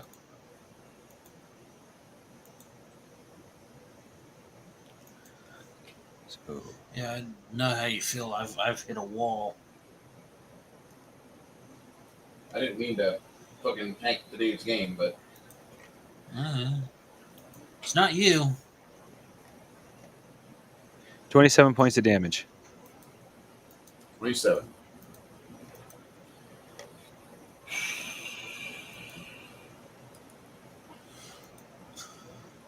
All right. I think the troll wants to go back to the cave for that. That'd be a hell of a fucking idea. Let's not be out here.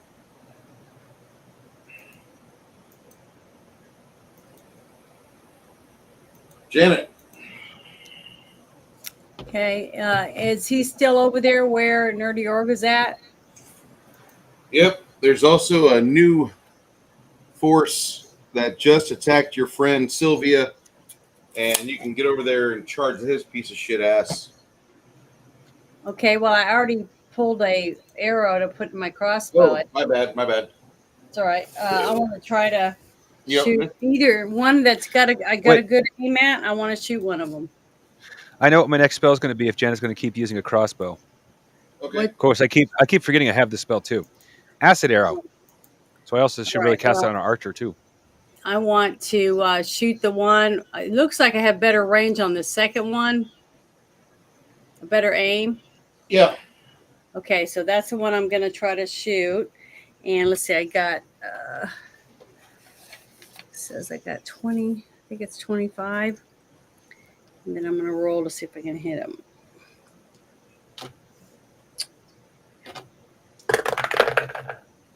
Oh, no way I'm going to do it.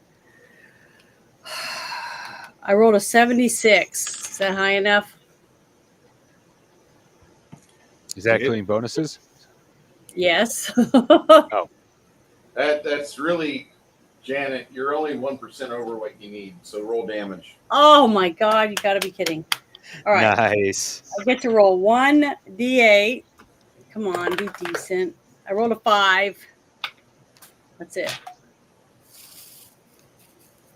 Okay. You gonna do this again, Janet? Yeah, I guess. Since I'm already here and out of everybody's way, unless something's coming towards me. I'm going to have to step away for a bit. Sure. I'm going to my character's still going to basically go after find the biggest threat and go after him. Okay. Do you need? What's your hit points at right now? Okay. Yeah. What's your hit points at right now? Hold on a second. Let me.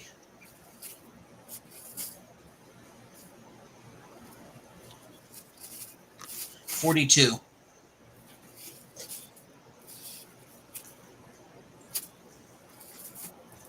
Yeah, I'm about half dead, literally. Okay. All right. I will be back as quick as I can.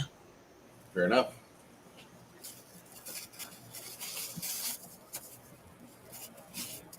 Janet, you're gonna get practice. Get practice for what? Sylvia moves between these two Okay. and goes for a flanking attack. Go ahead and roll percentile for her. Okay, what do I add to it? 25. Okay. Oh, come on. Let me roll better for her at least. Oh, I rolled a 93. Woohoo! So let's see. Plus 93. 118. Okay. And roll me another D percentile. Just a regular D? Yeah, just D100. Okay, same thing again. Oops, Yes, shit. Hold on. I dropped one of them on the ground. Get it.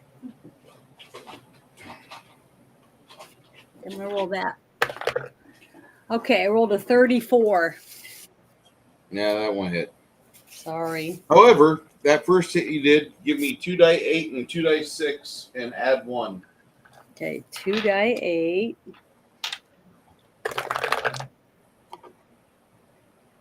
So it's 12. And now 2 die 6. And 5, so 6. Total 18.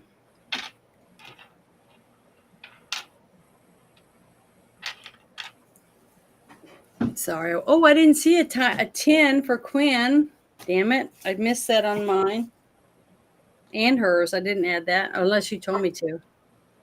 No, I thought you saw it. Nope. Okay. Mongoose.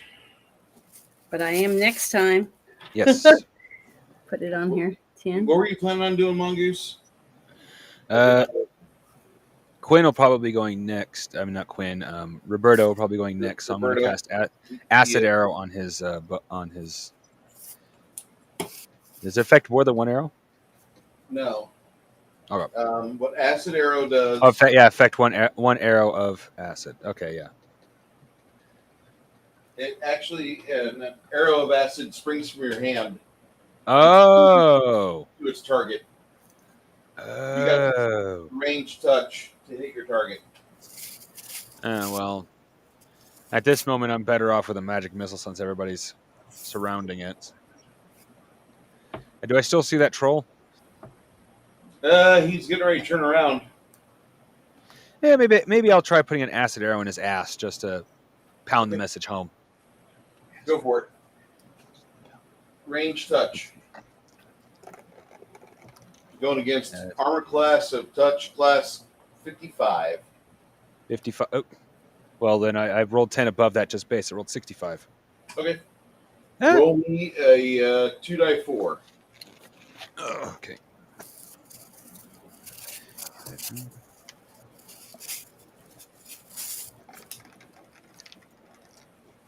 Uh, 4 total.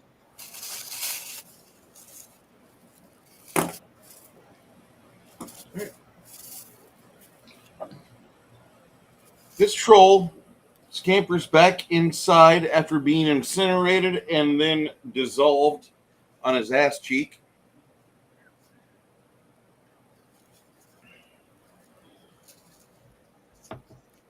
These two orcs target Sylvia.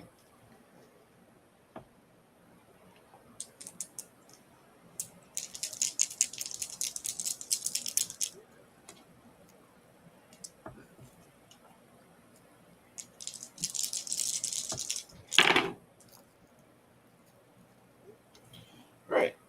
The guy over here misses very badly. The guy over here hits very cleanly. You see Sylvia take another pretty nasty wound.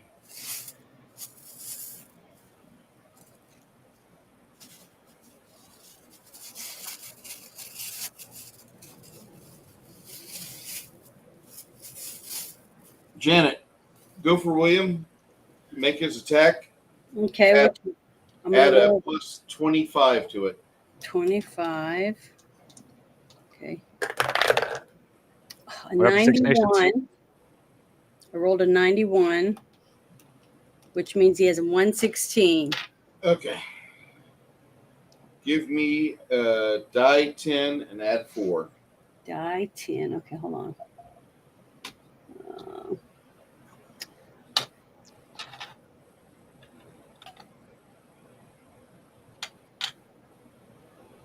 Okay, and add 4. So let me get that. Let me put 4 on here. Whoops. Okay.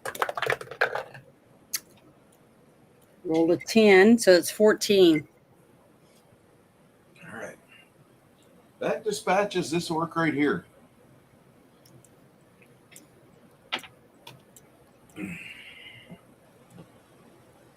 Nerdy Ogre steps forward in mid-swing and carries through some of the most heinous damage. Actually, no. Janet, roll me a D percentile and add 30 for him. Okay, hold on. You roll that and add 30. Yeah. I 45. rolled a 41, so that would be a 71. You're good. You're good. Okay. Roll me 3 die 8, add a d6, and add 4. Okay. 3 die 8. 8. 16, 17, 18. And 1 die 6 goes with that. Required. Oops. Okay, oops. Rolled a 4. 26.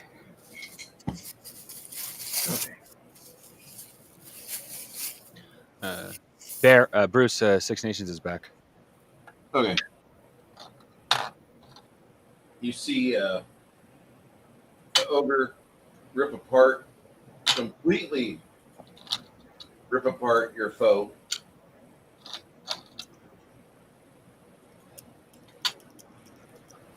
With that axe, he just cleaves him with that.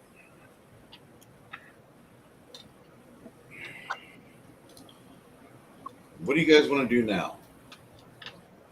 So they're all dead? Except for the troll. The troll ran back into the cavern. Well, somebody shoot a magic missile into the cavern. Oh, that cavern's going to be nice and deep. Unfortunately, we gotta. Oh, too bad. My suggestion is we quickly chase down the troll, see if we can catch him before he warns everybody. But if not, we're gonna have one hell of a fight on our hands. Okay, well, I guess we could try go down in there and put ourselves in there to be slaughtered by whatever's down there. But I'm not saying we follow. If we can't catch him within the first 20 or 30 feet, he's gone. Okay, well, I guess we can try. You guys go down into the caverns. It's a linear path from what you can see. You don't really see a whole lot of other ways to branch off. It's not like the show Dungeon or a Goblin Slayer, where he shows you the secrets of how passages can look all the same, and you can see one passage when there's two visible, and you just don't even notice it. But you see that this passageway goes down for quite a ways, and there seems to be like a small crawl, or not crawl, but a small, like foot deep portion of a creek that runs through the limestone cavern, and then it exits the cavern, but you're not able to follow the creek. You can just cross the creek and go into the next spot, adventure to that next location. As you're getting ready to make your way into one of the chambers past the creek, you hear a trollish voice.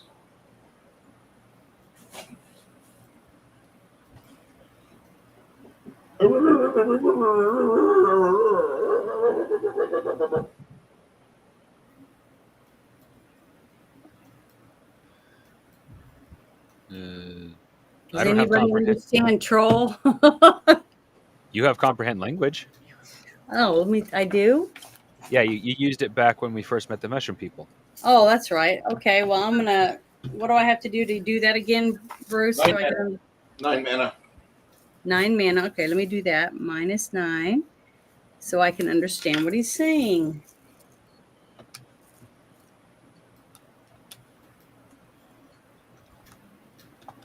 Okay. I'm ready. For all that's good and noble for you, what exactly do I have to do for you not to kill me? So I relay what he's saying to you guys. So what does he have to do so we don't kill him?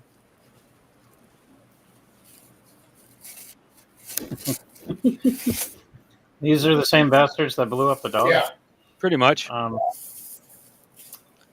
don't know. Come out here. I'm going to tell him, come out here and let's talk. We'll see what we can do. I want to live. Yeah, Janet, you can see this guy plain as day. He's like 40 feet away from you.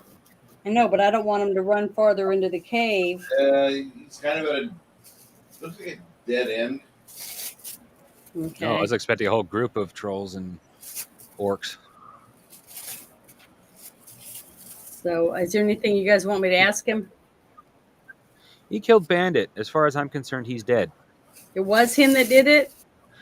It's his party.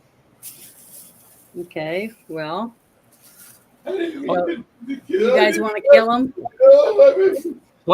What kind of savage goes and blows up a dog? Like, seriously. You're just being cool.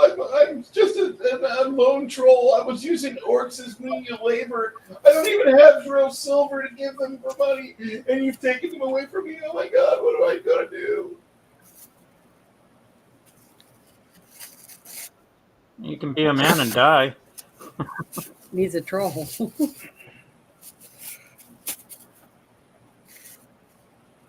The troll, after being burned by both acid and fire, is not wanting to be around you. He is absolutely scared.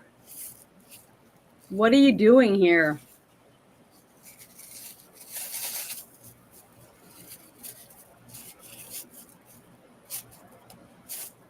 So is he not going to answer?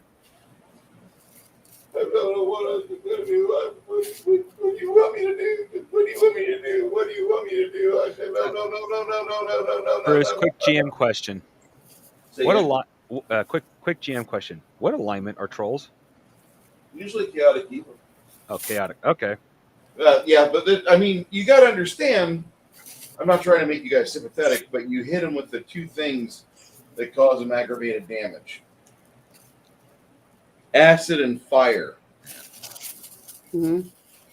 I'm just trying to find out before we're Apparently going to not enough. before we're going to kill him. I want to know what he was doing here in the first place.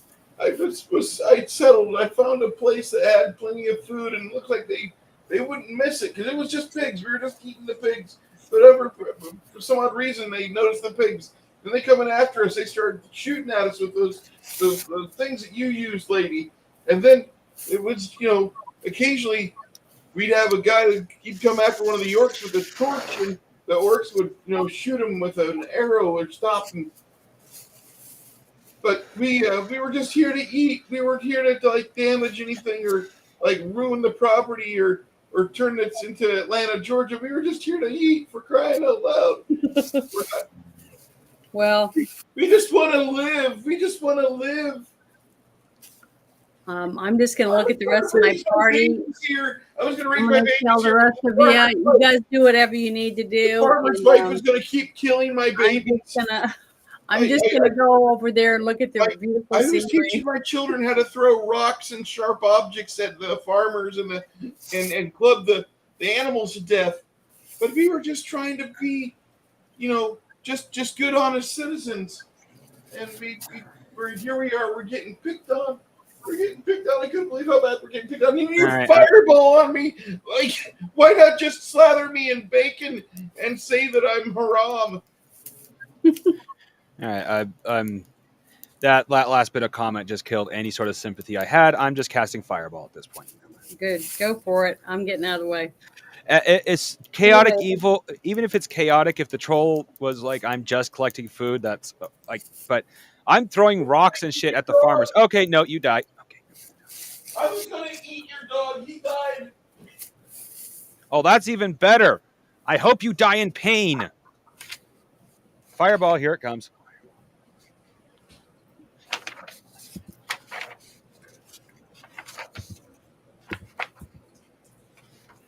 Remember, kids, evil deserves to be eradicated.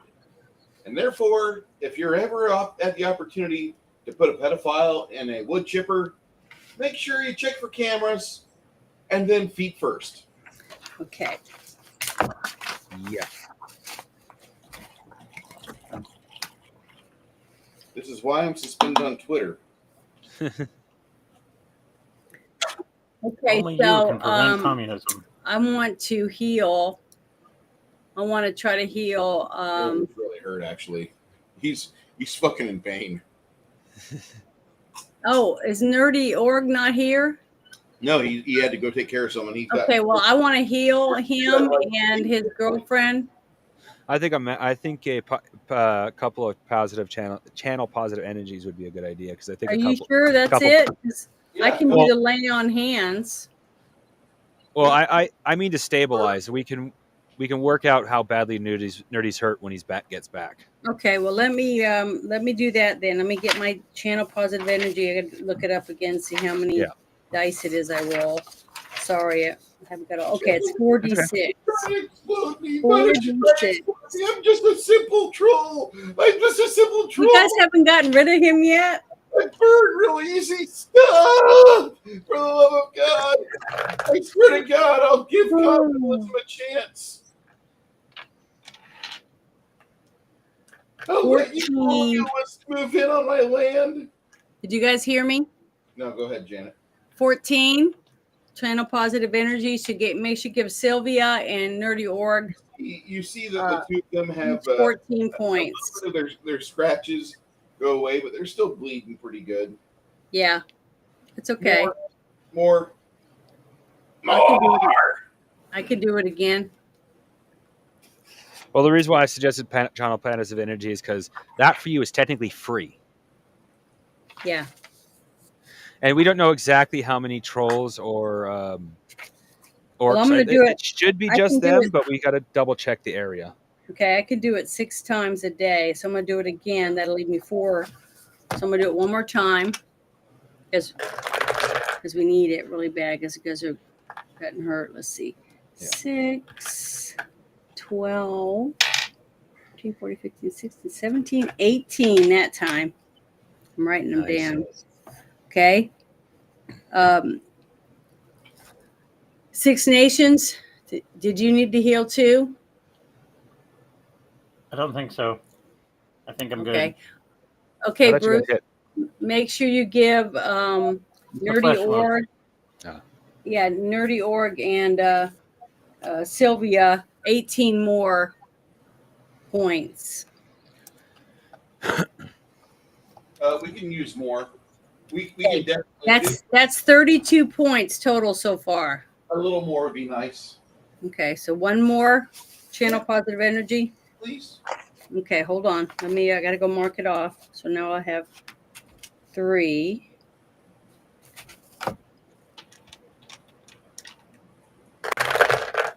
Six. Ooh, 12. 18.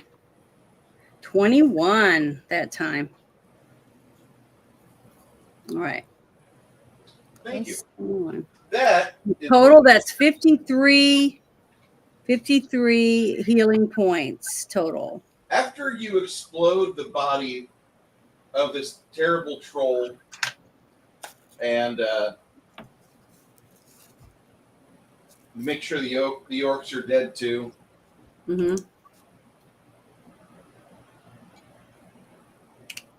Are we going to look through the cave and see if there's anything in there of importance? Yeah. Yeah, of course we're going to look through the cave. Is there anything in it? Looks like there's a locked wooden chest. Sylvia says, looks like there's a trap on it. Mm-hmm. Like a needle trap. I literally look at her and said, "That's why we trust you and Lemmy." Lemmy, you want to take care of it or you want me to take care of it? She says. I'll take care of it. So she Give me points something it out to do. you and her put the damn thing together, and she shows you the disabled device that you need to roll for it. Go ahead and hit me with at least 110. Do not roll under 85. And don't forget to add the +10 on the screen. Yeah.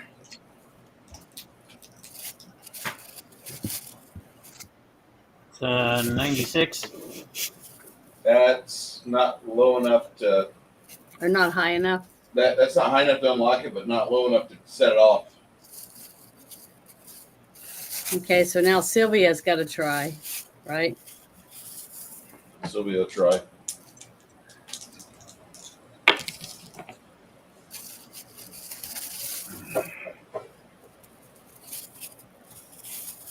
I rolled only a 60. plus her disabled device is 45, 105, 115.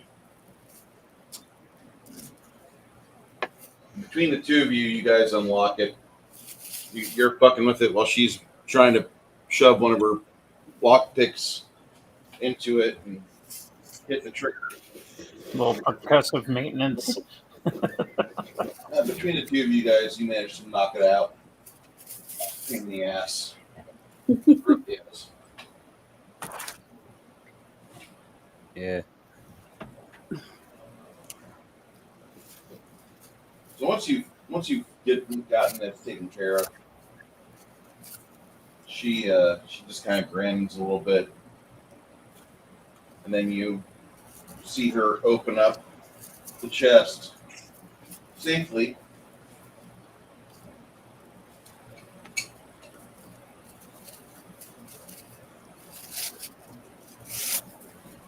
I guess you need to go open up the loot file.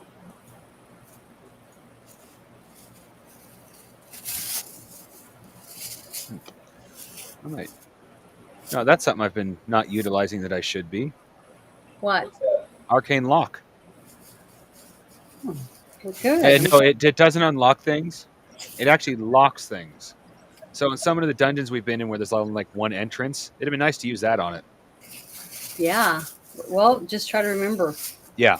So we don't like. Well, we'll it have doesn't help. I've been thinking this whole thing, Arcane Lock, was exactly the opposite. It unlocked things. So I've been thinking I'll save that for emergencies, and I'll make sure Lemmy and our rogues get the first opportunity, and I'll only use it if I absolutely have to. Then I actually read it. It's like, oh. Oh, well.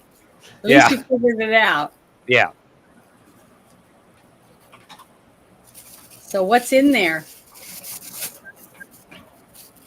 I'm writing that down right now.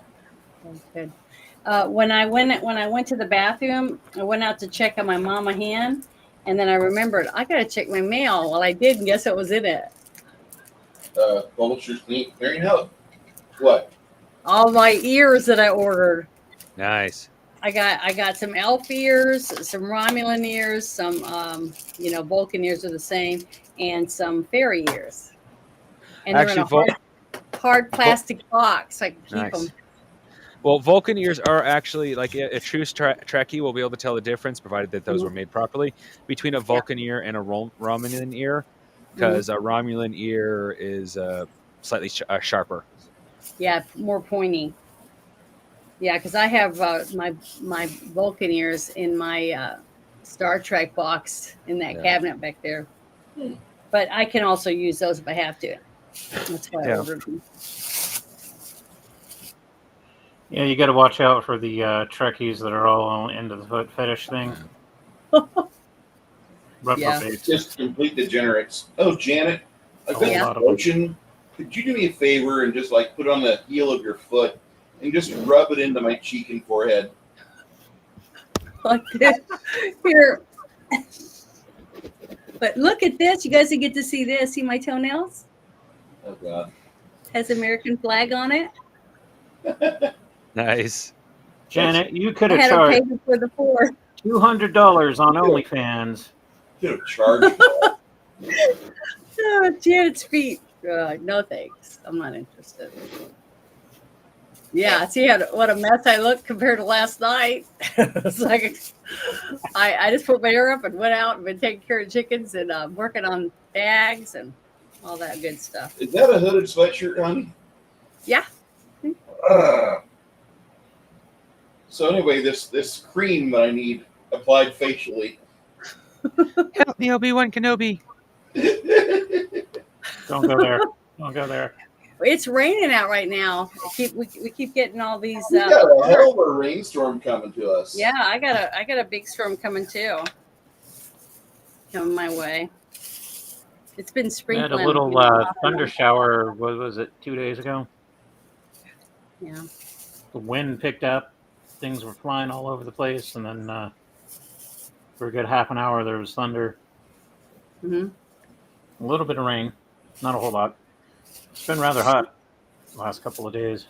Yeah, the Texas director of FEMA was asked by heat advisory for tomorrow out here. The guy that was in charge of FEMA here in Texas, Mhm. he was notified on the 2nd of July, like, hey, listen, we're going to have some bad weather. If you could just pre-deploy some things, because I think we're going to have problems. Mhm. And that was out of Kerrville. If they would have fucking had people standing by ready to go, which it's a normal thing to ask whenever you get like really good precipitation in the forecast. That's just some of just in floodplains. Yeah, people always think about stuff like that. It's normal. So.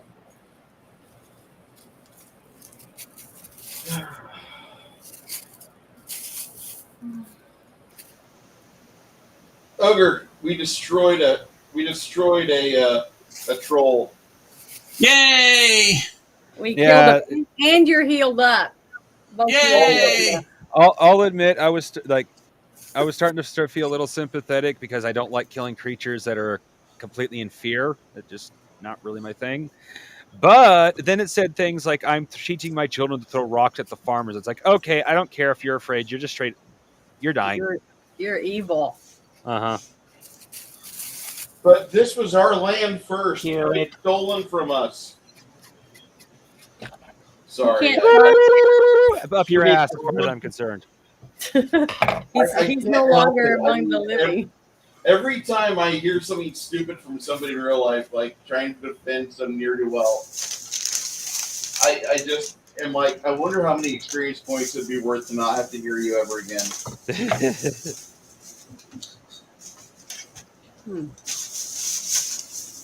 That's like one of my favorite Skeletor memes. When someone is talking to you and you wonder what happens if you punch them really hard, and Skeletor gets that, should I just punch you right now, look? Oh, did I already show you my new mug that Sandy gave me? I got stuff with it already, but did you see it? Nice. Yeah, it really turned. It's a good one. It was in her kitchen, and I walked in and was like, "Where'd that come from?" Damn it! I swear to you God, can have it. I for some odd reason, Janet, I was thinking the other day, you need to have like a Space Ghost, coast to coast, like something or other in your house. Did you ever watch Space Ghost when you were younger? Yeah, the one with the two little ghosts. No. That, like Gloop and Glop or whatever. That wasn't that show? No. What one was that one? It was more like it was like a Space Ghost was, I don't know if he's an alien or a superhero, but he was a talk show host. With like a Batman's head but without ears. Yeah. Yeah. Yes, okay. exactly. And what were the other creatures that were with him? There was one that was a praying mantis. That was like his sidekick. And then what else? There wasn't a Gloop and a Glop or whatever they're called? Oh, that part I don't remember. No. I know what you're talking about, but that was something totally different. Okay, well, I remember that. That's why I thought that was on Space Ghost, but that was a long time ago. Yeah, Space Ghost is like a childish version of a late night TV show, Jimmy Kimmel or something like that. I think Jay Leno would be better considering since Jay Leno was actually funny. Oh, and I got this. Although the graphic novel, there's a kid's version of Johnny Carson. Oh, yeah, that's another good one. I got this when I went to the nice to the escape room for Saw. I got this mask, and then I got a hat that said Saw, and I got a shirt that says I escaped. Stuff like that. It was fun. I had a lot of fun with it. I wouldn't be able to do escape room very well. It's like I wouldn't be able to do a hedge maze. After a while, I'd get so frustrated. It's like, I'm done. Yeah, I don't care what this cost me. Wham, wham, wham. We got out with 12 seconds to spare. That was all we had left. Because we end up in the bathroom with a guy that's unconscious in the tub. And then there's that blood on the floor, like someone was laying there. And you got to run around and find clues. And yeah, it was fun. But it looked just like movie sets. You know, it was really, really professional. It's fun. Oh, that reminds me. My daughter's petrified of clowns. So it worked out. We did it and Saw. Nice. So it was great. That reminds me. Mazes? Yeah. Mazes are easy. All you have to do is just follow the left-hand wall. That's it. And and that way you will never get lost. Until it's a dead end. Yeah. Nope. You just follow it around. Oh, just follow the wall that's on your left. If you go in and dead end, it's going to be a dead end. So that means when you turn around, you just stick to the wall that's on the left. That's on your left. Keep going to the left. Yeah. But what was fun in the Saw room, the It one, that we went in this room, it was a giant maze, like you were saying, but it was all mirrors, and they had tunnels where only one person barely could get through, and it was dark, so you could barely see. There was like lights blinking on and off, and then you'd get to a certain area, and the lights would come on, and it'd be It standing there, and then you had to count how many of their little bow, the round things that were on his shirt, and then put the code together, try to figure out was 5, 2, 6, like that, and then go back to the lock and put that in. It was just stuff like that. It was really, really fun and scary. It actually reminds me of a really funny experience I had. It wasn't an escape room because I don't do escape rooms, but it was a Halloween themed theme park night, and I know there's plenty of people that are easy to scare. If I'm expecting it, I'm very hard to scare. So I'm going through this thing expecting jump scares here and there. But so we're going through what's supposed to be a swamp with like gargoyles and monsters and things like that. I have it all of a sudden. I actually did jump because all of a sudden I hear a big scream behind me. I look behind me and there is, in a foggy, so you have a lot of white behind to really make certain features stand out, a woman in black spandex with near anime sized boobs. And the room was slightly cold. Yeah. I now admit the only reason I was able to notice that was because the fog was at the right level to really accentuate those boobs. Good. I did that once in a haunted house because I used to volunteer for all the haunted houses, and it was a coffin, and it was in the middle of the room, and it had a hand sticking out. It was automated where the fingers just moved like that. Yeah. So you didn't know whether or not there was really anybody in there because the fingers just kept moving. And then there was 4 of us girls, a couple of them were blonde, and I was the one with dark hair, and we're in a stretch, bodysuits, and we're just climbing all over the coffin and just around the room, but we used the dry ice, so it would come out and go on the floor, so it would move around, so we didn't have a fog machine. And then the floor that you're walking across, we had captured a bunch of tarantulas, and it was that plexiglass. You could see it, and they're all underneath your feet running around. And nice. And then on the other side of that is we had a couple of monster like zombies that jumped up and scared you. So they tried to scare you to the other side of the bridge. And when you got over there, that's when the casket would open up. Yeah. And the Dracula would jump out, and everybody would scream and go running into the next room because we were the brides of the vampire. But that was a lot of fun. Yeah, I love haunted houses. I love working in haunted houses. And there's some really good haunted houses in New Orleans, and they have really good sets and props. So when I was a kid, get paid really well. I bet. When I was a kid, we actually celebrated Halloween around here like massive. Like there was actually really good haunted houses in our grocery stores. They were like, well done. Like somebody spent money on these things. They were so nice. And every year we also had a costume contest. Well, I, thanks to my mother, would win the costume contest every single year as a kid with a Dracula costume. Yeah. Until one year, which is when they also separated the kids from teenagers, one kid showed up in special effects level makeup. Though I can't say as I'm surprised. We live where a lot of stars live, so we like, for example, Arnold Schwarzenegger. We have a small island on our big lake, and we at least he used to. I don't know if he still does. Arnold Schwarzenegger owns that little island. Yeah. The Clear Eyes guy, I can't remember his name, has popped in and out of the stores more than once. And if you're local, most time you don't even notice them. Can't remember the name of the restaurant, but if you go to Gretna, which is in Louisiana, just outside of New Orleans. And I think it's down 10, the other direction, like you're going towards Houston. And there's a restaurant. I'm trying to remember the name of it. That's owned by not Arnold Schwarzenegger. I don't know why I said that. The guy from Rocky, Sylvester Stallone. Yeah. And he's in there every Sunday. And he'll sign autographs and stuff like that for Nice. you to come in. But I had a lady that I had met. She had saw me on a set on American Horror Story, and she said some stuff about different stars. And I told her about that restaurant, and she said, "Oh, she was there. They had just moved there and stuff." And I said, "Well, if you go to this restaurant, he'll autograph pictures or whatever." She said, "Oh, great." And so she said she was going to dig up some stuff. She had a lot of memorabilia. So I didn't see her for like 2 months. And then I bumped into her again. She saw me.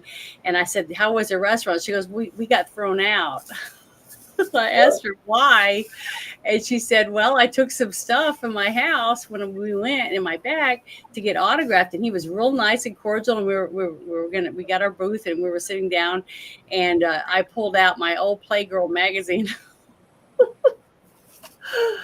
And he was the centerfold in it, and he just said, get out of my restaurant," whatever, so that she got thrown out. Janet, I've heard something like that before. Yeah, I told you before. That's why. But no, my family, we had my mom and dad bought these 2 shirts. Yeah.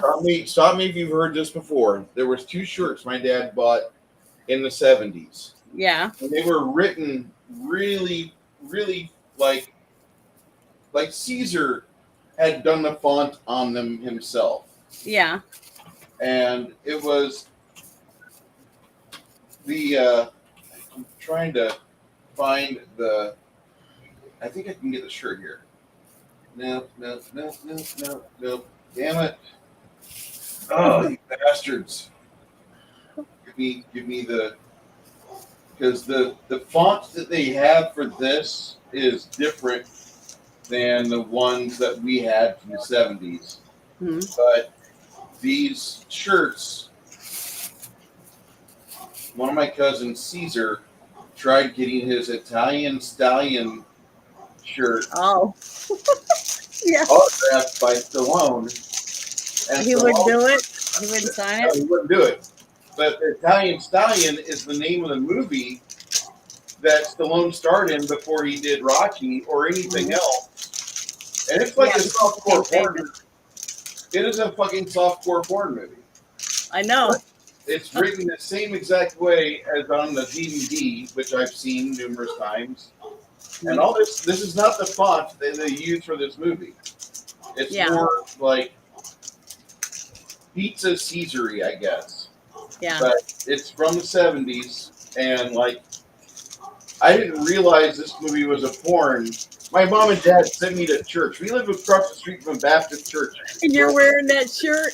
And so we wear this shirt all the time, and nobody would fucking talk to us about that. None of my friends even knew about this because we didn't have IMDb. The first movie that Stallone starred in was Rocky, to us. And then he did Death Race 2000, and then the rest of the Rocky movies and Victory and all that. But no. There's Italian Stallion from 1971 before he did Lords of Flatbush. And fucking Italian Stallion is just a horrible softcore porn movie. Yeah. And nobody tells my dad who leads a class in church. Nobody tells him this. My mom wears the Italian Stallion shirt. She gets upset when you say the word damn about it. Yeah. Or damn around her. When the Ninja Turtle movie came out, you couldn't play that movie real loud when Michelangelo or Raphael was saying damn all the time. Because she was upset. She's wearing an Italian Stallion t-shirt. So, anyway, I was trying to find the shirt, and I guess I have to find it from Dad's dresser drawer and bring it down to Texas and wear it sometime and see just how many people know what I'm fucking talking about. Oh, by the way, the Clear Eyes guy, his name is Ben Stein. Ben Stein, yeah. Ben Okay, Stein, I remember him now with that name. Bueller. Bueller. Yeah, but that's one part of his life when he was in Playgirl magazine, nude, in the centerfold as the Italian stallion or whatever, and he did not like it at all. And she laughed when she came back and told me about it when I saw her. It was just hilarious. Her and her husband both thought it was great. I mean, I would laugh too. I would think anybody would. But he was pissed off. If you're gonna to the Don't public, get like, pissed. embrace Just hug it.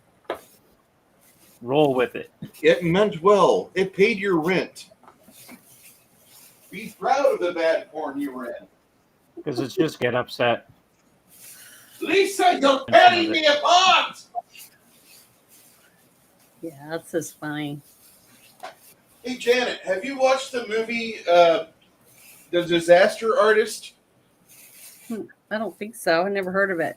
Have you seen The Room? You've not seen The Room, have you? I don't think so. I'd have to see the trailer. I'm not real good with names. Remember, I forget names. Do you know who Tommy Wiseau is? This doesn't sound familiar. Okay. Is it a porn? No. It's an autobiography. Okay. Well, I was going to say, if it's a porn, I really don't want to watch it. I don't want to watch the Italian Stallion either. Yeah, I was actually just thinking about the very first movie I've ever seen Sylvester Stallone in. That would actually have to be Spy Kids 3. That movie's pretty terrible. Yes, it is, but that's the first movie I've ever seen him in. I'm going to send you a thing. I don't know if you've ever seen it. It's a guy that asks his mom questions while she's eating and stuff, while they're sitting around. Have you ever seen that? No. Okay, I'm going to send you one. I'll try to send it in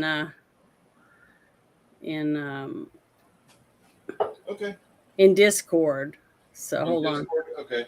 Yeah, I'm downloading a couple of these so I can send them to you. But some of them, she just gets so upset. It's just adorable because it reminds me of my mom. Because a lot of us girls would sit around and ask her questions and stuff, and she'd just get all flustered over it. But it was so funny. But yeah, I'm saving it and I'll send it to you. But yeah, you're gonna get a good kick out of it. It's really funny. Stop, or my mom will shoot. So, anybody remember that one? Yeah, I remember. Sounds familiar. So I have a goal, and I have to show you guys the goal.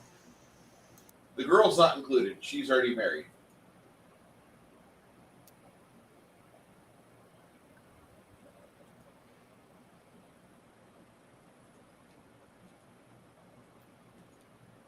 Is Tommy Wiseau still making?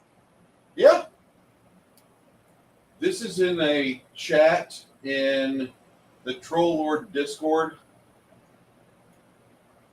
Wow. I am in Holy shit. awe. I'm in awe. I want that. That's what I want. And then It's organized. It's got glass doors. Epic. yeah. This is the goal. I want a hexagonal game table. Hexes over squares.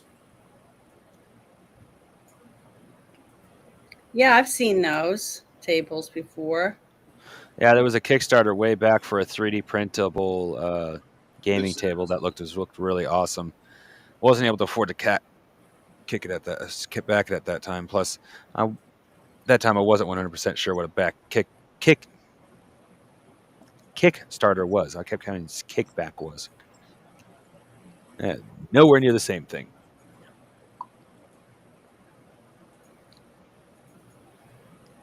So this is the website for the Weathered Dragon. And they have a square game table. So basically, you can get all kinds of different variations. Ooh, Yeah. your own plugin, nice. Yeah. Yeah. What you need to do When I can afford one of these, is get a little go ahead. dustbuster. So when you're eating snacks at the table, you can clean up. Yeah, that's one thing I need to do is to hire a maid because I realize my wife is not helping me. In fact, she's like, "How do you Okay, want-" Bruce, I sent you two. You're gonna love them. I think you guys are gonna just get a kick out of her. And every time you tell me stuff about how your mom reacts, this is the woman I think of because I saw her way before, and it makes me think of you every time I see and you telling your mom something. And she's so calm. But he's making a killing because he's got some of his videos have had millions of views, but they're funny as heck. I think you're gonna like it a lot. All right, we'll do this and we'll go back to the game. Okay. You just do one of them.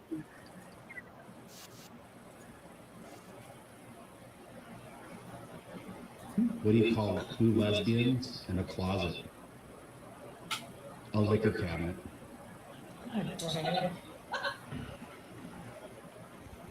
Hey, Mom. There's 4 men on the Titanic when it hits the iceberg. The waiter says we need to get to the lifeboats. The teacher says, what about the kids? The lawyer says, fuck those kids. The priest says, do you think we have time? Oh my God, Brian. So there's a woman laying on the beach with no arms and no legs, and this guy's running down the beach and sees her crying. He runs over to her and says, oh my God, what's going on? She's like, I've never been hugged by a man. So he hugs her. The next day he's running on the beach and there she is again, a woman with no arms and no legs, right? She's like, I've never been kissed by a man. So he gives her a nice kiss and she's all happy. The next day he's running, there she is again, laying on the beach. He's like, what's the matter? You're crying again. She's like, I've never been fucked by a man. So he picks her up and throws her in the ocean.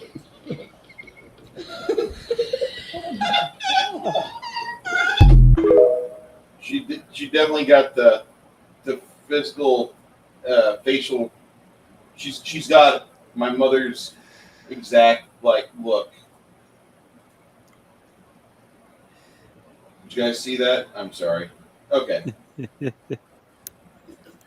All right. So you get into this town of Bostwick. You guys remember being in Bostwick before? I don't think so.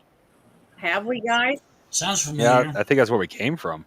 Like when we got hired to hunt down the trolls, or troll in this case, and apparently a Noel.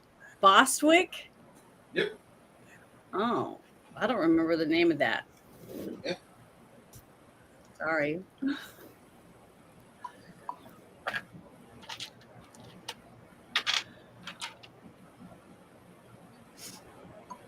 I'm just gonna smile and nod. So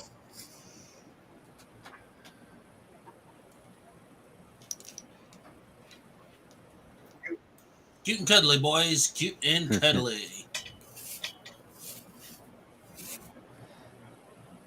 So what you have is this little bitty town, and you go into it, and you meet up with Jafar. She's that short, stocky lady, big mane, curly gray hair. Kind of like if let's just shrink Janet down and make her more Germanic than what she is as a Heinz 57. Yeah, that's it. That's the deal.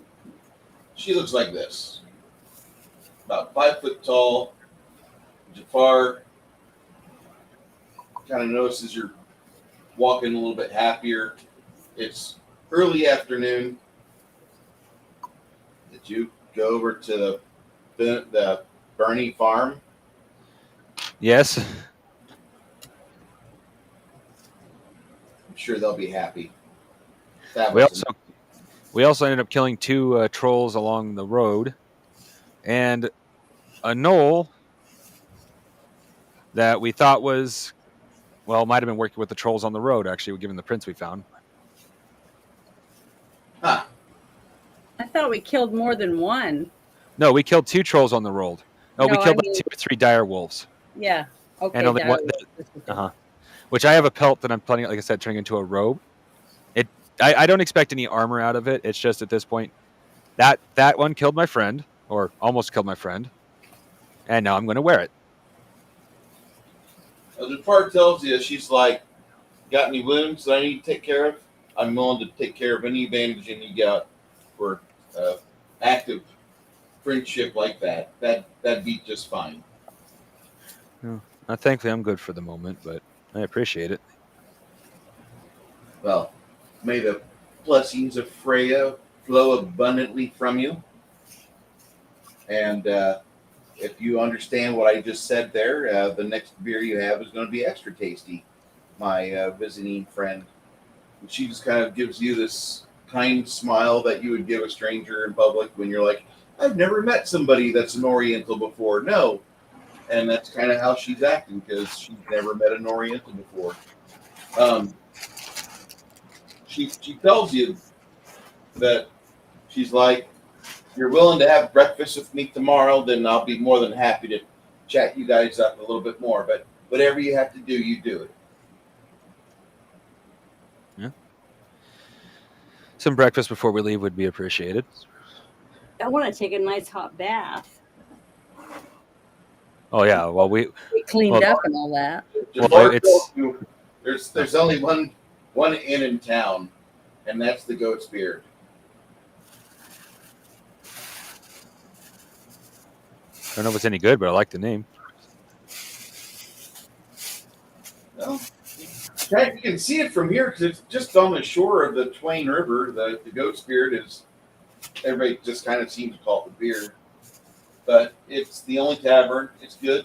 You go inside, and it looks like it's clean. It reminds you of a early 90s Bennigan's restaurant. Lots of brass rails, well kept. It's a 2-story inn. There's a dwarf behind the counter, and he's sitting on a stool, just kind of looking at you guys, and he's trying to size you up by how much gold he thinks he can bilk out of you. My name's Rumborg. I'm Rumborg, the inn owner of Goat's Beard Tavern. I've been here for over 35 years. Greetings and good to meet you.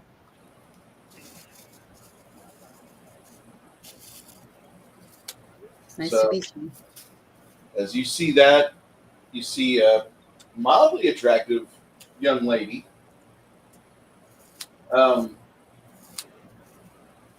She's wiping down a table and kind of looks up at you, the 8 of you, and she immediately changes her tune. She's not the prettiest girl out there, but she looks like she's got a good attitude for customer service. And she says, what can I get you, ladies and gentlemen?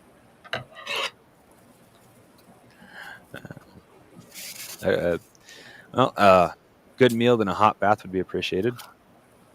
Hot bath and hot meal? Okay. Do I need to order some bed warmers for you as well? Or will you be going stag tonight? I'll be going stag. You do have 2 friends here. But I'm just trying to I'd be like a polite. nice glass of wine with my meal. Haven't had any in a while. The young lady says, Miss, it would be a pleasure to get you wine. Do you want a red or a white wine? White. Okay. My name is Lavina. Lavina? And all of a sudden, like you hear, when that's said, Quinn, his eyes go like really wide. He's like, what? My name's Lavina. Oh, okay. I thought it was something else. Hey, do you have a stage here? I could play. I could add some music. She's like, yeah, we have a stage. It's right over there. If you got a few friends, we can accommodate up to 3 musicians pretty effortlessly. But after you get 6 musicians who are starting to clear tables, you better be good. No, it's just me and myself, honey. Quinn takes a bow and then he heads up to the stage. And he's just playing some afternoon mind-numbing rock. But Lavina brings your mutton and your white wine and a couple nice cold beers on over. And the beers are dark. If you're familiar with what's a porter beer, that's what they pull from the tap. It seems like everywhere you go, there's a dwarven proprietor. In this area, the dwarves have a propensity for making porter ales or porter beers.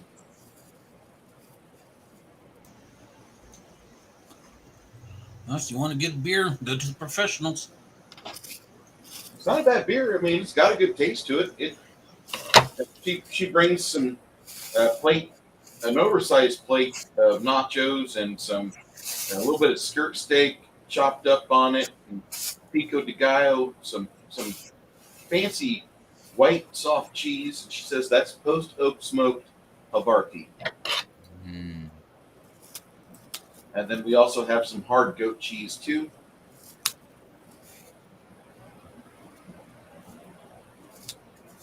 But Lavina's just kind of a friendly person, and she keeps throwing a look over to Quinn, because Quinn, when he heard her name, he about shit his pants.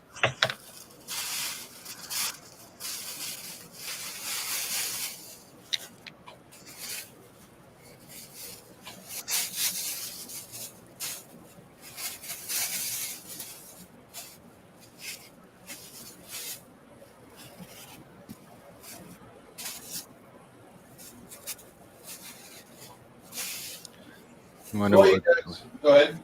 I would say I wonder what his problem with her is. Quinn doesn't. When he finishes his first set, about an hour later, he comes by and he picks at some of the nachos and he's chewing on a artichoke heart. And he doesn't see Lavina around. He says, "You know who that is, right? Do you know who Lavina is?"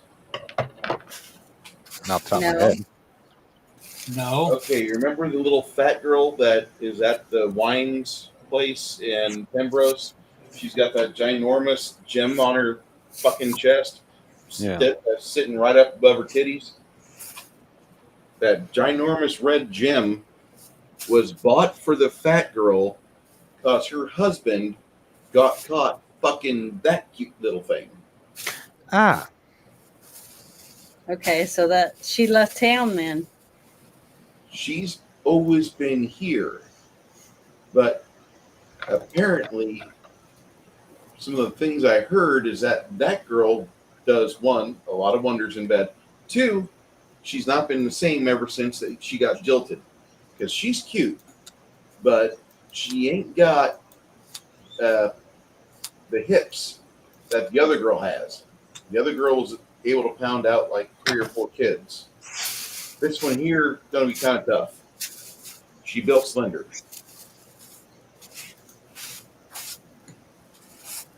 I mean, we can agree or disagree. It doesn't matter to me. I'm just telling you, like, this is stuff that I picked up. Well, I'm not disagreeing about the rumor, but as for the rest of it, I'm a married man.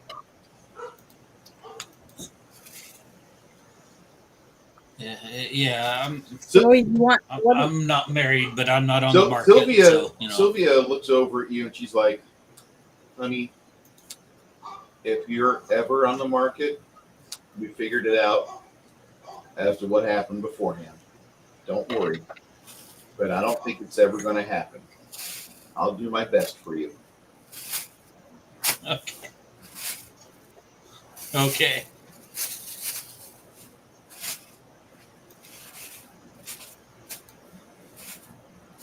So, do you think that she has dirt on him? She might.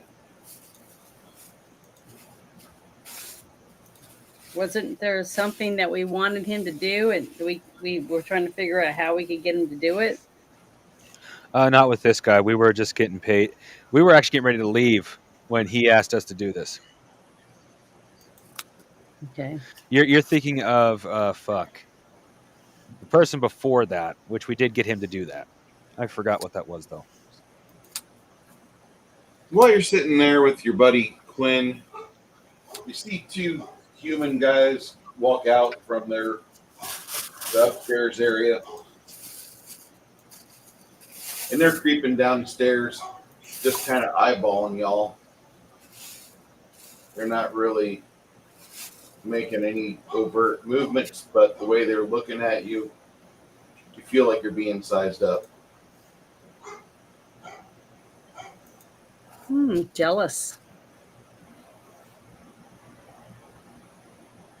One of them tips his little feathered cap at you, and he says, "Madams, gentlemen, my name's Arthas." The other gentleman says, "I'm Angus." Gentlemen. Hello.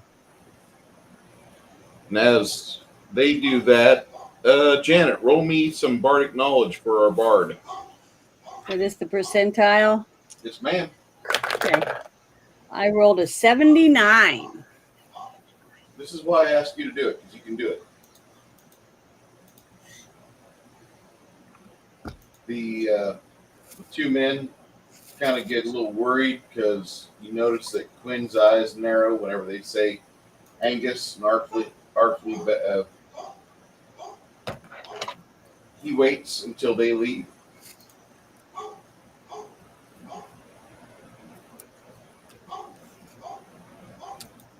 Quinn tells you, he's like, okay, those are the Begley brothers. Supposedly they're not too nice, but whatever they're doing, it's not getting reported. Except for one thing, they did try to kidnap a girl out of Gilboa. But she wrangled herself away, and she was able to get away from them. And so they made their way northwest, and they came up here. But those two guys are wanted down in Bard's Gate. How far away is Bard's Gate Hundreds from of here? miles. Damn. I mean, you could almost kill them.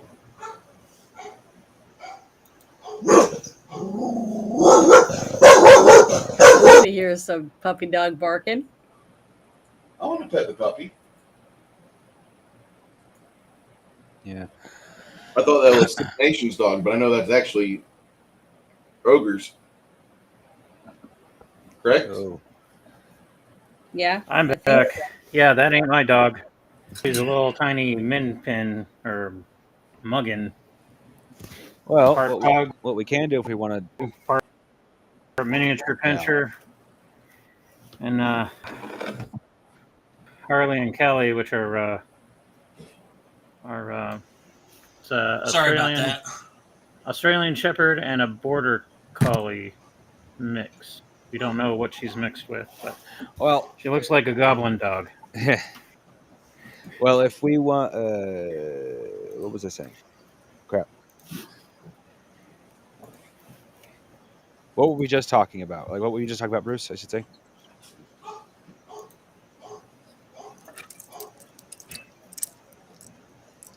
What do you got planned? What were you just talking about? I forgot what I was going to say. I was going to ask you guys what you want to do next.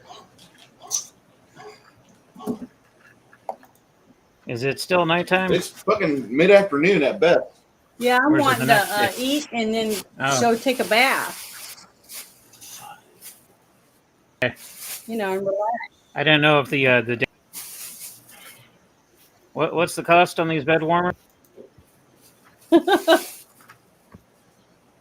got a couple girls that are a little bit less cute than Lavina, but Lavina's not for purchase or rental. But you can get one of them girls for 6 gold, and she'll take care of you till morning.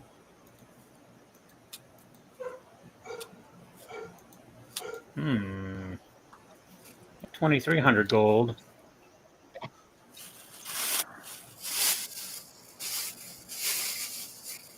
How big are the beds?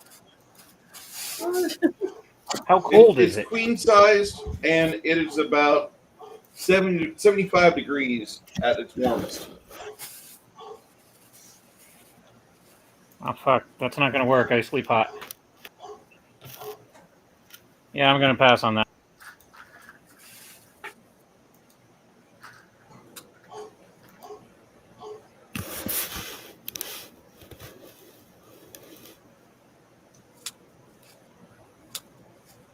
How much is it for a hot bath?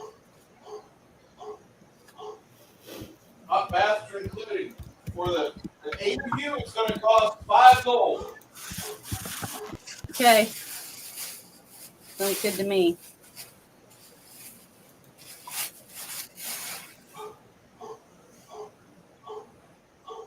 I was thinking of reenacting that scene with Jim Kelly, Enter the Dragon, but and things would get complicated.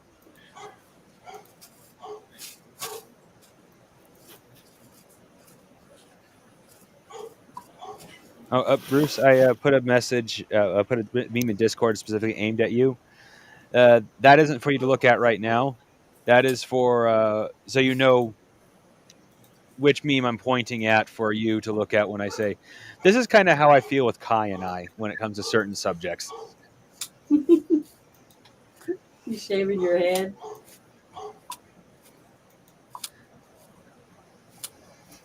I was just guessing. Oh, no. Kai and I don't shave our heads. No, I'm saying you get so frustrated you want to shave your head. Oh, no. If you check him at Discord real quick, meme and Gilded Memes real quick, you'll see the meme I just put in there. A horse, the dog. Being an oddball with hyper-specific interests. Uh-huh. Kai and I have more than once shared those hyper-specific interests.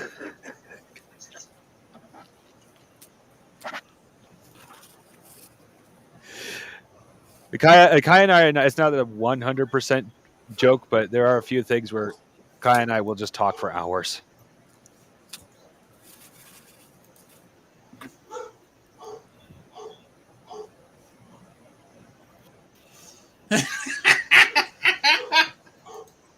I just saw the Simpsons one playing Call of Duty, wondering why there's no Grandpa with his Bluetooth hearing.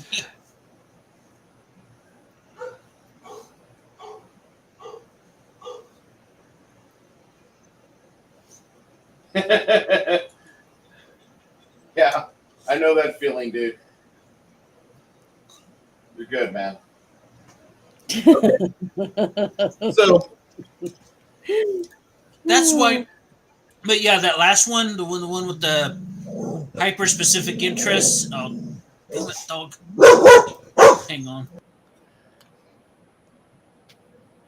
It's all right. Like, yeah, that's the reason why at parties I stay in the corner and pet the dog. The dog is a safe bet, man. It's okay. So you get over and you get some room keys. You have a nice bath. You guys spend about an extra 6 hours awake waiting your turn for the bathrooms. They only got 3 bathrooms up top. They got 6 rooms, 6 bathrooms, and you occupy 4 of the 6 rooms. You share 2 of the bathrooms amongst yourselves. The 3rd bathroom is kind of shared between the other 2 in rooms you guys are not occupying.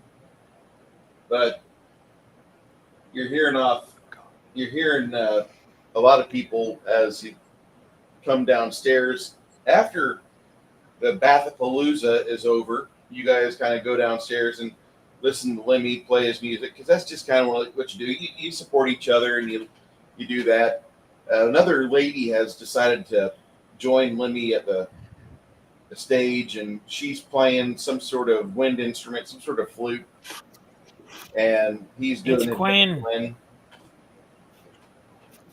They're playing a nice tune together. It sounds like something that you'd hear from like the Heartbreakers. And so they generate some time together and spend quite a bit of time playing. It's like 9 o'clock and dark outside. As the lady says, we'll be back in 30 minutes. I got to take a moment and refresh myself. You've been great. And her and Lemmy go in different directions. He comes over to your table and he says, I don't know. I think we should probably stick in town for another day or two and check the bagelies, because I think those guys are just trash. But I don't know what it is about them, but they're They're seriously just trash. They're garbage human beings. Well, I was just thinking, we ultimately don't need the reward. Why don't we just capture them, hand them over to the Traders Guild, and they can run their asses down to Bard's Gate for the reward? Could.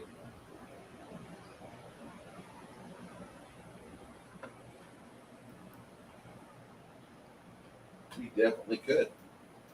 So, I don't even know if there's a reward out for them yet, but I know that they've hit a few places. They've talked too much. Yeah.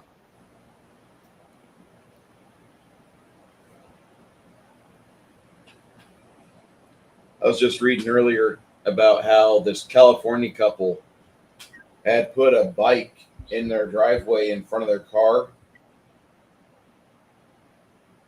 and they were waiting for somebody to trigger the motion sensor, and then they went outside and beat them with ball bats. They got arrested.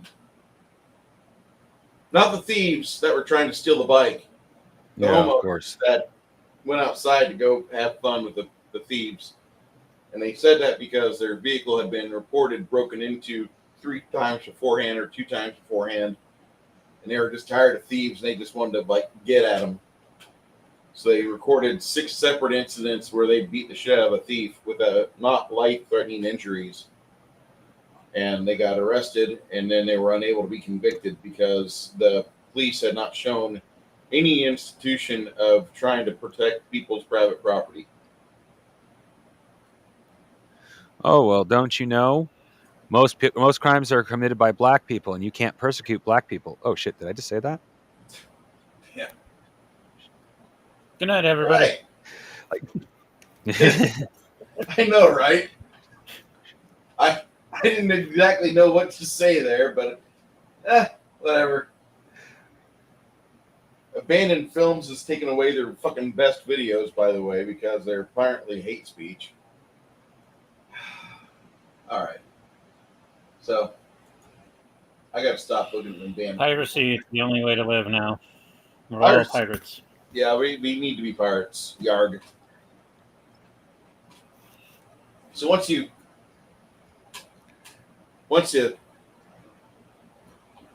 listen to Quinn about this, then the Lady Bard comes over and she says something to the effect of,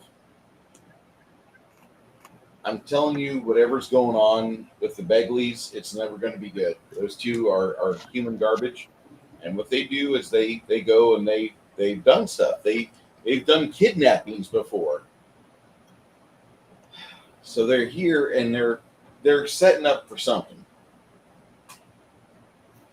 If you want to go after them, we can go after them. Don't know exactly how legal it is, but I'm not worried about that. I sing songs. I make fart jokes.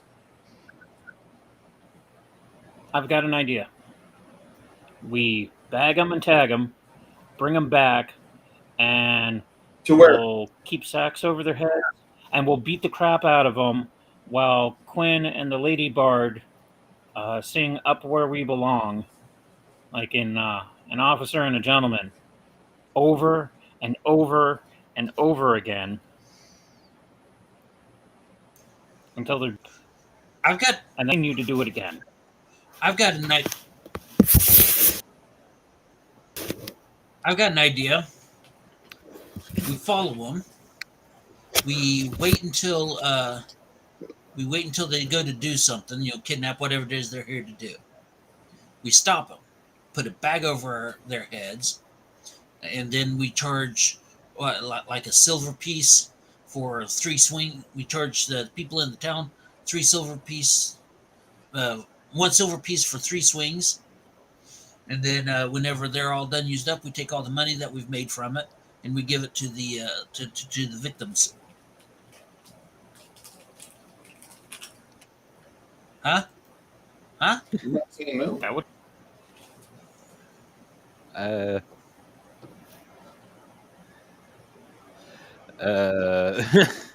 mean,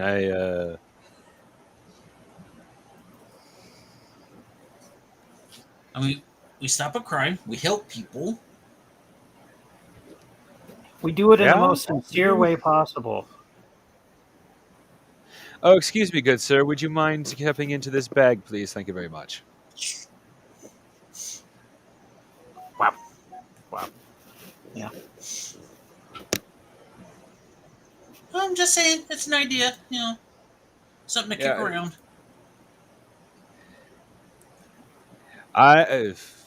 For risk of doing something that could get us in trouble, I personally would stay out of it. Because at least you guys can have an excuse to say, well, we weren't going to kill him.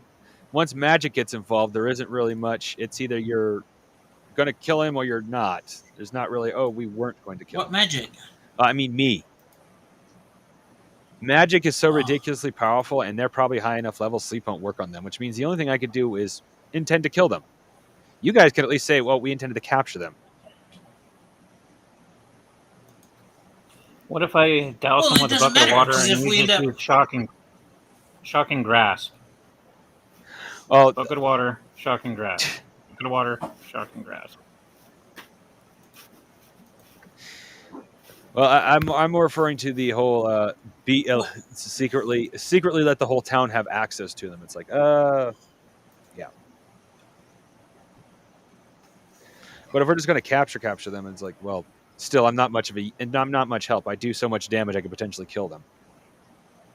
And if they have a bounty, then we know for a fact we can get away with killing them, even if it's by accident, or potentially on purpose. But I don't know. How does the town feel about these idiots? Is really what we should be asking. Because if the town don't like these guys, then even well, then yeah, even the local authorities probably aren't going to do much if we kill them. So never mind. I mean, there is a bounty on their heads. I assume dead or alive. Well, we don't know for a fact there's a bounty. Which What is we more? know is they're wanted. Well, that's the same fair. thing. You know, if they're supposed to be alive and they pay out that are alive, we'll bring them back alive. If it doesn't make Well, it doesn't make us any difference because we're just going to give them over to the Traders and Coasters Guild, so we don't have to track our asses down all the way down to Bard's Gate unless we want to make a shopping trip. That's pretty much all Bard's Gate's good for. So I personally feel like I'm good with what we have around here. I don't feel like I need to make a special shopping trip.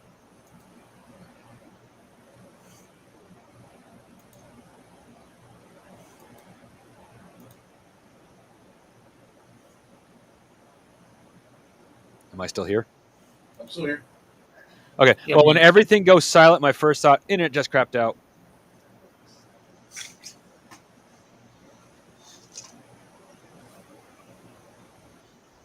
Oh, I'm just trying to wrap my head around how we went from human pinatas to a shopping trip. Oh, collecting Wait, on did their... we actually have the human pinata idea? Where we feed them candy and like toy cars and stuff and then hit them with a baseball bat? That was basically my idea. Oh, yeah, I'm more referring to what Charge- happens afterwards. Because if they're wanted, they got to go down to Bard's Gate, and well, then again, we also maybe put a helmet over their head so their faces are at least still recognizable. So they know they're down at Bard's Gate. They know they're dead. But other than that, it's more referring to what happens afterwards. Because unless you guys feel we need to make a shopping trip, I don't feel we need to take their bodies to Bard's Gate. We can leave that for the guild. Yeah. Yeah. Because if there's a reward, honestly, do we really need the money? Yes, we always need the money.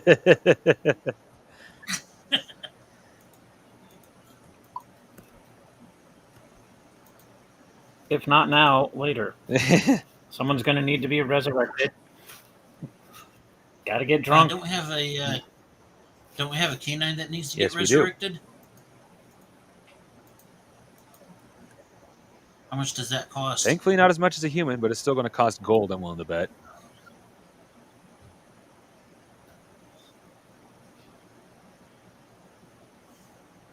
Is it going to work with a dog? I specifically told Bruce I was grabbing enough for a resurrection, and Bruce didn't say I didn't know how to. Bruce did not say I didn't know how much that was. Bleh. Because I was thinking, like, what was that anime on Netflix? Delicious and Dungeon. Moment transform that dude's sister back into a human being, and they used the dragon meat as a substitute. Yeah. Well, I want to put in And some it got money. weird.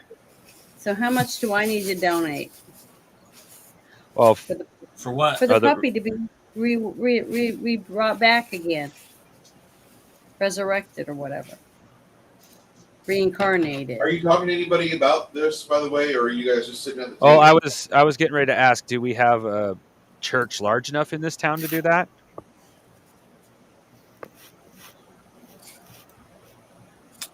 That is a negative. Or are there resurrection services at all? Not here. Well, we've resurrected a party member before. The same party member that was like, after my life, death, and resurrection, I feel there's more to life. And he went off to. You raised a party member before, Okay. not Well, resurrected. Well, either way, after his event, he was like, okay, there's more to life than this. I need to explore it, and he went off. That's pretty good, change of life path. So if we could find like a discount necromancer. We don't want a discount Oh, because so- we don't want So the you- puppy to come back like as a demon or something. You know what I mean? So you want Frankenweenie? Make a Frankenweenie. Yeah. We don't want that. And then if we're going to have Frankenweenie and we got a discount necromancer, then I can work on my boneless chicken wings as he's like magically ripping the skeleton out of the chicken. The funny part is, I'm It'll actually be authentic. looking into becoming a discount necromancer.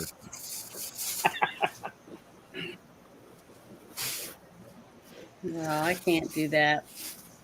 No, does Janet's god hate undead? Does what Or have on that? Does Janet's god hate undead, or is it just a neutral? Like, it's undead, kill it, or is it just visceral hatred? She's part of the triumvirate that hates Orcus, Lord of the Yeah. Dead. Lord of the Dead. Okay. Yeah. So the undead would be okay. No. The undead are just No. the same as the dead.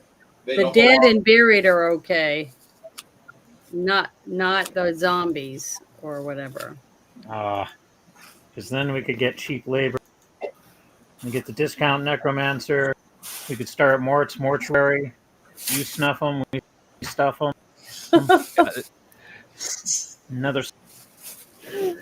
Oh my gosh. This is why I've been, for lack of a better term, kind of a little cautious about learning any necromancy, because technically, being a foreigner to this land, my character decided to just follow the cleric's god. Yeah. This is But not knowing all the Yeah. tenets is not he not 100% sure about the undead. So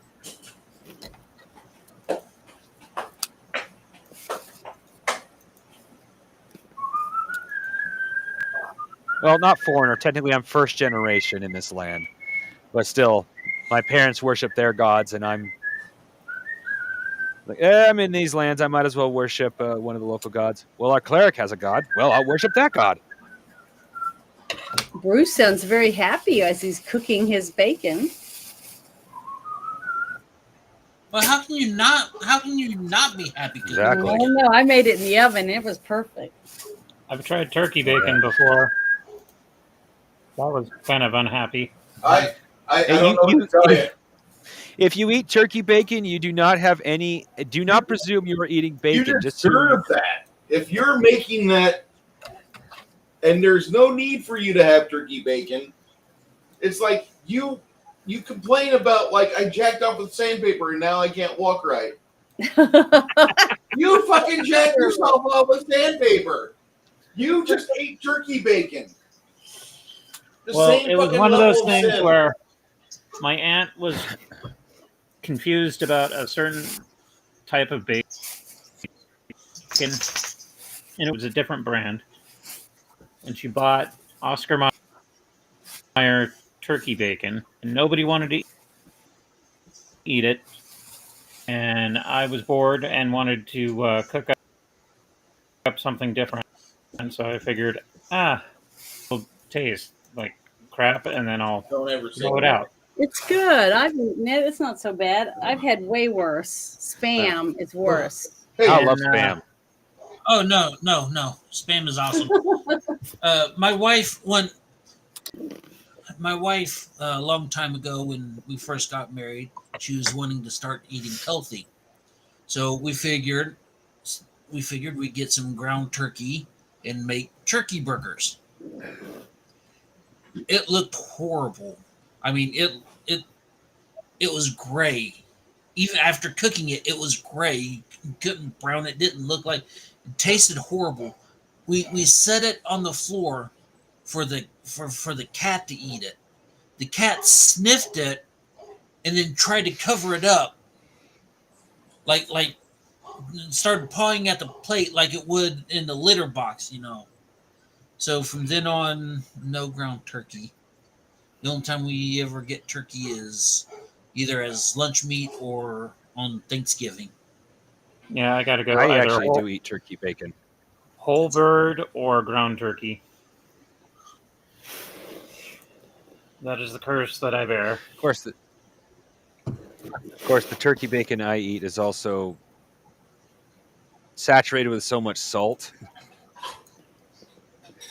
Like someone tried to pass off low sodium turkey bacon on me once. Like, that is the nastiest shit you have ever eaten. Of course, though, I've been losing my taste for turkey, so I might not eat turkey bacon anymore. I used to love turkey. Then I realized it's not amazing. It's just there. Yeah.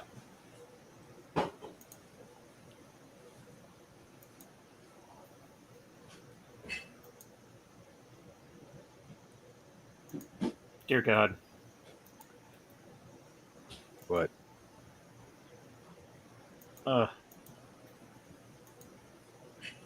Bacon. It's depressing. Yeah, it's sad. It's like Sorry, I can feel my blood sugar dropping, so I'm like, hold on, let me fix this. Yeah, I'm gonna need to find a snack as soon as you we want get bacon done so here. bad, but you can't have bacon. So here's the turkey bacon alternative, and it's just a series of letdowns in little strips. Here I have a bowl with a little bit of ham and milk, and here is the eggs. Oh. Yeah, like I said, if you're going to have turkey bacon, do not presume you're going to have bacon. That's the worst thing you could do, because it's not bacon. Mm-hmm. I'll really say that.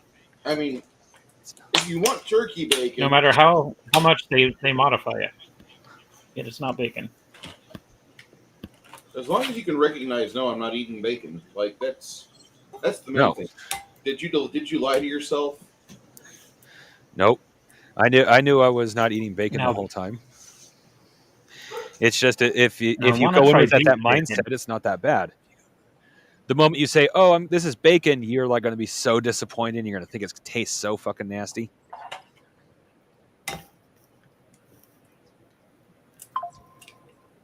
So, I'm a big fan of eggs and ham. So, Sam, I am.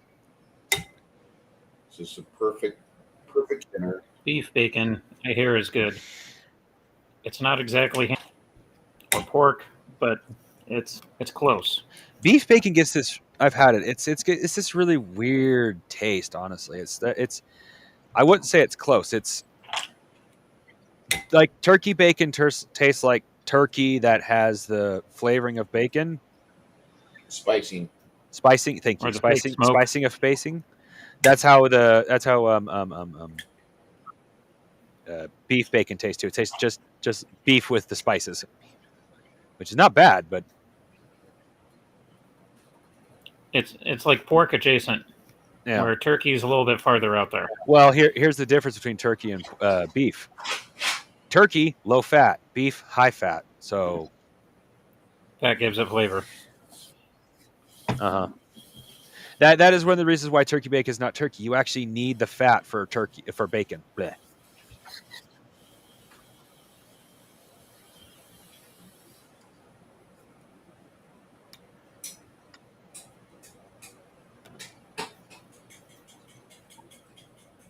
The fat actually absorbs a lot of the spices, a lot more than the meat does. No problem.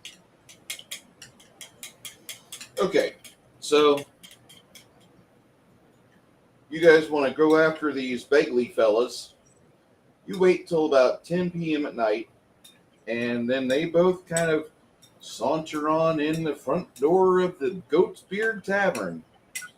And they just kind of give you guys this kind of weird, long look. And Arthas, he just kind of takes a real big shine to Ms. Isabeau. He's like, that is a properly built woman right there. Where are you from, sugar? I want to know where I could find maybe some more of you. I choose not to speak to him. Oh, why don't you want to speak to a man like me? Because I already have a boyfriend. Thank you very much. At that, William raps his knuckles on the table. Good. There's something of the I don't mind you being in the same inn as us, but if you're gonna try to take her from me while we're happy together as one, please, let's go outside and resolve this. William stands up, and you notice that he's already peace bonded his sword, or his flail's been peace bonded to his hip.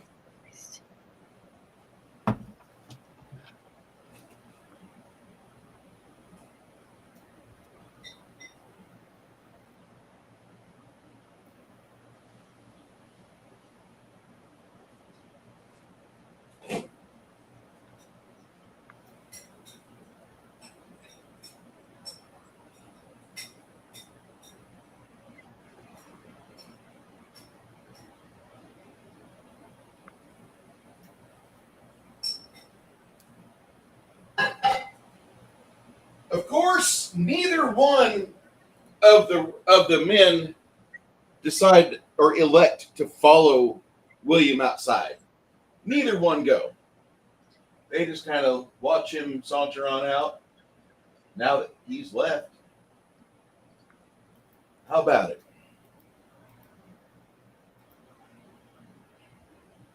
And he's looking over at Isboo.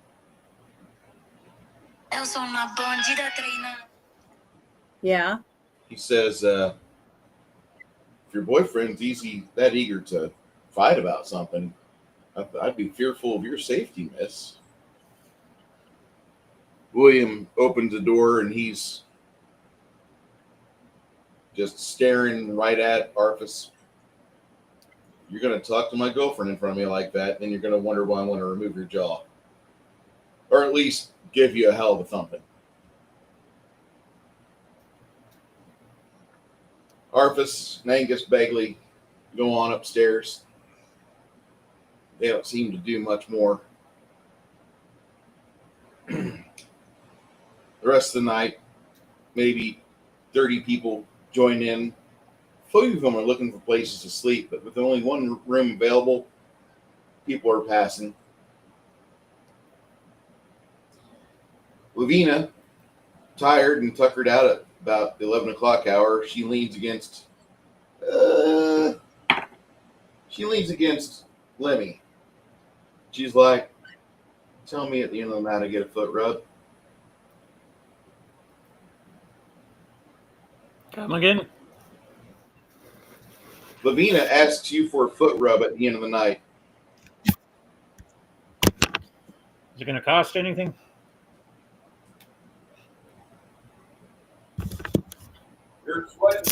I'm not trying to be stingy, but I okay for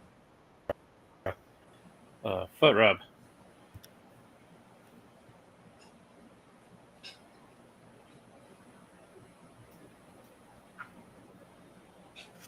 Or if she's got a boyfriend named Marcellus Wallace.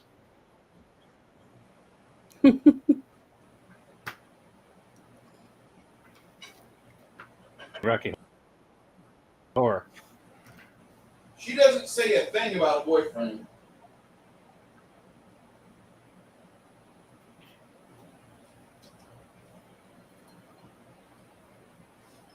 She doesn't say a thing about boyfriend. In fact, she says, I've been single for a while. I need to go check Capricious of Freya and see if it's sewn up already.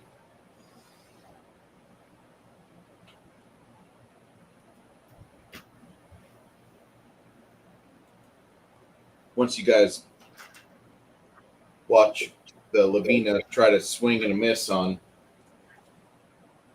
Lemmy, she says, Lemmy, I always took you as a man who would take opportunity. I guess I need a visual aid here. Here's a good one. Cute little thing. Eager to please, trying to be polite.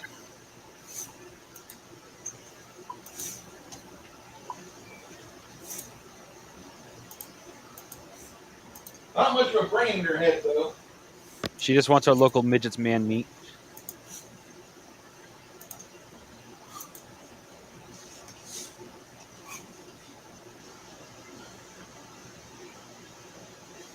I've never been guilt tripped into a foot rub before.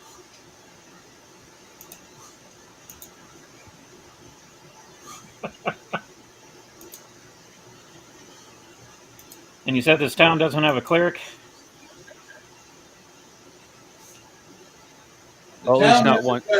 Her name is, the cleric's name is Jafar. She's a very short, white-haired lady. She looks like one of those grandmothers in Mexican culture that if you fuck up, she wings her sandal at you and bullseyes the back of your head.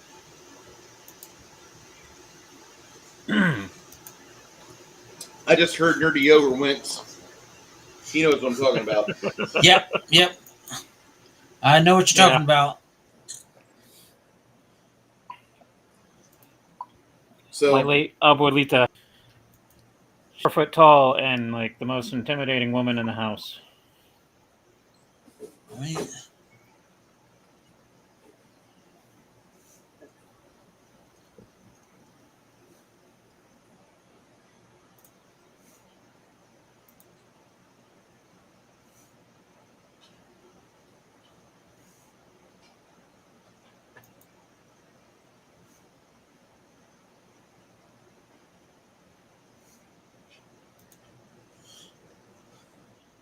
All right, I think I'm going to order 2 more rounds. okay. And then take short stack up for foot rub. Pray to God I don't have to get a cure disease spell afterwards. Her ability to hold a poker face fails her, and she's got the biggest, dumbest smile on in the bar the whole night. As you're giving everybody their first set of drinks, it'll cost you 7 silver. She also brings over a wheel of cheese and some light pieces of biscuity goodness. Afterwards, about another 30 minutes later, she serves round 2 because you guys are done with that, and we're getting around to the magic hour where the magic dwarf with the name I can't pronounce. What's that fucker's name?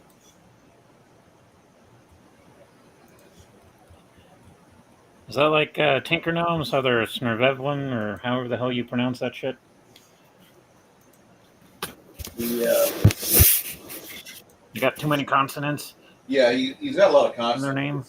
His name is Rumbor. Rumbo. Rumboughh. Rumbo. And Rambo. The dockside dining is where he's out right now.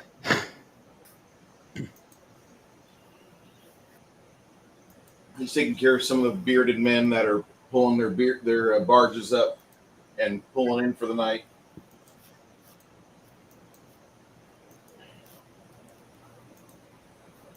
The meals cost 5 silvers a piece. If you get a shield full of mugs, usually about 7 silver. You guys pay for the second set, and you're just kind of enjoying yourself. Real pleasant place to be, I might add. Lavina's rather nice. As Rumbo comes in, and he's already told the gents outside, like, get your last bits of orders in because we're going to shut her down. It's just a regular moon day night. We're not here for hours upon hours into the wee morning sunset. That's not us.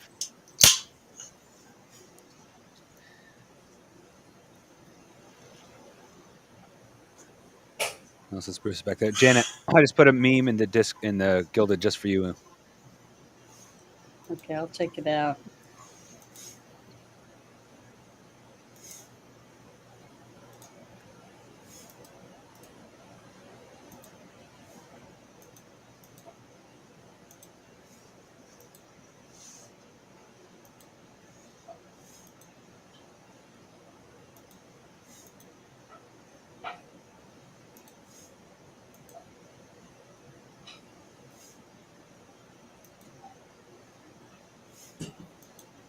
It's the first one, so it's easy to find.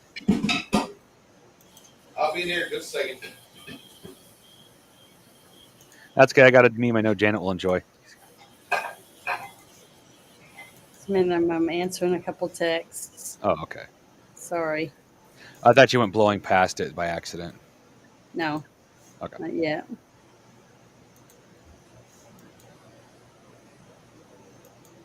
So you guys wrap things up. Sylvia takes her beloved out on the dock, and they share a couple intimate moments out there. Just listen to the water lap against the wood docks. Janet, what do you want to do? You've already had your bath. It's kind of a nightcap. If you want to stay out and drink, you can. If you want to finish off your wine glass in your bedroom by your lonesome, you could. Well, I want to, I guess, just go for a walk with William. William. Just, by ourselves. Just go for a walk or whatever. Yeah.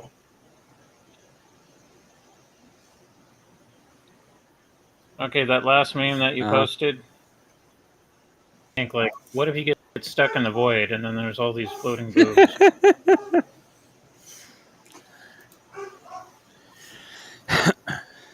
What type of dog do you got there, Ogre? The one that's barking is a black lab. He doesn't sound like no black lab, dude. Well, Lab and Weinheimer mix. At least I think that's what I almost thought it was a basset hound whenever I first heard your dogs. Well, the other one is, I don't know, much smaller. I don't know what all he's got in him. Little terrier? Yeah. My friend's neighbor had a basset hound. And that thing would just be making a ton of racket. And then you hear this guy yelling, "Shut up, goddammit." And one day it was nice and quiet, and we figured he finally like kicked his dog too much and killed the damn thing. And then 2 days later, it starts up again.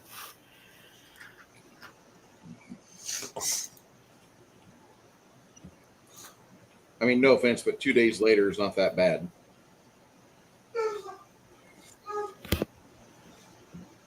Daily occurrence where he's making racket, but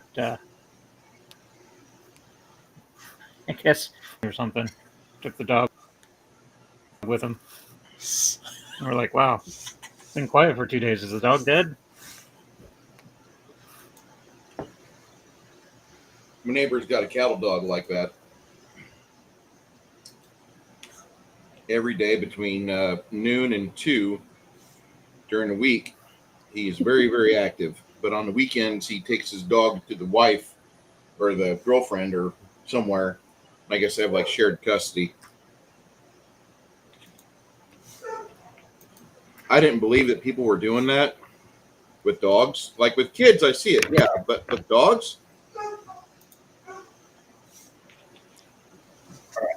Depends on the couple, I suppose.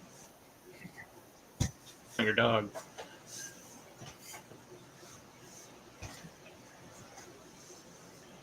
All right. So she takes him out there. You guys go out here. So you guys got to go for a walk around the town for a little bit. Mongoose, what are you going to be doing? Probably trying to figure out how to open up. Well, what is a what kind of grimoire does it appear to be before I start getting all fingery with it? It looks like it is somebody who. It is a personal grimoire with about 100 pages in it, from what you can see. Yeah. But you can feel the majority of their focus was abjuration.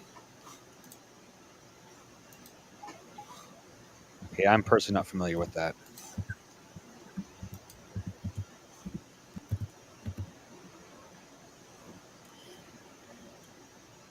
You want one of your thieves could probably pick that lock for you, but you got to be prepared if there's any sort of magical traps there, if it'll fuck your mind up. Oh, there more than likely is. Problem is, if I cast Dispel, I'll lose the spells inside the book too.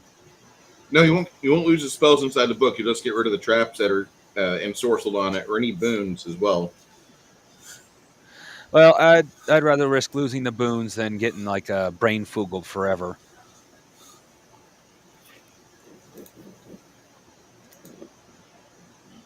I cast Dispel, and then I hand it over to Lemmy and ask him to open it. Okay.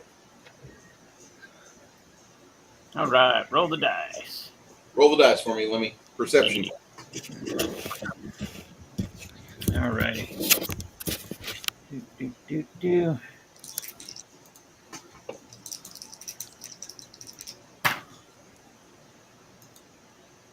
That would be 99. Sweet. Okay. 60.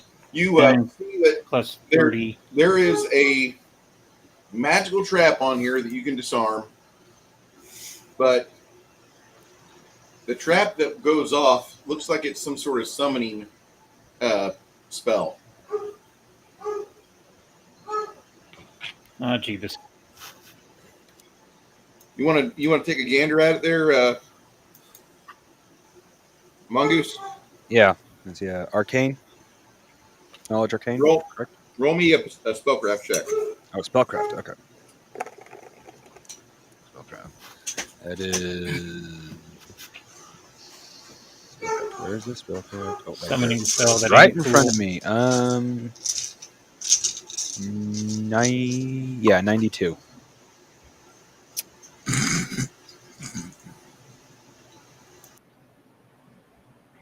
It looks like it's some sort of whisking spell that it teleports the person that's trying to open the lock. It looks like it sends them away somewhere. Lovely. Is there any way to backtrack out of where to Banish him to Detroit. What's your roll me a percentile there? All right. We already casted Dispel Magic. Yeah. I rolled a. Oh, am I looking at anything? No, just roll me that percentile. Okay. That was a 62 total. 62. I don't know why I said total. There's no numbers added to it. I'm rolling very mediocre today. Your 7th level.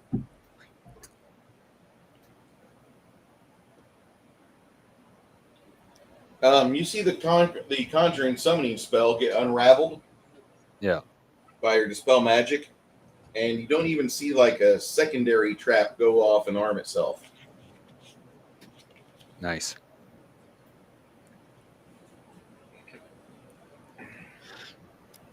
Yeah, all the rolls I've made today have been kind of mediocre. It's been like the bonuses have taken me there. Though I suppose that is better than rolling really, really great, because I know next week I'll roll like nothing but shit. That's me today as well. I mean, it's like every time I roll for damage, it's been like 1s and 2s. Yeah. I mean, I roll a 3d8. I mean, it's pretty sad when the bonus is higher than the number on the dice that you roll. And you're rolling 4 dice. Oh yeah, that spellcraft. Yeah, that's exactly what it was. My bonus was higher than the roll, so if it wasn't for that huge ass bonus, I wouldn't have made it.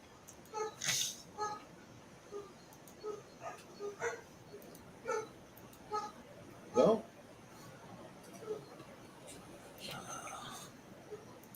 you and your missus are out on the docks.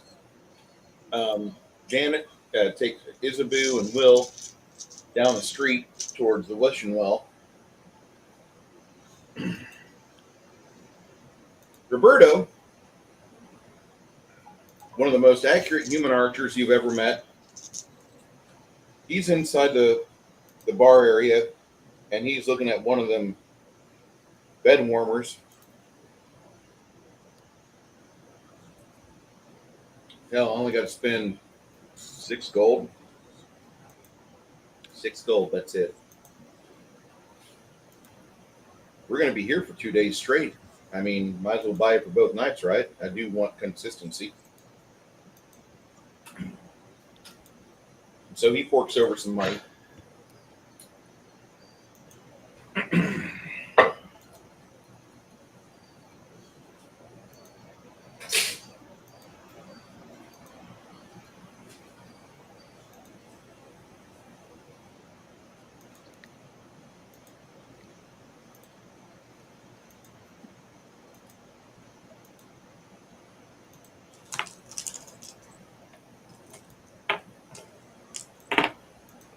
And everything just kind of gets quiet inside the Goat's Beard Tavern.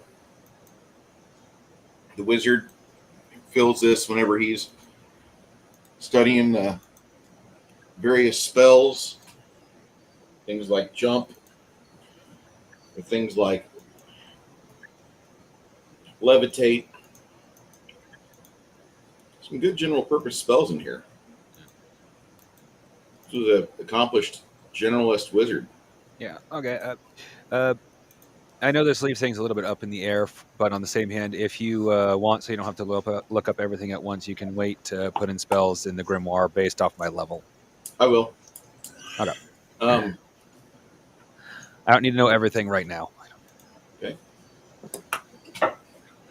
My character will, but I don't need to.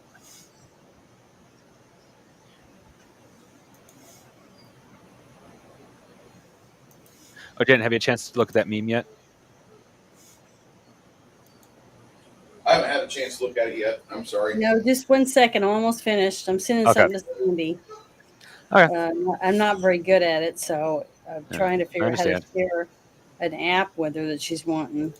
But I've never shared it before, so I don't know really what I'm doing. Yeah, I still learning how to do that stuff myself. I literally only recently learned how to send a link through an email. I keep inundating my sister with different links. Okay, I'm done now. So it's in Memes. what? I The know, memes but of in Discord. Gilded. Yeah, Gilded. Sorry, not Discord. Oh crap. All right. All right, it's in the memes. I Bra purposely didn't holding. bury. The Yep. bra holding. Yep.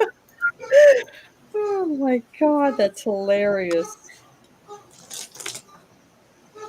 And as Six Station said, if you end up in the void, well, you're gonna be surrounded by boobs. Yep. Well, that might be a good place to go if you're a guy. That's funny.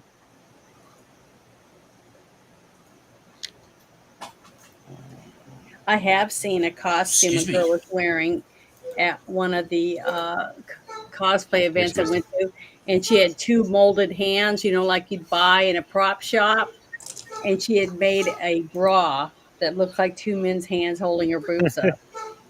It was pretty cool. Yeah, I've seen. Well, not in person. I've seen pictures of it online of a woman. It's similar, but it's a skeleton. But she actually has the skeleton on her back, and it's like holding her. But these are they're like actually held upwards. That looks like he's actually holding them up, and he Yeah. just keeps. And it was actually magnetized mechanics because his Cool. head would go back and forth, and he would constantly open and drop his jaw like, "Oh hell yeah, yeah, I got boobs." It was really cool. Oh, that's funny. I bet it was, but see, that's what I'm saying. You just think of something really cool, it can be a huge hit. I like it when I go to parties and people want their picture taken with me because they like my costume.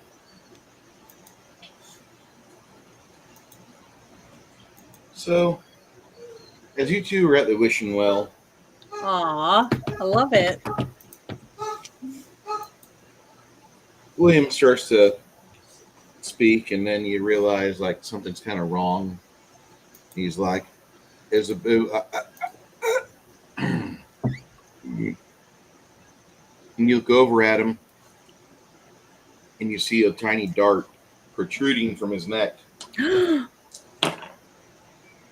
and From the back or from the front? Like someone Uh, shot him from what someone direction? shot him from the side, and that's when you see that the Begley brothers have decided to make their appearance. Okay, well, let me see if I have this spell. I don't even know if I have it or not. Do I have Holy Smite?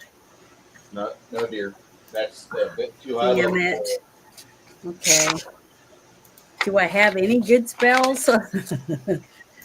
You could go for Shield of Faith. You could go for Yeah, Shield of Faith though is only on me. I wanna do something Divine on Favor. them. What would be good for him would be Slow Poison. If I were you, I'd hit Slow Poison. Janet's going to turn into You delay poison. a dark paladin. Delay Poison, yes. Okay. Okay. I just have it written down. I don't know what I'm supposed to do it. You just basically lean over, touch him, and cast Delay Poison. That's all it really is. Okay. Well, It gives you time. I'm gonna do that on him. I want to do that on William. As you spend the time to cast that spell, these two jackbags run their way over to you as fast as possible. All right, guys. So, I'd like to say thank you very much for this week's game, and we will continue the next adventure on the resolution of this and see what exactly happens with the party. Poor William, he's got like black spider webbing all up his veins going up into the back of his head, and you can tell that these two jackasses, the Begley brothers, they do not look like they are here to play. They look like they are here to do some nefarious stuff. Worst part about it is I did think to myself, should I shadow Janet and her boyfriend? Nah, that spoils the moment for him. So I really appreciate the RP we got in today. I had fun with everybody. We'll be doing some stuff throughout the week to get skill points raised up to proper levels. And I will be talking to you guys later. Thank you so much. Me and Kai will be on at 9 p.m. or a little bit after tonight for Kai's You can eat. Bye, everybody.